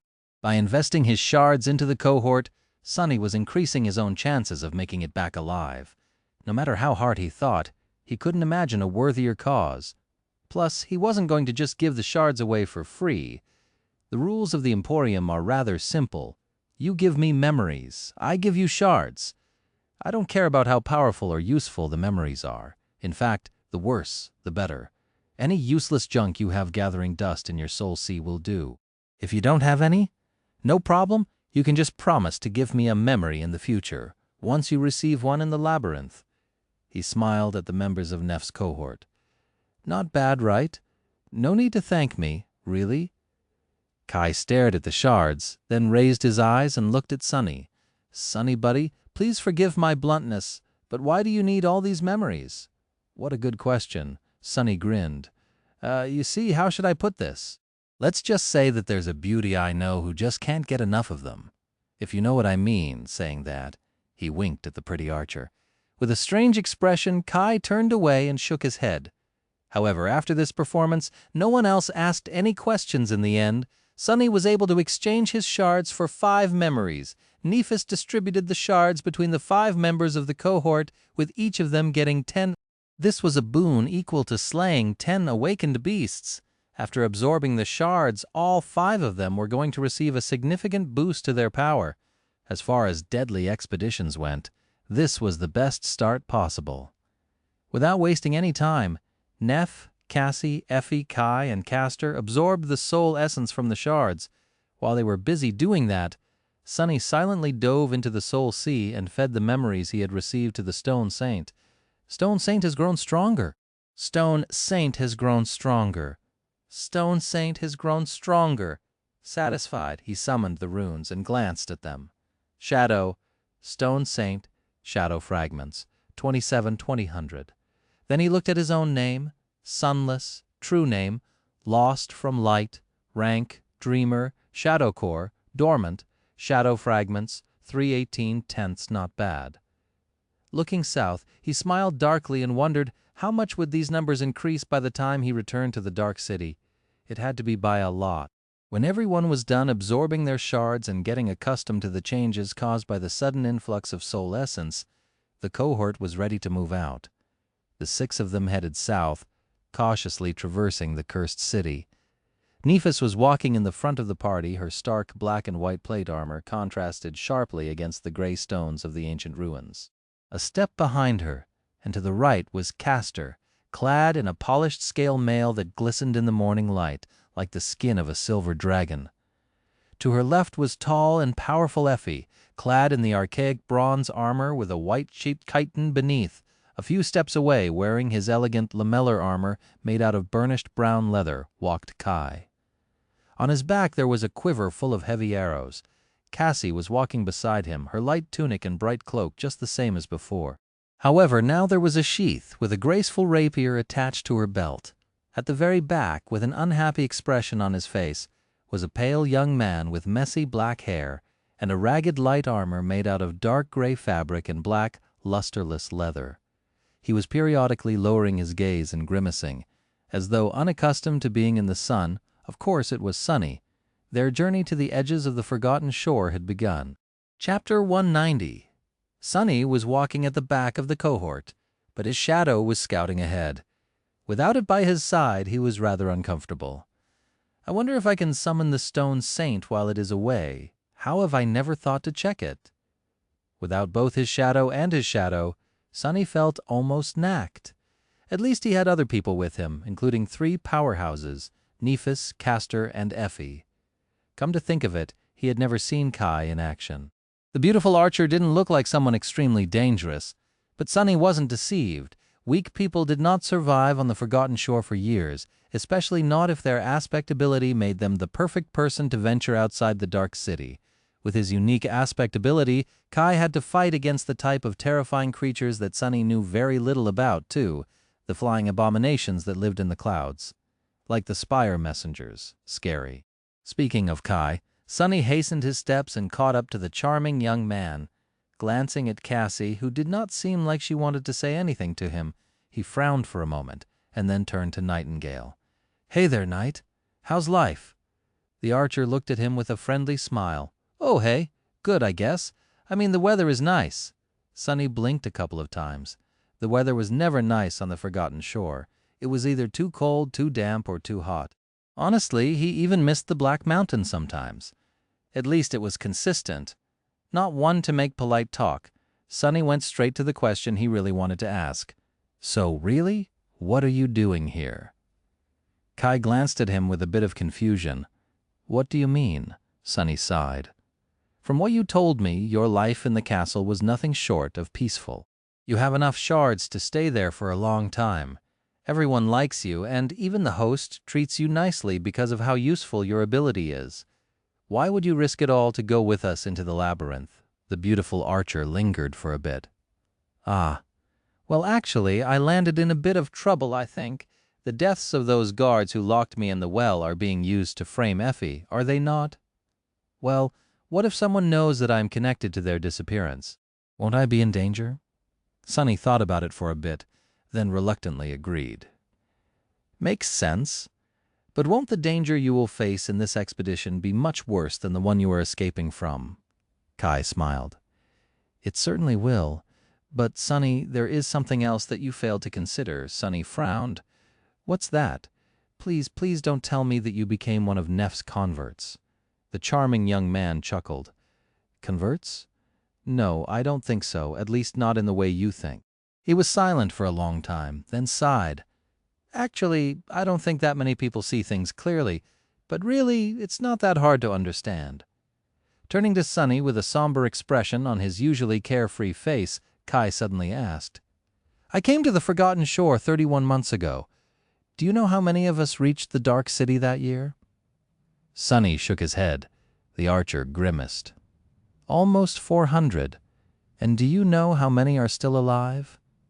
"Less than 2. He was silent for a while, which means that in just 2 years, more than half of us perished. People die all the time in the Dark City, you see. The castle may seem safe, but actually the host is constantly bleeding people. Every week a few hunters don't return from the hunt. Every couple of weeks a nightmare creature attacks the walls and kills several guards before they manage to drive it away or destroy it." Kai sighed. "But most often of all, something comes into the outer settlement and simply drags away people.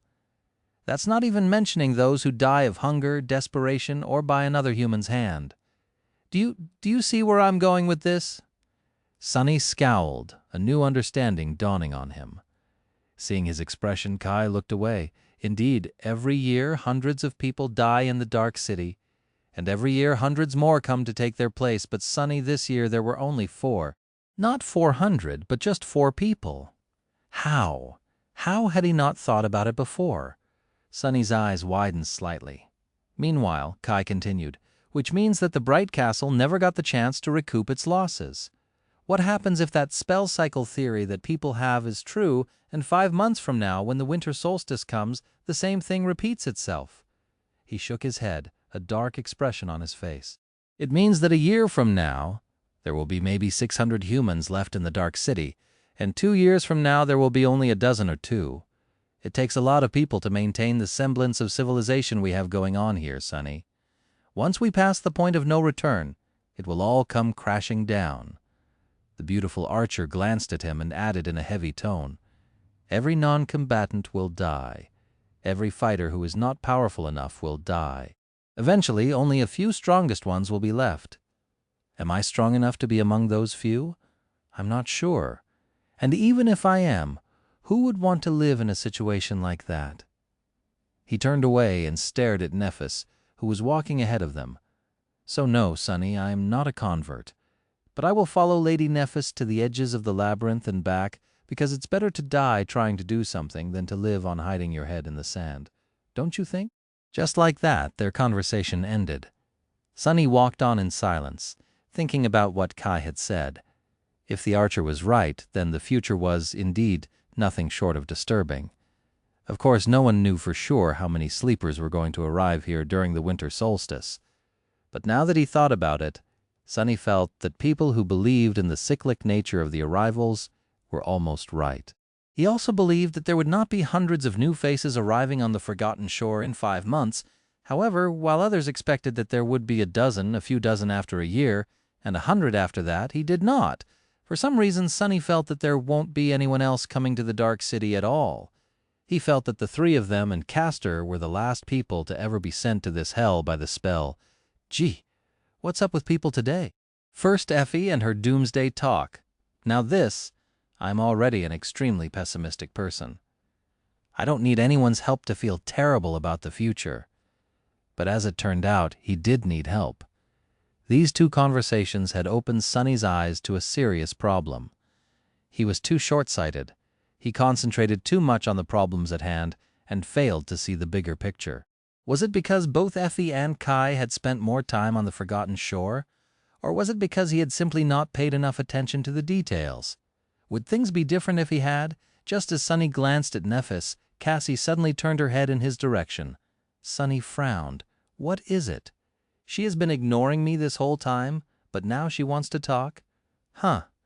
The blind girl hesitated for a moment, and then quietly said, "Something is following us." Chapter 191. Something is following us. Sonny's frown deepened, not wasting any time. He moved forward and caught up to Nephis, Castor, and Effie. The huntress glanced at him and slightly tensed. "Did your shadow notice an enemy?" The shadow was currently a few hundred meters ahead of the cohort, scouting for any signs of danger. He shook his head. "Cassie felt that we are being followed. I'm going to withdraw the shadow and send it back to take a look. Stay vigilant." Effie gave him a nod. Of course, as the pathfinder of the party, she was always vigilant. He was just warning her so that she could adjust her approach. The 2 of them were well accustomed to working together, so there was no need to waste words. Sonny commanded the shadow to return and fell back to the rear of the party. Once there, he concentrated on the shadows that surrounded them, trying to feel if there was something there that could not be seen, but there was nothing. Ahead of him, the rest of the cohort was silently preparing for the worst. Not wishing to let the unknown pursuer know that they were ready to act, no one summoned their weapons yet. No one had even turned their head, however. Sonny could see from the tension in their muscles that this peacefulness could explode into a storm of movement at any moment. Changing Star and her hunting party did not earn their fearsome reputation by mistake. Finally, the shadow was back. Not letting it rest even for a second, Sonny immediately sent it to observe the streets that they had just left. His perception was split between its vision and his own. The feeling of vulnerability he experienced when the shadow was away heightened. Sonny sighed with grim resignation. The fact that he was at the back of the cohort and, as such, would be attacked first if anything happened did not help one bit. Calm down. You don't even know what is tracking the cohort? A few moments later, the shadow was safely hidden in the darkness of a ruined building, observing the crossroad that one would have to pass to follow them. Sonny continued walking, pretending to not know anything. A few seconds passed in tense silence, then a few more. Where are you? What are you? Depending on the nature of the mysterious pursuer, their response would be different. If it was a nightmare creature, they would either have to fight it or try to throw it off their scent. However, if the creature turned out to be one of the truly horrifying existences that stalked the ancient ruins, then things would get really tricky. There was also another possibility, and that was that they were not being pursued by a monster but by humans instead. A team of hunters might have been sent by Gunlag to ambush Changing Star and her people. If that was the case, honestly, Sonny didn't know what would happen. However, he was sure of their ability to withstand an attack from the host even if the enemy held a numerical advantage. The others seemed to share the same thought. After a few minutes passed, the shadow finally noticed movement. Someone was slowly walking in the middle of the street, not even trying to hide their presence. At first, Sunny thought that it was one of the revenants that populated the dark city. The figure, while human in appearance, was strangely crooked, with a dark, unadorned cloak hiding its limbs and features. But then Sunny suddenly felt cold fear grip his heart. He recognized those glassy, lifeless eyes, the hideous pale face that terrified so many people. Harris. It was Harris. The murderous butcher who had torn Jubei apart with his bare hands, Gunalug's cruel executioner and hidden blade, walking through the cursed ruins with the same bored expression that he had in the grand hall of the bright castle on the day of Jubei's execution. Horus was following in their footsteps. Gunlag did not send dozens of hunters to ambush Changing Star. Instead, he sent just one man. Sunny shivered. Damn it. Why? Why am I so afraid of that guy? But he knew why. It was because deep down he felt that they were alike. Horus was the personification of everything that Sunny was afraid to become. Trying to shake off his fear, Sunny walked forward and glanced at Nephis. Then he said in a raspy voice, "It's that damn hunchback. He's following us." A sudden tension permeated the air. Without having to look, Sunny knew that everyone's faces grew dark. Harris was a mystery. No one knew what his aspect ability was, let alone his flaw. All that was known about this terrifying man was that he was very powerful, and that not a single victim of his had survived. Neph frowned. "Is he alone?" Sunny nodded. "Yeah," to his right. Castor quietly scoffed. "What is Gunlog thinking? Sending one man against us 6. However, Neph did not share his disdain. Turning to her left, she glanced at Effie. There was a grim expression on her face. "What do you think?" The huntress hesitated for a few moments. Then, looking down from her considerable height, she simply said, "I think we need to run." Castor scowled. "Run? Why, surely, no matter how strong Horus is, we can take him down. None of us are weak either. Even if we can't defeat him one-on-one." Effie shook her head. "You don't get it, do you? We can't fight Harris. No one can. Many people have tried, and they're all dead now." She gritted her teeth. "He is a monster in human flesh, Castor. He is insanely powerful, but that's not even the problem. The problem is that no one knows his aspect. All we know is that once Harris comes for you, you die." She sighed. "I've seen many people try to resist once they caught wind that Gunlog is going to send Horus to get rid of them.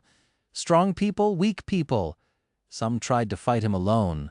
Others recruited fearsome allies. Come the next morning, all of them were dead, no matter how powerful they were or how many of them gathered to give him a fight. No one ever survived. All that was left was blood and corpses." Chapter 192. As somber silence settled among the cohort, Effie grimaced. "The weirdest part is, no one has even seen him come and go. Every time Horus was sent into the outer settlement, we only learned that people were dead in the morning. Doors, locks, and barricades can't seem to stop him either. Once Horus is ordered to kill you, you just die. It is as though fate itself abandons you." Castor frowned. "So are you telling us that we stand no chance?" The huntress shook her head. "I'm saying that fighting him right now would be stupid. Not unless we learn how he is able to seemingly turn his victims, no matter how many of them there are, completely powerless." With that, she glanced at Nephis, who lingered for a moment, and then shook her head. "Our friend in the castle doesn't know either." Effie grinned. "Ah, so that mysterious friend of yours is not omniscient after all. Well, in that case, my advice stands. We should run." At that moment, Sunny finally spoke up. "But Effie, can we even run away from him?" The smile disappeared from her face. Suddenly grim, she hesitated for a while and then said, "I know of a way, but it's going to be dangerous. Very dangerous, however. I don't know how else to shake him off our trail. So you decide, Princess?" Neph was silent for a bit and then simply nodded. "We will face Horus some other day.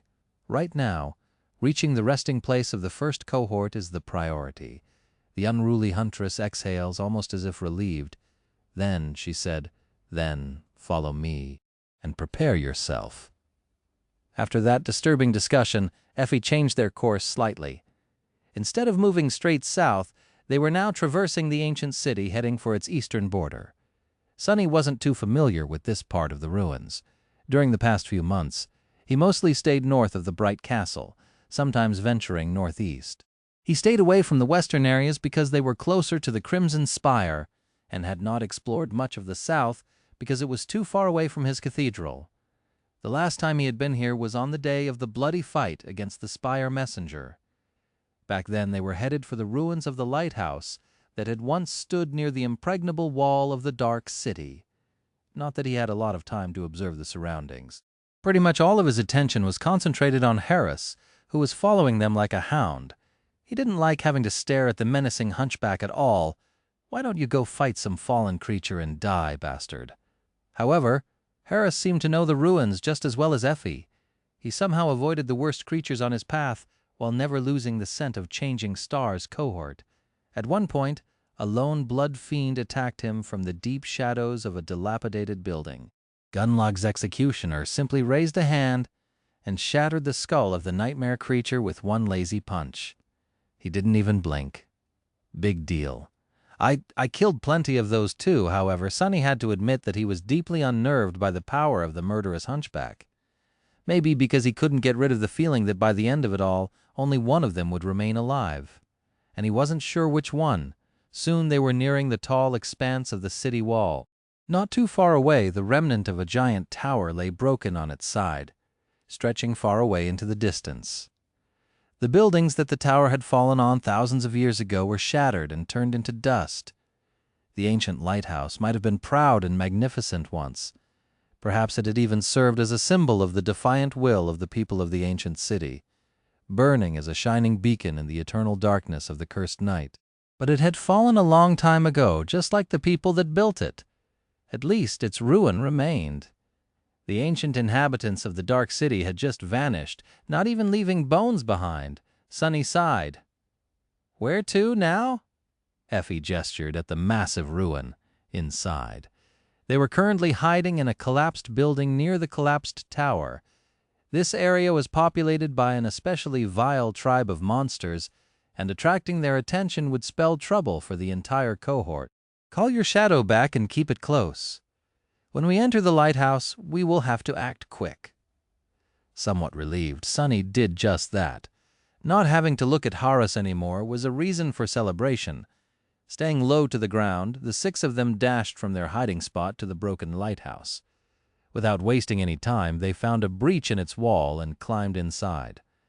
Effie summoned her radiant memory, bathing the interior of the ruined tower in light. Due to the fact that it was currently lying on its side, they found themselves in a massive, echoing tunnel. Looking around, Effie found her bearings and led them deeper into the tunnel, extreme tension apparent in her every move. While walking, she began to speak. Listen to me very carefully and do as I say. Once we're inside, don't separate from the group. Stay together and keep your weapons at hand. The place we're going to is full of nightmare creatures. They're not too strong, but they're special. She bit her lip. Don't even try to kill them. Just defend yourself and keep moving. If you stop, you'll most probably die. Same thing if you slow down and get yourself surrounded. But if we can preserve our formation, we might survive, I hope. You hope? What do you mean, you hope? Before Sonny could voice his outrage, they reached their destination. Right in front of him, the floor of the tunnel was broken, forming a narrow crevice. It was filled with darkness, leading deep down into the ground, and then deeper still. No matter how hard he tried, he couldn't see what was at the bottom. The huntress glanced at him. What are you waiting for, doofus? Jump! Sonny gulped. You want me to jump into that? By his side, Kai sighed and looked down on his freshly cleaned, stylish armor. An expression of pure sadness appeared on his beautiful face. Oh, well, here we go again, chapter 193. Without wasting any time, Nephis silently jumped into the crevice. Just before she did, white flames ignited in her eyes. The darkness swallowed her lithe figure whole, like the maw of some unknown creature. Damn it all! With a resentful expression on his face, Sonny stepped forward. However, before he could approach the crevice, Castor inadvertently blocked his path. A moment later, the proud legacy was gone too. Sonny lingered for a moment and then looked back. He wanted to check if Cassie needed help going down, but he didn't have to worry. Kai was already gently holding her in his arms. The charming archer softly rose into the air, hovered there for a second, and then glided into the darkness. Sonny blinked a couple of times and shook his head. Show-off, Effie soon followed the rest of the party, taking her radiant memory with her. Left alone in the darkness, Sonny shivered, wrapped himself in the shadow, and jumped down. He fell for a few seconds and then landed on hard stone, the impact sending a painful tremor through his bones. Standing up, Sonny found himself in a narrow tunnel. Its walls were made out of weathered stone, clearly put there by human hands. The rest of the cohort was already there, preparing for battle. Nephis had summoned her silver longsword. Because the tunnel was not wide enough to freely use it, she was holding it with both hands. One armored gauntlet rested on the hilt, while the other was on the blade itself, halfway to its tip. Castor was wielding a sword, too. However, his was a graceful jian with beautiful patterns etched on its blade, with a triangular guard carved out of green jade. Sonny didn't know what was the tier of that memory, but he knew that it was extremely powerful. He had seen it cut through flesh, bone, and steel alike. Currently, the jian was emanating a ghostly green light. Effie had summoned her large round shield, but chose to leave the ancient bronze spear in the Soul Sea. While she was skilled enough to make use of it even in this narrow space, the shield would be much more formidable, especially considering her Herculean strength. Kai looked rather gloomy, casting a mournful look over his shoulder. On the fletching of his heavy arrows, he sighed and outstretched his hand. Instead of a bow, an elegant falcata appeared in it. The beautiful curve of its blade glinted, reflecting the light. The last one to draw her weapon was Cassie. Unexpectedly, she unsheathed a slender rapier from the scabbard that was attached to her belt and let go of it. To Sonny's surprise, the rapier did not fall to the ground, but rather stayed floating in the air, as if attached to the blind girl by an invisible string. Then it rotated slightly and hovered in front of her, with its tip pointing straight at Sonny. What?" Cassie smiled and turned her head to him. Please forgive Quiet Dancer. She is shy around strangers." Sonny scratched the back of his head. Sensing his confusion, Cassie explained, "Dancer is an echo and a partner of mine. We work well together." As if answering her words, the rapier suddenly circled around the blind girl and returned to her previous position. It was still pointing at Sonny in a rather unfriendly way, though. All right." Interrupting their conversation, Effie called out to him, "Hey, Sonny, now would be the perfect time to invite your girlfriend to join us." The rest of the cohort stared at them with confused expressions. Sonny gritted his teeth. "How many times do I have to tell you? She's not my girlfriend." Noticing the weird stares that people were giving him, he sighed. "Effie, tell them." The huntress did not even continue to tease him. Just this fact alone told Sonny how dire their situation really was. Sonny also has an echo, and a powerful one at that. "Go on, summon her."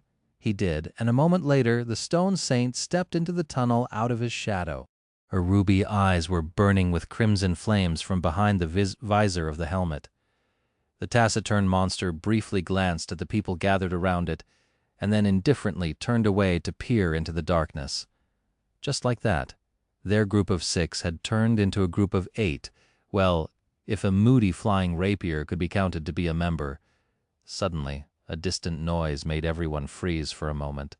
With a dark expression, Effie looked in the direction it came from and sighed. "Right. We've wasted enough time already. Follow me, and be ready." With that, she took a step forward and headed deeper into the tunnel. Sonny followed, commanding the stone saint to stay close to Kai and Cassie. After a while, something crunched under his foot. Looking down, he saw a bone, a human bone.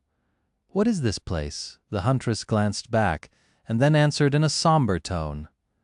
"The catacombs." He frowned. "Since when are there catacombs beneath the dark city?" "Why have I never heard you mention them?" Effie lingered before answering. "The catacombs were always here." They span beneath the whole city. It's just that most of the tunnels had collapsed a long time ago.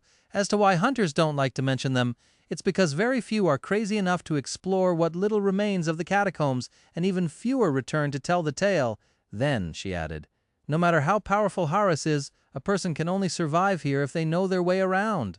And only a couple of us, outer settlement hunters, do. So we should be able to lose him. Meanwhile, Sunny noticed more and more bones littering the ground. All of them looked like they had once belonged to humans. I don't like this, looking up, he asked. Can we get back to that thing you said about how very few people manage to escape from here alive? Why is that? The huntress grimaced. That's because, however, before she was done speaking, something appeared out of the darkness and barred their way. Sunny opened his eyes wide. Right there in front of them, a corpse was standing on the edge between light and darkness, staring at the 6 humans with the black chasms of its empty eyes sockets. No, not really a corpse. A skeleton, defying all laws of logic and physics. A creature made of nothing but human bones suddenly lunged forward, baring its teeth in a hungry grin. Chapter 194. How the hell is this thing even moving?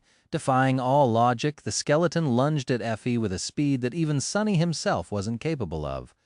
With no muscle tissue connecting the bones together, the strange creature was still able to stand upright, run and attack with vicious strength. A moment before the undead monster closed the distance between them, Effie screamed, "Stay together, then!" She turned her torso and slammed her shield against the lunging monstrosity. With a thunderous crack, the skeleton was thrown back. Its skull and ribcage shattered, showering the tunnel with sharp bone splinters like a broken marionette. It fell to the ground in a shapeless pile. Sunny stared at the mess of broken bones in confusion. "Wait, that's it?"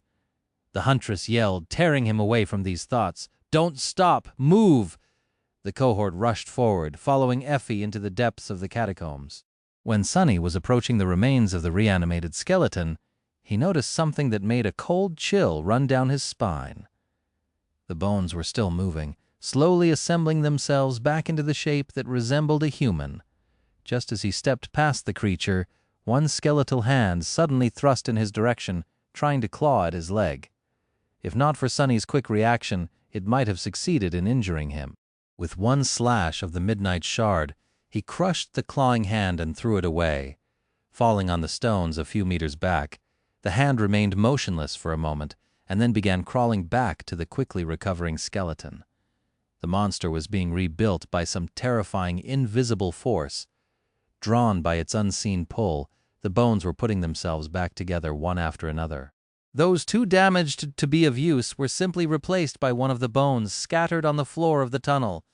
Soon the skeleton would inevitably rise again. A disturbing thought entered Sunny's mind. He finally realized why Effie had told them to keep moving instead of trying to kill the nightmare creatures populating the catacombs. Was it because these creatures were immortal? Or rather, undying? Sunny felt a sickening premonition that he was right. If so, things were going to turn from bad to harrowing pretty fast. It was at that moment that his ears caught a distant rustle coming from the darkness ahead of them. For a moment he felt fear grip his heart, thinking that the dark sea had somehow found its way into the catacombs. But no, this wasn't the cursed sea. Instead, it was dozens, no, hundreds of skeletal feet scraping against the cold stones of the catacombs, maybe even thousands of them. The hordes of undead monsters populating the catacombs were coming to rip the 6 humans apart. With a grimace of dark resentment on his face, Sunny gripped the midnight shard tighter and hurried after the other members of the cohort. Come and get it, bastards!" Pretty soon, the undead creatures were upon them. First in ones and pairs, then in small groups, the bloodthirsty skeletons assaulted them in a constant stream. Appearing from the darkness of the catacombs, they lunged at the cohort in a whirlwind of bony claws and teeth, each bearing the same eerie skeletal grin. Effie and Nephis, who were at the front of the group, faced the brunt of the attacks. The huntress exerted her inhuman strength, bulldozing through the skeletons like an incarnation of ancient fury. Her round shield acted as a wrecking ball, shattering the undead monsters left and right. Nephis fought with the elegant fluidity of water, but also with the crushing force of a devastating flood. She was holding the long sword by the blade, using its crossguard and pommel as an improvised mace. With white flames dancing in her eyes, she moved from one skeleton to another, skillfully deflecting their blows and crushing one skull after another. If anything got past them, Castor was there to deliver the finishing blow. His sword shone with a ghostly green light, slicing through bones as if without meeting any resistance. The proud legacy fought with graceful precision, always managing to immobilize the enemy with just one clean strike. The skeletons fell to his sword before even having a chance to retaliate. The three powerhouses made paving the path through the horde of monsters seem almost easy. However, Sunny knew that it was anything but. Each skeleton was stronger and faster than a human could ever be. It took incredible skill, resolve, and coordination to cut through their ranks without slowing down even for a second. Soon he was forced to taste the true menace of these undead abominations for himself. Sunny, Cassie, and Kai were relatively safe at first, but with each passing minute, their situation worsened. The catacombs were a real maze. More and more often, the tunnels they were taking began to open into complicated crossroads and connect with other branching paths. When that happened, undead creatures could lunge at the cohort from the side, bypassing the impenetrable barrier of Changing Star and her two champions. More than that, as the number of skeletons destroyed by them increased, and several minutes passed, the abominable monsters began rising back from the ground and dashing in pursuit of the party, soon attacking it from the rear. Eventually, the cohort was constantly assaulted from all sides.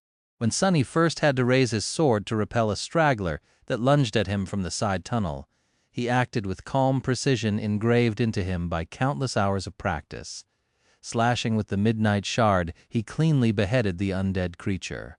Augmented by the shadow, his tachi managed to cut through solid bone without that much effort. Sunny knew that losing its head won't kill the skeleton, so he instantly shifted his balance and kicked the monster in the chest, throwing it back. Although he expected that this would happen, the lack of the familiar voice whispering into his ear still unnerved him. Usually, he would have heard the announcement of the kill already, but these abominations were immortal, so the spell remained silent, lamenting the fact that he would not be getting any shadow fragments today. Sunny moved away from the decapitated skeleton and sighed. Well, at least this isn't as bad as I thought it would be. But just a few minutes later, he bitterly regretted thinking those words aloud. Chapter 195. Once the cohort was surrounded from every side, Sunny, Cassie, and Kai had to join the battle in earnest. Sunny wasn't too worried for the blind girl and the archer, because they were protected by both the stone saint and the quiet dancer.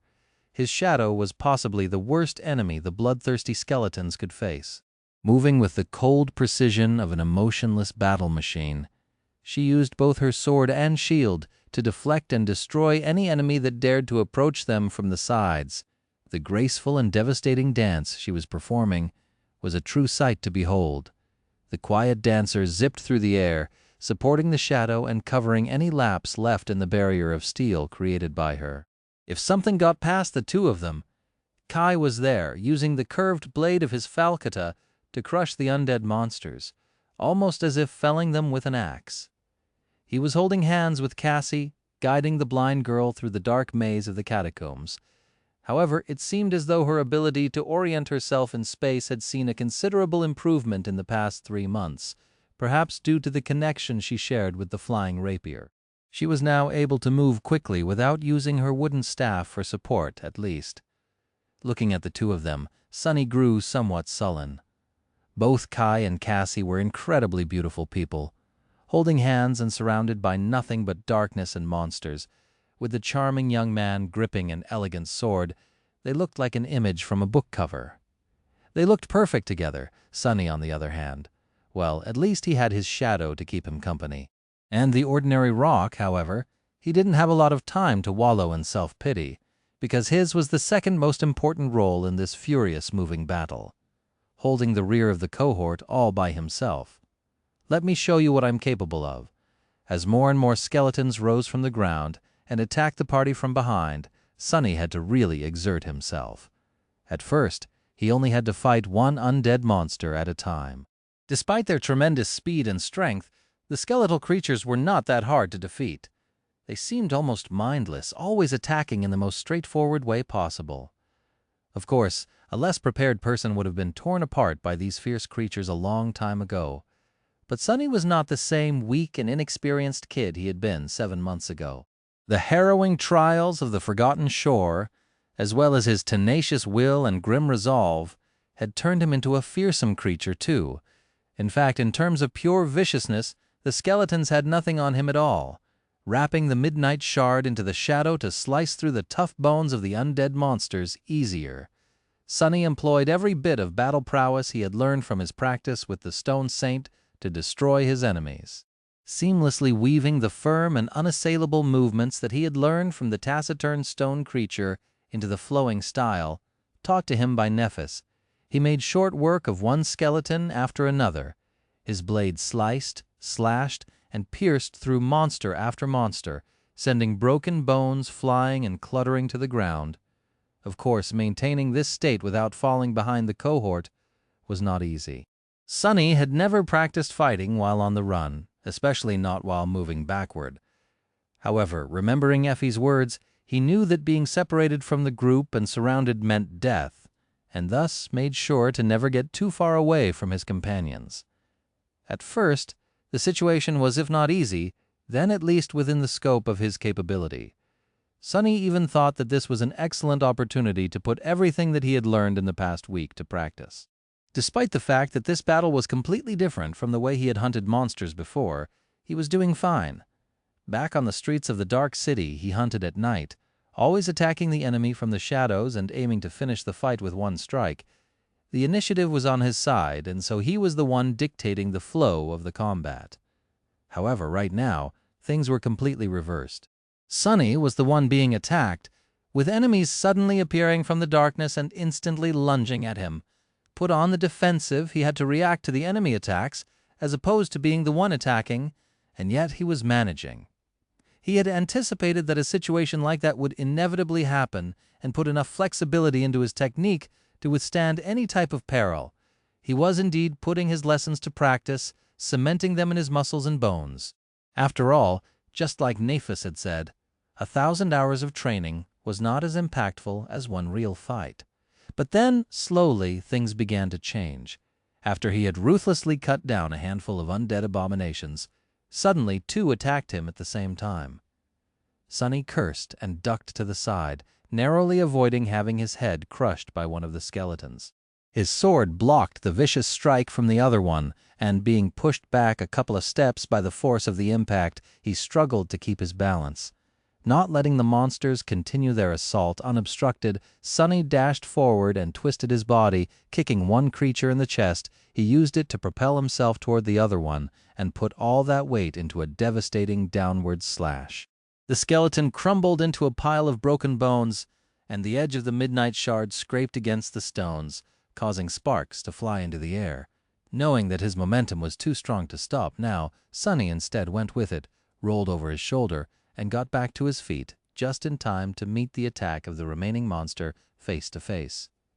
His sword cut a sharp arc, severing both arms of the skeleton. Sonny instantly sidestepped the undead creature and delivered a low horizontal slash, breaking its legs. Making sure that the monster wouldn't be standing up anytime soon by piercing its skull with the tip of the midnight shard, he hurried to catch up with the cohort. Briefly glancing at the rest of his companions, he made sure that they were not dead yet, and swiftly turned around, ready to face the next monster. Then his heart skipped a beat, curses.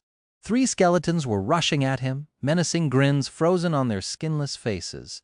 Chapter 196. After that, things became hectic. Sonny had to push himself to the limit to fight against multiple opponents while maintaining the pace with the rest of the group. Knowing that slowing down meant death, he slashed, dodged, blocked, and moved back without allowing himself even a moment of respite. Slowly but surely, countless wounds began accumulating on his body. But even then, it wasn't enough, so he pushed himself past his limit. After all, this was the exact situation he had been preparing himself for by enduring the ruthless onslaught of the Stone Saint day after day, the inevitability of having to fight against an overwhelming force. Dark, vehement fury ignited in his chest, washing away pain and fear. "Come, come and get me. I'm right here." Who did they think they were trying to kill? Noticing 4 new abominations answer his call, Sonny couldn't help but laugh. Good, good! Their assault came fast and without mercy, not leaving him any room to breathe. But Sonny welcomed it. Dodging one of the skeletons, he dashed forward and positioned himself behind another one, so that its body blocked the path of the third. He couldn't do anything about the fourth one for the moment, but its attack was accounted for. It was going to hurt like hell, but not to the point of killing him. Blood Weave was going to take care of the rest. The midnight shard cut through the air and severed the undead creature's knee, causing it to clumsily fall to the ground. At the same time, cold fingers tore into Sonny's side. He had already shifted his body to make sure that they were not going to damage any vital organs. With Puppeteer's shroud taking most of the damage, Sonny only ended up receiving 5 deep scratches, which then instantly welled with blood. Ah, crap, that hurts. But he didn't regret it. The only thing he regretted was the fact that, with the shadow wrapped around the midnight shard, he couldn't observe its movement during this long and arduous fight. Just imagining the kind of insight he could have gleaned from it filled him with avarice. Turning around and reversing his grip on the sword, Sonny commanded the shadow to move onto his body. Almost instantly, he felt a rush of power fill his muscles. In the same fluid movement, Sonny took a step toward the monster that had just wounded him and delivered a crushing blow with the pommel of the tachi.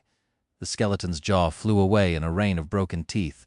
Taking another quick step, Sonny circled around the disoriented creature, hooked his hand around its damaged skull, and tore it clean off the spine. Then he pushed the decapitated creature into the 2 remaining ones, briefly slowing down their approach. By the time the undead abominations regained their balance, Sonny was already upon them. The midnight shard flashed 3 times, turning the 3 skeletons into 3 piles of bones. Taking a step back, he narrowly avoided the claws of the last remaining skeleton, the one whose leg he had chopped off at the start of the skirmish. Sonny glanced at the creature that was madly crawling toward him and finished it off with one powerful thrust. Then he groaned. "Ah, crap, I think I overdid it." Sonny was bruised, hurting all over and covered in blood. What's worse, he was exhausted. This moving battle was too intense and had lasted for too long. Even with his endurance enhanced by the blood weave, he was nearing the point where his performance would start dropping rapidly. Once that happened, he would die.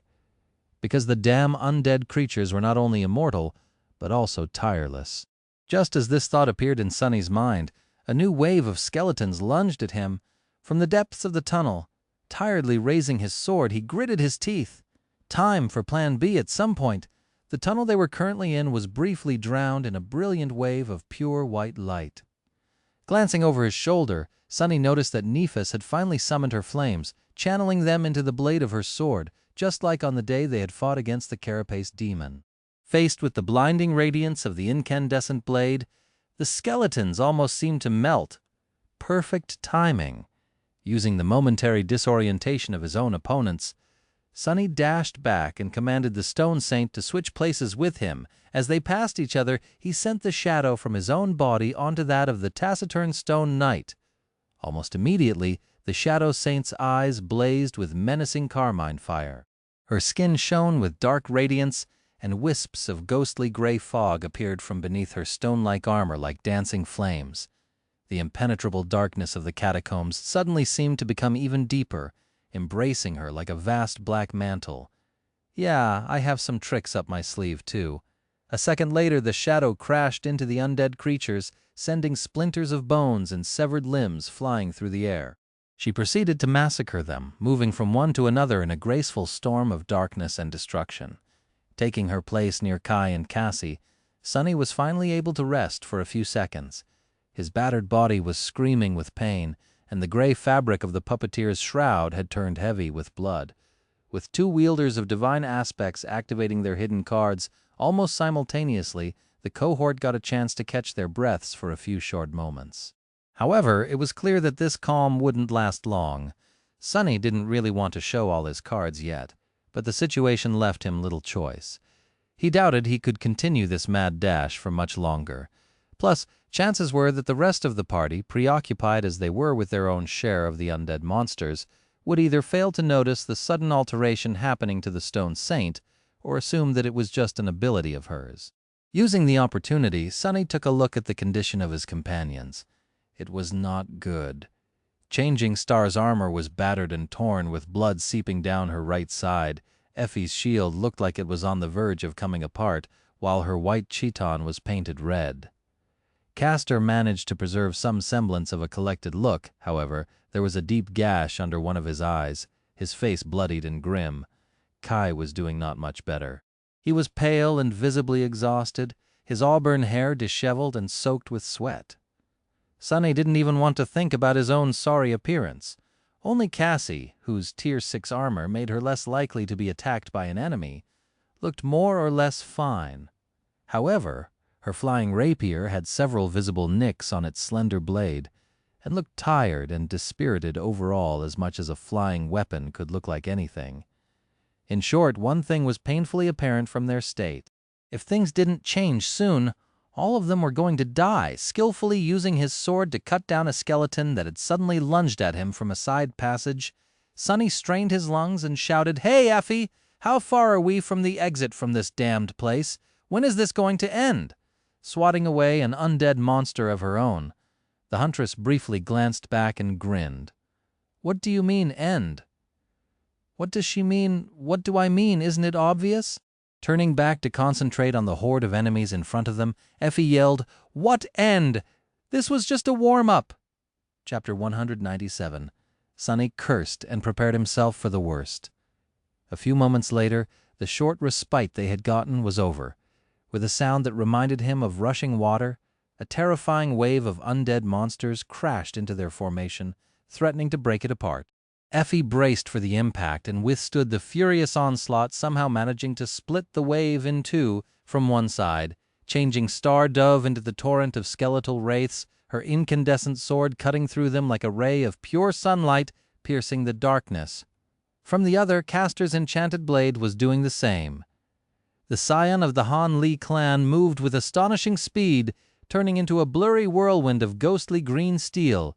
Everything that touched it turned to dust. Sonny glanced at Kai and said in a hoarse voice, "Prepare yourself." In the next moment, the wave of monsters was upon them. Left without the comforting protection of his shadow, Sonny could only rely on his own ability, cunning, and technique. Dashing forward, he clashed with the first skeleton.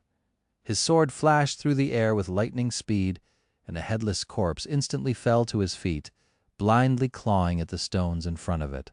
Sonny had never fought like this.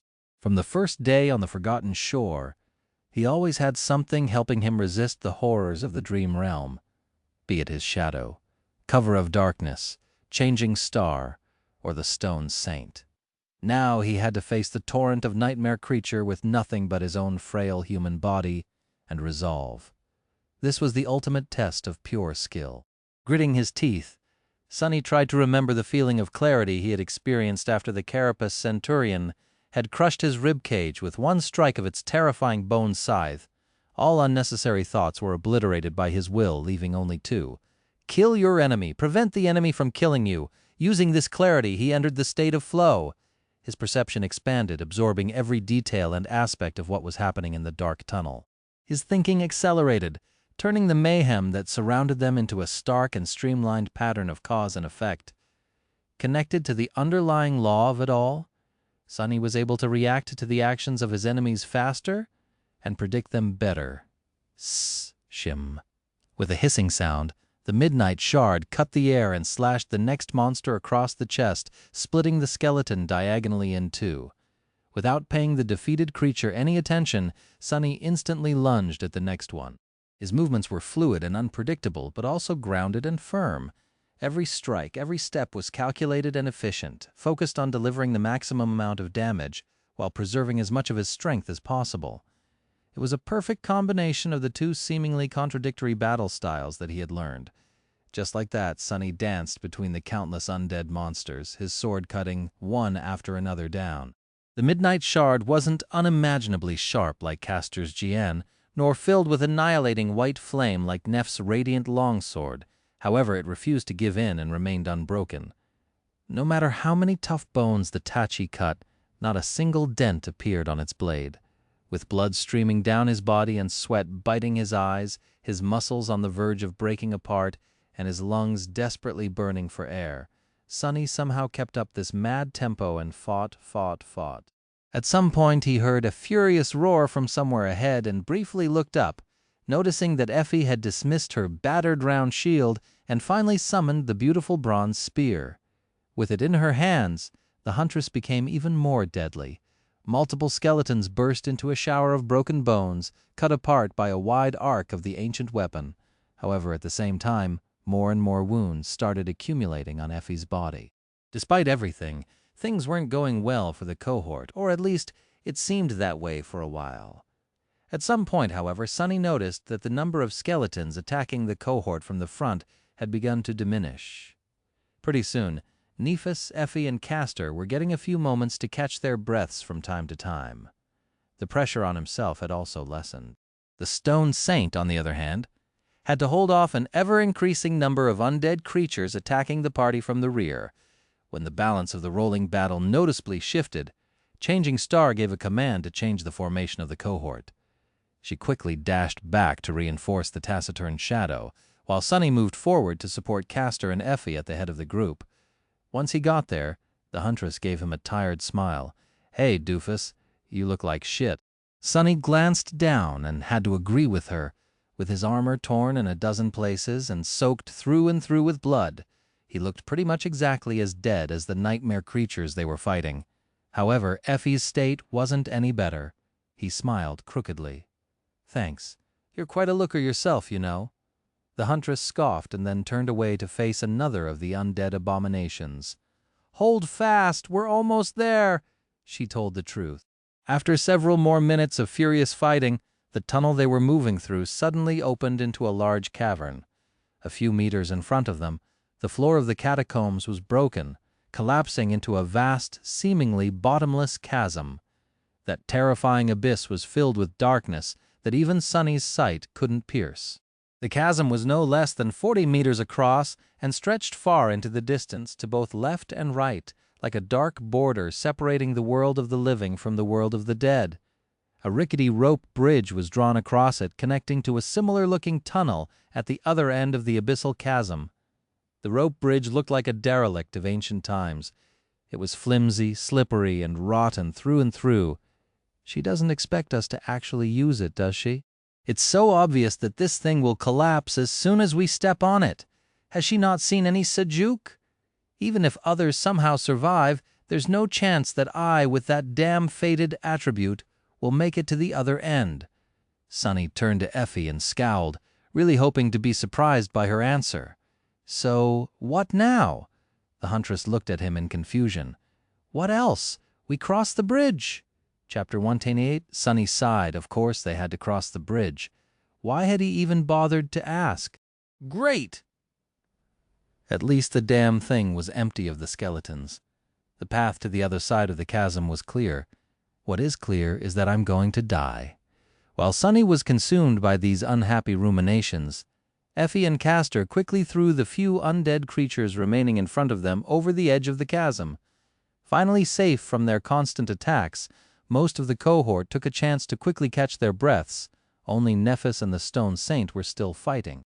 In fact, the overwhelming pressure of the pursuing horde had grown so heavy that they were barely holding on. Two figures, one shrouded in shadows, the other bathed in pure white light, were slowly buckling under the furious onslaught of the army of the dead. Sonny gritted his teeth. If nothing changed, they were going to be the ones being thrown into the dark abyss very soon. With a grim expression on his face, he glanced at Effie and said, "Go." Leaning on her spear, the huntress weakly shook her head. "Someone will have to hold them off long enough for everyone to get to the other side." "You should," Sonny interrupted her. "I'll be the last one to cross. Don't worry, I have a plan. A crazy plan." But what else was new? Giving him a long look, Effie hesitated for a few seconds, then nodded. "All right, stay alive, Sonny," he quietly chuckled. "Aw, I didn't know you cared." She stared at him for a bit and then calmly said, No, it's just that if you die, pretty soon I'll have to fight your scrawny corpse. So don't do that, okay?" With that, Effie beckoned others to follow her and stepped on the rickety bridge. Sonny blinked a couple of times, watched her go, then turned his back to the chasm and sighed. Right. What else did I expect? In any case, there was no way back now. Brandishing the midnight shard, he dashed forward and joined Changing Star and the Shadow Saint in their desperate fight. Dispatching a couple of skeletons, Sonny briefly turned to Nephis and said, "Retreat to the bridge. Saint and I will hold them off." Her eyes shone with white flames through the visor of the Starlight Legion armor's helmet. A moment later, he heard a hoarse voice. "Are you sure?" He dodged the claws of an especially menacing monster, bashed it away with the pommel of the tachi, and yelled, "Yes, but..." Another undead creature fell to the midnight shard. "When you get to the other side, you need to destroy the supports of the bridge, do you understand?" Changing Star hesitated, almost missing the timing of her attack. Then she asked, "What about you?" Sonny laughed. "Don't worry about it, I have a way to get across." Neph didn't answer for a while. Finally, she simply said, "All right." Not one to waste words, Changing Star didn't say anything else. When the opportunity presented itself, she silently retreated, letting Sonny take her place. Now for the hardest part. With Nephis gone, all the monsters of the catacombs descended upon the stone saint and him. Sonny cursed, feeling that the tiniest mistake would spell his doom. The onslaught of the undead horde was beyond anything he had expected, desperately trying not to drown in the torrent of ferocious abominations. Sonny fought with everything he had left. Damn it all! How the hell was she able to hold this position for so long? Not prone to heroic displays, Sonny used the shadow as a meat shield, stone shield, and hid behind her from time to time, emerging from the cover of the taciturn monster only to deliver a strike or two and disappear again. The two of them worked beautifully together, almost as if sharing one mind. Well, what else did he expect? She was his shadow, after all, and his shadow was currently wrapped around her stone body. The armor of the menacing knight was still mostly intact. However, even it was battered and broken in several places. With a dark expression on his face, Sonny noticed a stream of ruby dust pouring from one of the breaches. The stone saint was wounded. This needs to end fast, feeling his own endurance running out. Sonny wanted nothing more than to fall to the ground and rest, even if it meant dying. But instead, he doubled the intensity of his attacks. There was no need to hold anything back and preserve his strength anymore. He just had to last for a bit more, a dozen seconds at most. But even a dozen seconds seemed like an impossible dream. Impossible! He knew someone who was in the habit of making impossible things happen. With a furious growl, Sonny cut another skeleton apart, received a glancing blow to his already wounded side, and stumbled back. The shadow appeared in front of him, enduring a rain of attacks with the help of her already battered shield. Her feet slid on the stones, but the taciturn knight stubbornly held. "God damn it! When?"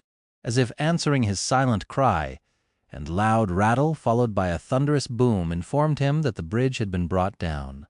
Now, there was nothing connecting the two sides of the terrifying chasm. Sonny was left alone against the horde of immortal monsters, with no way to retreat. Finally, turning his back to the undead creatures, Sonny peered into the darkness. Seeing the cohort waiting for him on the other side of the dark abyss, he lingered for a moment, sighed, and ran to its edge. The shadow slipped from the body of the stone saint and wrapped itself around his own. Suddenly weakened, the taciturn monster held the entire horde back by herself for a split second and then dissolved into darkness, returning to the tranquil expanse of the Soul Sea. With no obstacles to slow them down anymore, the flood of skeletons lunged forward. They were just a meter or two behind Sonny, stretching their deadly claws to tear him apart. Too close. Approaching the abyssal chasm, Sonny briefly glanced into the impenetrable darkness that filled it and, without pausing even for a second, jumped off the edge. Chapter 199. Crap. Jumping into the bottomless dark abyss, Sonny briefly regretted every decision he had ever made in his life. How did he end up in this situation? Where did he go wrong? However, There was no time for self-reflection. He wasn't ready to see his whole life flash before his eyes yet. There were more pressing matters. Before the momentum of his jump waned, Sonny summoned the prowling thorn. By the time the triangular dagger materialized in his hand, he was already beginning to fall, not wasting any time. Sonny threw it with as much power as he could while simultaneously sending the shadow from his hand onto the blade of the kunai. The throwing dagger flashed in the darkness of the underground cavern, streaked the wide chasm, and embedded itself into the hard rock on the other side of it. Because of the enhancement of the shadow, it got deeply lodged in the stone. Yes. A moment later, the invisible string connecting the prowling thorn to Sonny's wrist drew tight. Instantly, his hand was violently jerked forward. Holding on for his dear life, Sonny swung through the darkness with incredible speed. Behind him, dozens of skeletons plummeted into the chasm, with more being pushed down with each second. However, he was already far away. Ha! Bite it, you bastards! A couple of seconds later, all humor was smashed out of him by the hard impact against the opposite wall of the crevice. Sonny tried to soften the blow a little, but it still hurt like crazy. His bones groaned, on the verge of breaking apart. A couple of them probably did. Sonny blacked out for a moment or two. When he came back to his senses, his wrist was in agony, with the invisible string of the prowling thorn slowly cutting deep into its skin. Hissing, Sonny gripped the thin string with his other hand and relieved a part of the pressure. Then he looked up. 10 or so meters above him, 5 pale faces hovered above the edge of the cliff. On them were written expressions of horror, shock, and astonishment. Oh, right. I guess they don't know about this memory of mine. To the cohort, his desperate trick must have looked like simple suicide. From the perspective of people who didn't know about the secret enchantment of the prowling thorn, Sonny just took a running start and jumped into the abyss, only to disappear into its darkness without a trace. It was as though he had chosen to sacrifice his life to give the others a chance to escape. Like some sort of a stupid hero would. Do they even know me, like I'd ever do something like that? Swinging on the invisible string, Sonny strained his aching chest and yelled, "Hey, idiots! I'm down here!"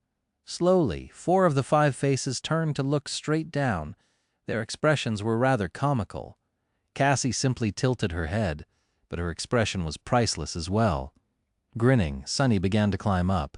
Since the string of the prowling thorn could change its length at will, he commanded it to shorten and rode comfortably all the way up, stepping lightly on the vertical wall of the chasm from time to make the process faster. Soon he climbed over the edge of the cliff and sprawled on the cold ground, breathing heavily. The rest of the cohort just stared at him. "What?" Effie was the first to speak. "Glad you're alive, Sonny, but also what the hell? How did you do that?" He simply threw her the kunai. Once the huntress bent down to pick it up, Sonny pulled on the invisible string and made the dagger fly back into his hand. Oh, that was a piece of cake. Nothing that a knife and a piece of string can't solve more or less. He decided to omit the fact that he had almost soiled his pants in the few short moments between jumping off the edge of the chasm and successfully embedding the prowling thorn into the rocks on the other side of it. Effie blinked a couple of times, then slowly straightened herself up. "Cool memory? Where did you get it?" Sonny dismissed the kunai and tiredly waved his hand. "You know those porcupine monsters back in the city? I got it off one of those." With that, the others left him alone. They were all hurt and dead tired, too. Everyone needed to rest and patch up their wounds. Nephis made a move to try and heal them, but was stopped by Effie. The huntress darkly shook her head. "Not yet. There's one last hurdle to overcome. We'll need you to be at the top of your game." Changing Star glanced at her, lingered for a few moments, but then sat back down. Out here, the word of the Pathfinder was the law. If Effie said that Nephis needed to save her strength, then she had to obey. Sonny was too exhausted to care. He knew that he was not going to bleed out thanks to the blood weave, and that was enough for now. He just wanted to rest. Sometime later, he heard a shuffling sound and looked up to see Kai sitting down near him. The charming archer looked way too pretty and put together for a person who had just lived through the same mayhem as them. But Sonny was starting to suspect that this infuriating trait was just something he would have to come to terms with. Maybe Kai had some weird attribute that made him look good no matter the circumstance. Looking at the beautiful young man, Sonny sighed and said, "Hey, Knight, how are you doing?" Kai scratched the back of his head and answered, "Ah, all right, I guess." "That was intense back there, huh?" Sonny nodded. "Yeah. So what's up?" The charming archer hesitated for a bit. "Nothing really. I just wanted to say 3 things to you." "What a strange guy." "Oh, all right, go on." Kai looked at him thoughtfully and said, "Well, first of all, I now fully understand what you meant when you said that you are crazy, because that jump of yours, that was really crazy." Sonny chuckled. "I guess so. I'm alive, though, aren't I?" The archer gave him a nod and smiled. "Another thing I wanted to say is that I also understood how you managed to survive all those months in the ruins. Your swordsmanship, I've never seen anything like it. I think that very few people in the Dark City would survive a clash against you. So everything makes more sense now." Sonny didn't know how to feel about that praise. On one hand, it was nice to be acknowledged for something he worked so hard on. On the other hand, he still preferred being considered a cowardly weakling. It made killing fools far easier. He shrugged. "Thanks, I guess." "What is the 3rd thing?" Kai was silent for a long time, as though trying to find the right words. Finally, he shook his head and cautiously said, "Right. About that jump of yours, you do remember that I can fly, right? So I could have carried you over the chasm, no problem. So, why did you do it?" Sonny stared at him silently for a while, an inexorable expression on his face. God damn it. To be honest, in the chaos of it all, he did forget about this crucial detail. After a long stretch of awkward silence, Sonny opened his mouth and said in a flat tone, "Oh, it just seemed like a good idea at the moment." Kai blinked and gave him a strange look. A good idea?" Sonny cleared his throat, then glared at the charming young man. "It worked, didn't it? So let's not talk about it again. Ever. Okay?" Chapter 200. After a while, Sonny regained enough of his senses to warily look around. The tunnel they were currently in was somewhat different from those they had traversed while fighting the horde of undead monsters. It looked more weathered and decrepit, with its walls and floor smoothed and uneven, as though eroded by something over the course of countless years. What's worse, it was wet, with a cold shiver. Sonny realized that they were surrounded by puddles of black water. The smell of sea salt permeated the air. Looking up, he found the tall figure of the boisterous huntress and asked in a raspy voice, "Where are we?" Effie glanced at him and gestured up. 100 meters or so below the surface, pretty much exactly under the city wall. He stared at her blankly, slowly comprehending the meaning of these words. The huntress gave him a nod. "Yeah, you guessed correctly. Come night. This place is going to be full of seawater. That chasm behind us is what prevents the catacombs from being flooded by the dark sea." She sighed tiredly. "So, unless we want to drown or be eaten by some depth dweller, we need to get out of here as soon as possible." Sonny closed his eyes, imagining a roaring torrent of black water erupting from the mouths of countless tunnels and falling into the abyssal chasm like waterfalls made of pure darkness. Yeah, if they were still underground when that happened, sea monsters would be the least of their problems. The sea itself would kill them. Luckily, the day was still young. Effie's words served as a signal. A few moments later, Nephis rose to her feet and glanced at the members of the cohort. Her pale face was calm and composed. "Time to go. Gather your strength." With sighs and groans of pain, everyone stood up. Sonny was the last one to follow suit. "Ouch. That hurts." I'm really starting to wonder if fighting Horus was a better choice. But no, it wasn't, terrible as it might have been. The battle with the skeletons was at least predictable. The damned hunchback, on the other hand, was a complete unknown. There was nothing worse than facing an enemy that you knew nothing about. As the cohort headed deeper into the tunnel, Sonny caught up with Effie and asked with a hint of idle curiosity in his voice, "By the way, how do you even know your way around the catacombs?" It wasn't like she could have leisurely explored these deadly tunnels alone. The huntress gave him a dubious look and shrugged.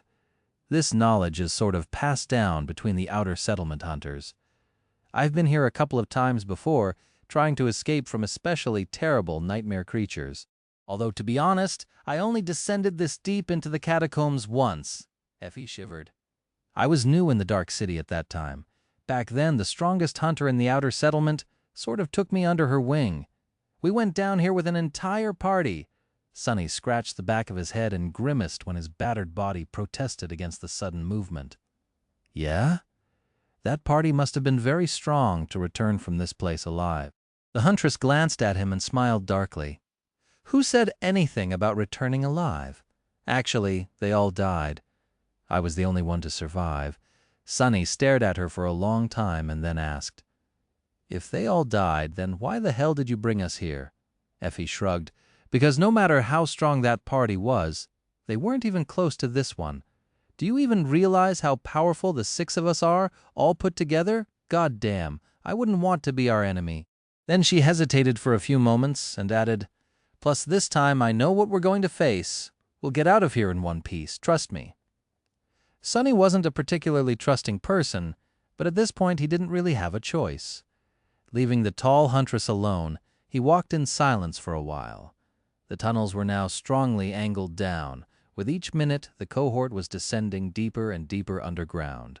Slowly, his curiosity awakened. Now that the harrowing battle against the army of the dead was behind them, Sonny began to wonder about something peculiar. Where exactly did all those human skeletons come from? There were hundreds, if not thousands of them down here in the catacombs. Even if every hunter that had ever lived in the outer settlement died in these tunnels, their number wouldn't account for that much. Not to mention that people who perished in the Dark City tended to end up eaten by some terrible monster, their bones pulverized into dust by its teeth. His pointless pondering was interrupted by Effie, who suddenly gestured for the cohort to stop. After discussing something with Nephis, she gave her a nod and turned to the rest of them. "Listen up, we're close to the central chamber of this maze. The exit to the surface is right ahead, however, getting to it won't be easy." The tall huntress hesitated, and then said, "If we want to make it outside, we will have to act fast. There's a big fat bastard of a nightmare creature that lives in that chamber. However, it takes time for it to fully wake up, so don't stop to look at it. Don't panic. Don't lose your cool. It might look scary, but if you follow Neph and do what she tells you to do, you should be all right." She waited for a bit to make sure that everyone understood her meaning, and then grinned. "All right. If everyone is ready, let's go meet the Lord of the Dead." "What? Lord of the Dead?" Not liking the sound of this name one bit, Sonny summoned the Midnight Shard and reluctantly followed after Effie. Soon they entered a giant underground chamber. Once Sonny saw what was inside of it, his eyes grew wide. He finally understood where all those skeletal wraiths came from. He also understood where the inhabitants of the ancient city had disappeared to. They were all here. And that's the end of today's episode. Thank you so much for spending your time with me, and for continuing this incredible journey through Shadow Slave. If you enjoyed the episode, don't forget to leave a like, subscribe to KevinAudiobook.tv, and share your thoughts or theories in the comments. I always love hearing what you think about the story and what you believe might happen next. Take care of yourselves and your loved ones. Stay healthy, and I'll see you in the next chapter. Until then, happy listening,